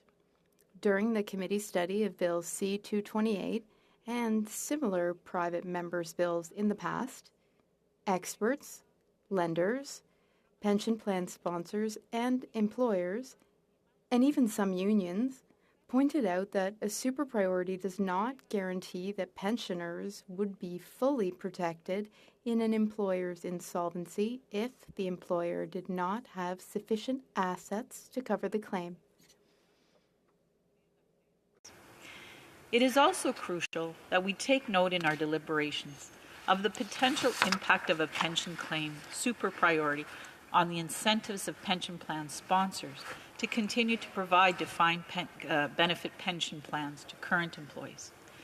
During the committee's study of the bill, pension plan experts and plan sponsors predicted that as many as 40% of private plan sponsors could terminate their defined benefit pension plans during the bill's transition period if Bill C-228 were to pass with a super priority.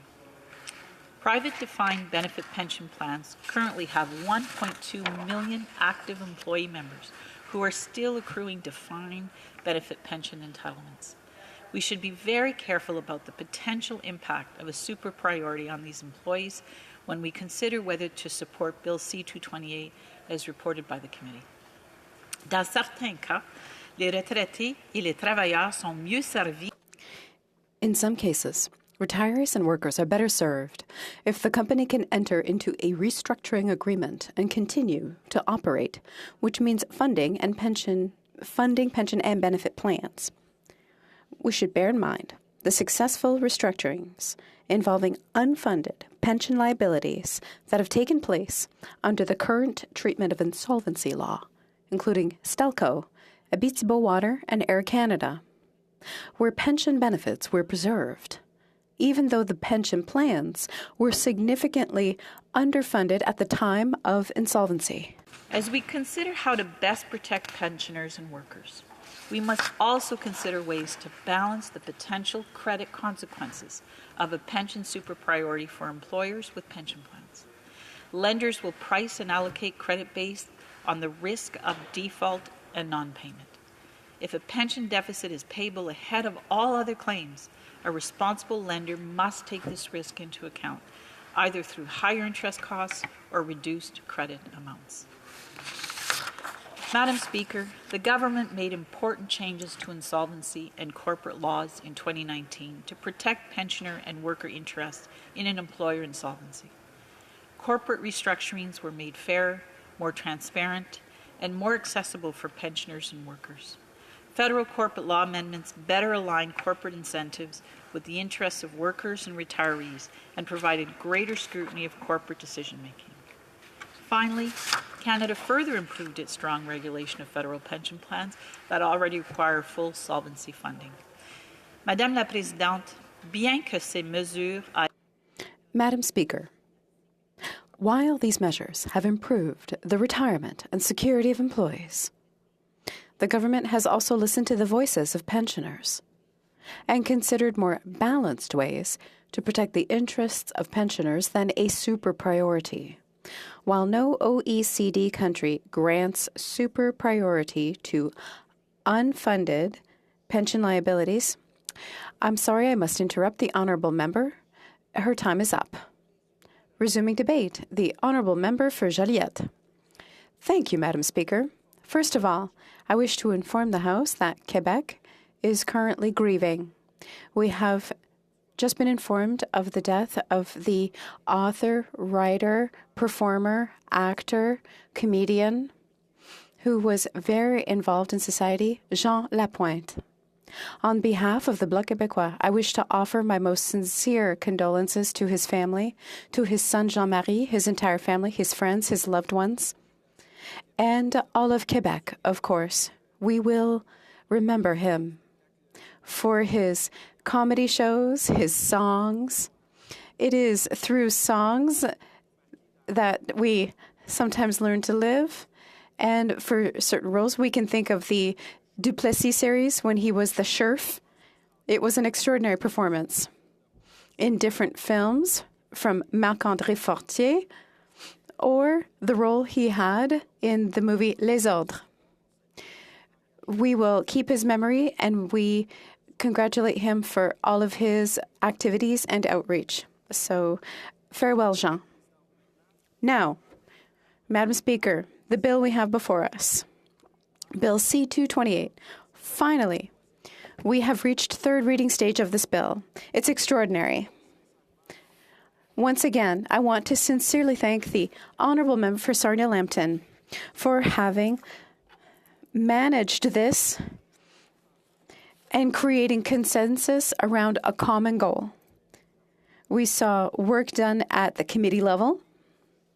Members on all sides offered a contribution to the bill. For instance, the Honourable Member for Transcona, who came to improve the bill.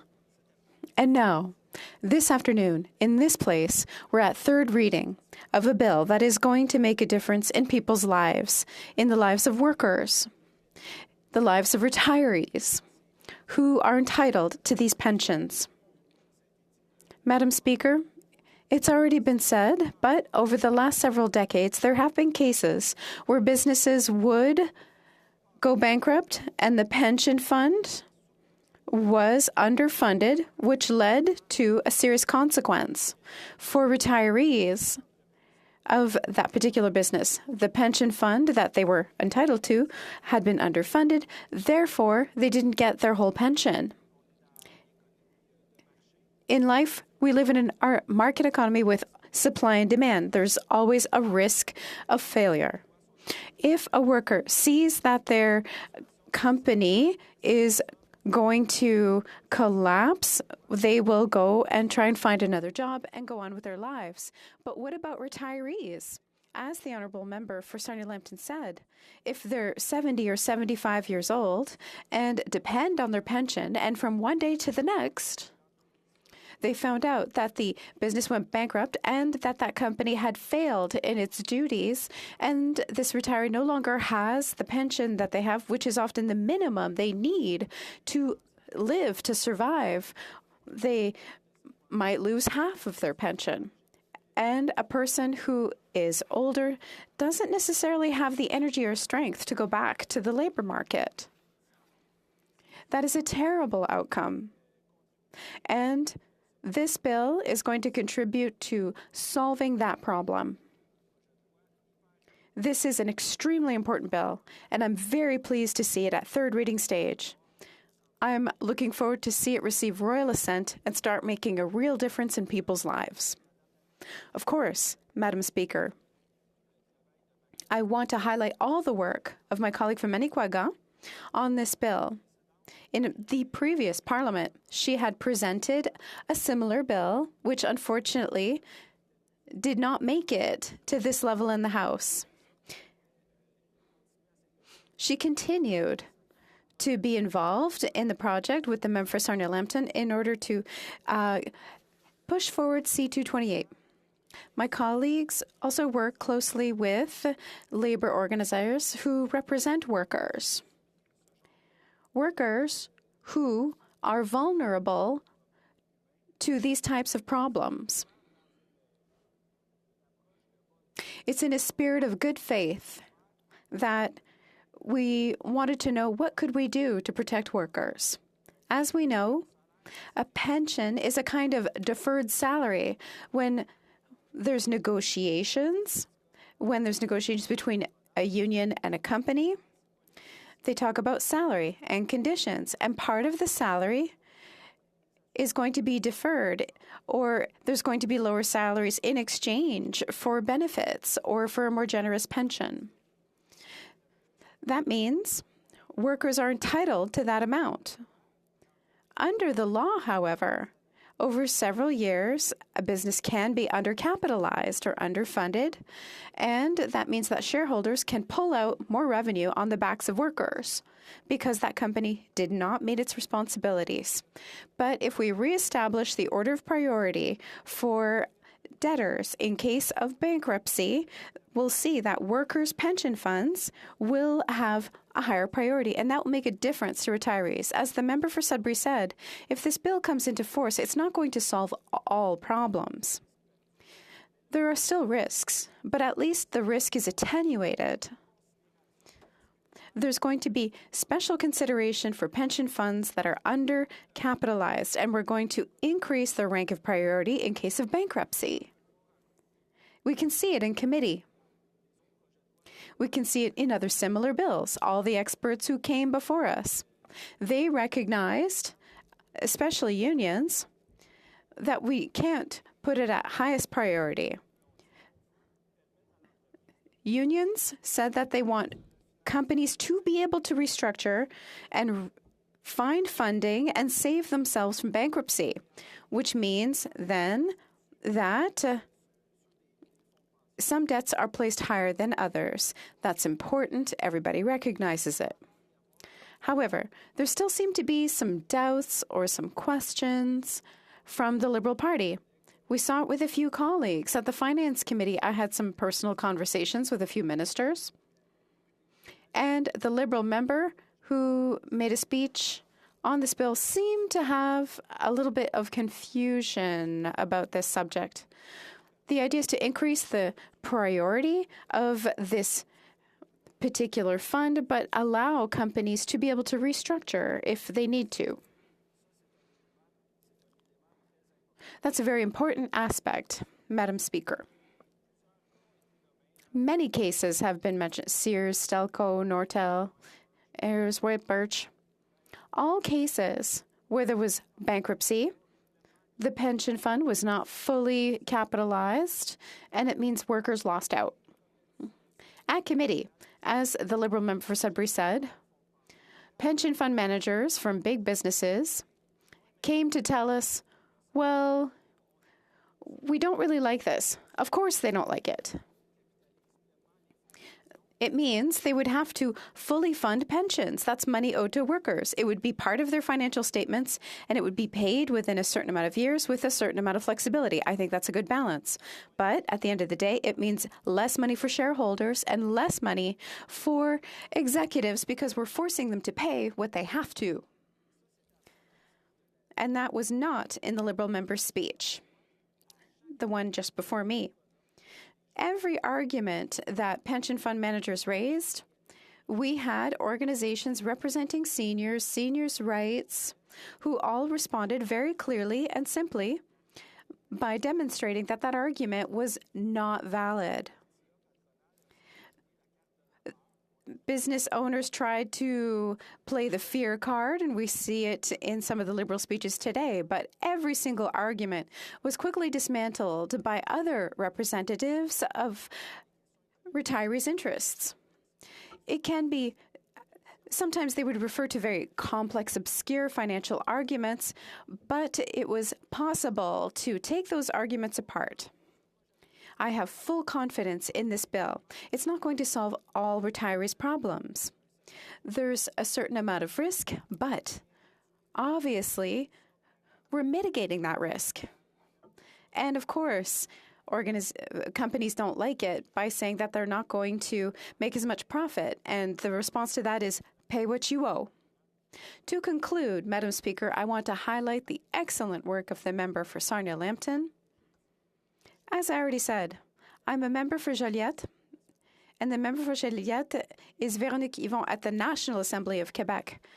And she often mentions putting common good over partisan interests, and that's exactly what the member for Sarnia-Lambton did here, so I'd like to thank her and congratulate her.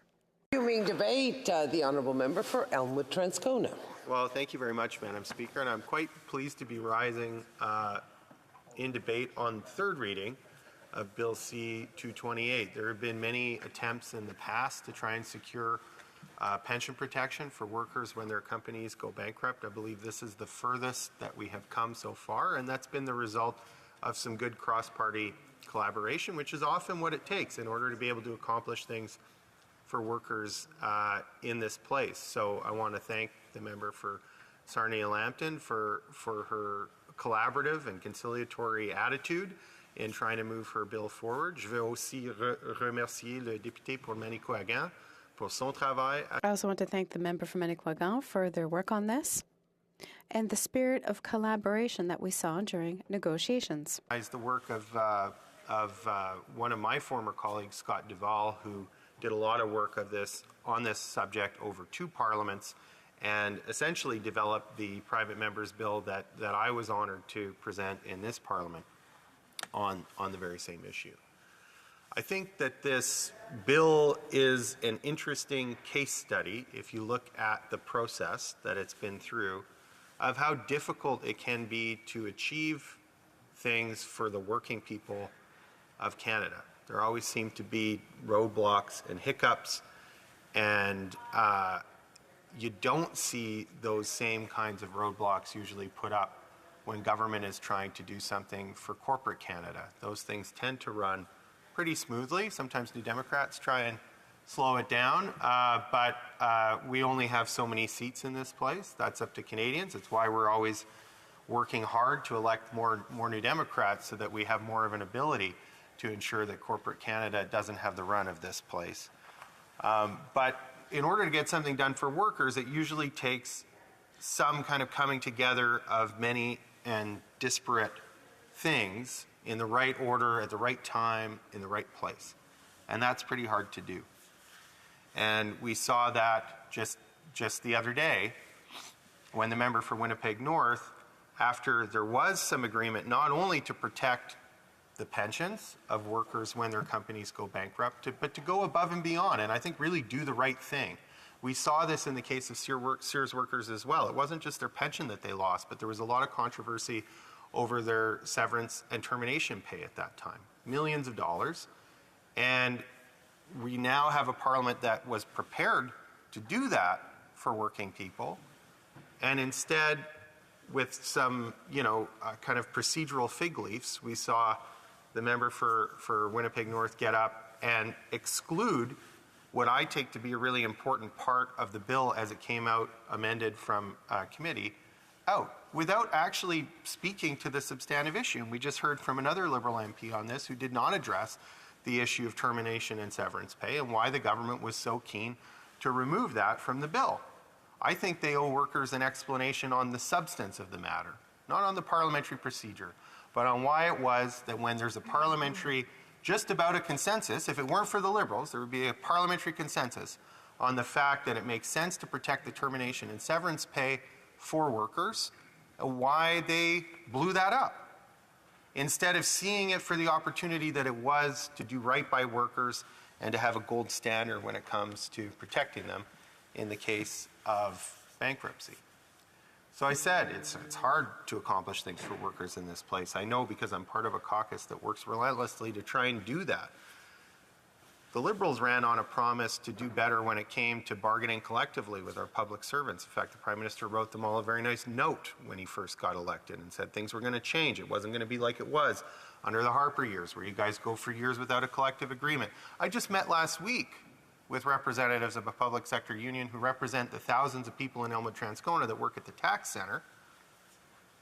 And what are they telling us? They've been a year without a contract. The government won't make a wage offer. They're having to go to some kind of mediation because they can't get the government bargaining in good faith. We see that far too often. And frankly, when Conservatives have been in government, we've seen that lack of good faith and difficulty in getting contracts for public servants too. And that's part of why it is very difficult to get things done for workers in this place. In the previous government, we saw Bill C-525 and Bill C-377. Folks in the labor movement will remember those bills because they made it easy to decertify a union, they made it harder to certify a union, and they would have required unions to inappropriately disclose their financial position, which matters if you're thinking about a strike, for instance, in order to make the case for better wages and working conditions. If the employer knows how much is in your strike fund, it's very easy for them to develop a strategy to exhaust the strike. And so that was something that was not good, and the Liberals promised to get rid of it. They did finally. It took a long time after they came to power for Bill C-4 in the 42nd Parliament to pass. I remember encouraging them to do it a lot quicker. Didn't take a lot of time for them to try and pass a deferred prosecution agreement arrangement when SNC-Lavalin came knocking and said that was something that they wanted. That appeared quickly in a budget bill, and all of a sudden that was getting done when it took a year for the legislation to repeal C-525 and Bill C-377. We've also seen Liberals and Conservatives stand up in this place over the course of many parliaments now to legislate workers back to work. Because, God forbid, the workers get too uppity, we've got to shut that down and make sure that they're back at work and doing what they're told and working for the wages that the government puts in legislation. The Liberals talked for a long time about anti-scab legislation, but actually until it was put in a confidence and supply agreement, it has been very hard to have any confidence that they would do it, and they still weren't going to do it the right way until the NDP said very clearly that anti-scab legislation should not just apply when there's a lockout, but it should also apply when there's a strike. And we know that the Conservatives are not supportive of anti-scab legislation, and that's why it's hard to get things done for workers around here. Even 10 paid sick days during the pandemic, we had to argue again and again that that ought to be done. We're told next month that should finally been in place. We've had to wait a good long time. You know, you didn't have to wait was big companies at the beginning of the pandemic when big banks and others got access to liquidity very quickly because government was concerned about them. So we've seen when the government is concerned, they are able to act quickly. And we often see long delays when it comes to doing the right thing by workers. I'm sick of it, and it's why this has been a very hopeful process, working with the member for Sarnia-Lambton, puis le député de Manicouagan, because actually something has been coming together here that is a good thing for workers, that we have been working to institute for a long time. And not only was it going to be just the next little step, it was going to be the gold standard.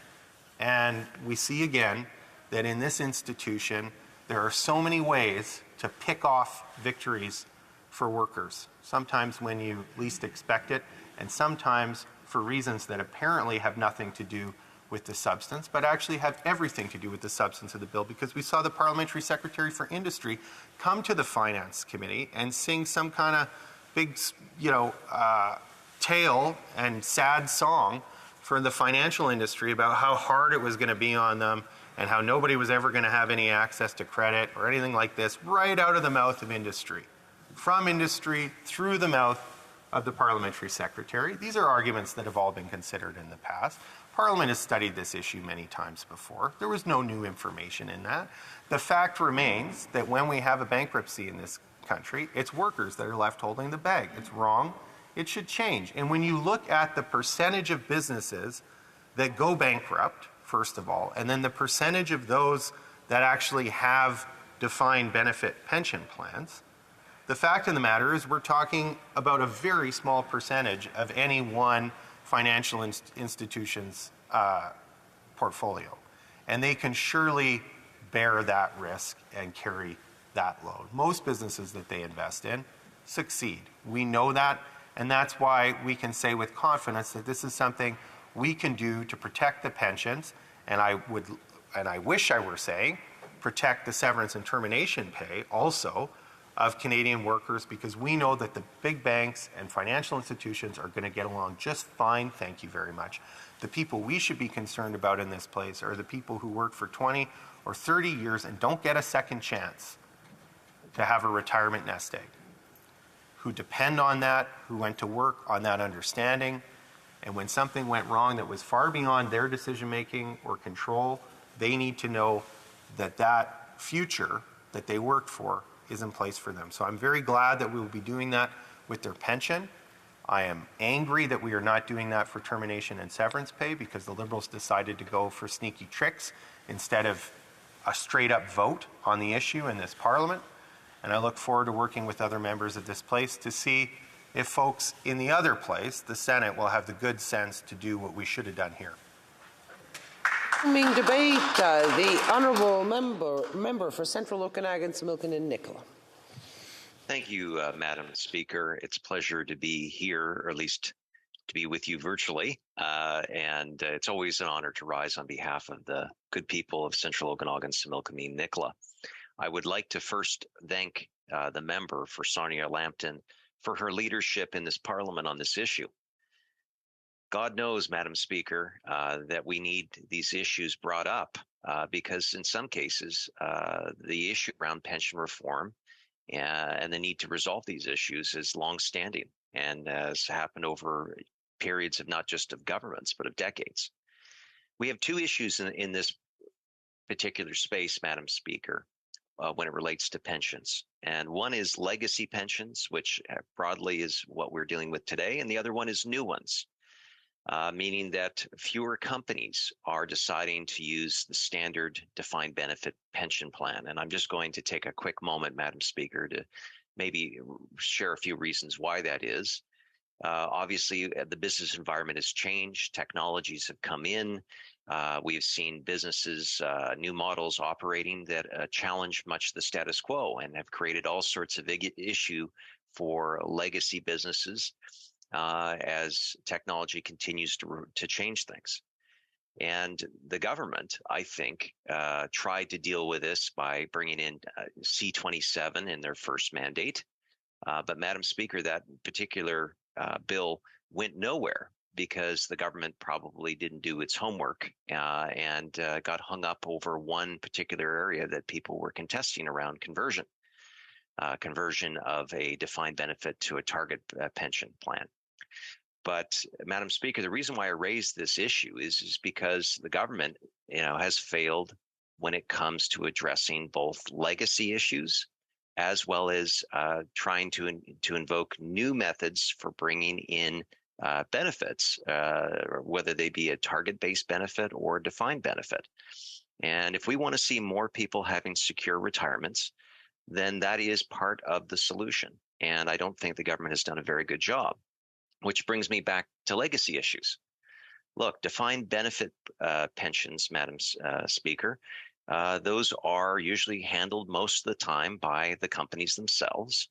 There is no legislation that says that when they're in surplus position, that who actually owns that? Is it the actual company, or is that the pensioners or the current workers?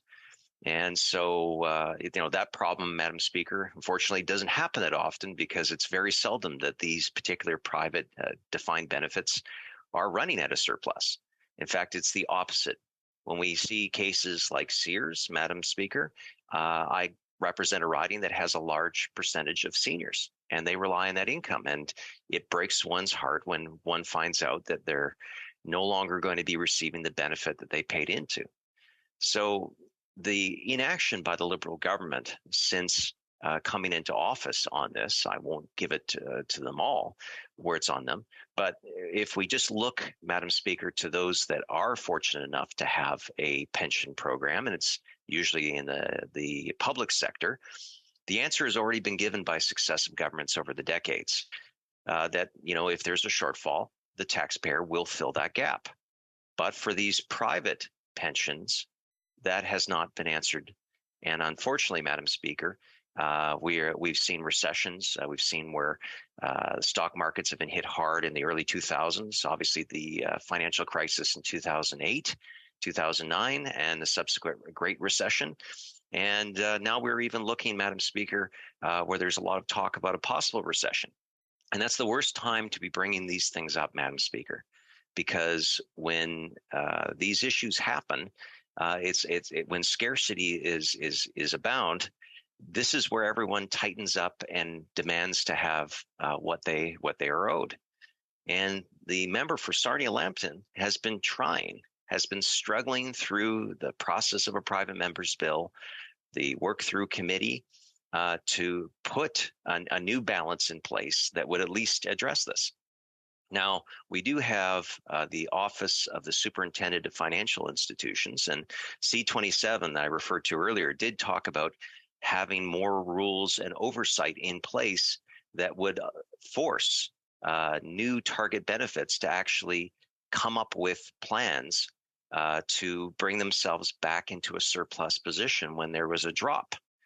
And that's really important, Madam Speaker, because joint-sponsored pension plans often have these things where they will, on a temporary basis, cut some secondary benefits in order to smooth out. And once the plan comes back into balance, then the regular benefits continue.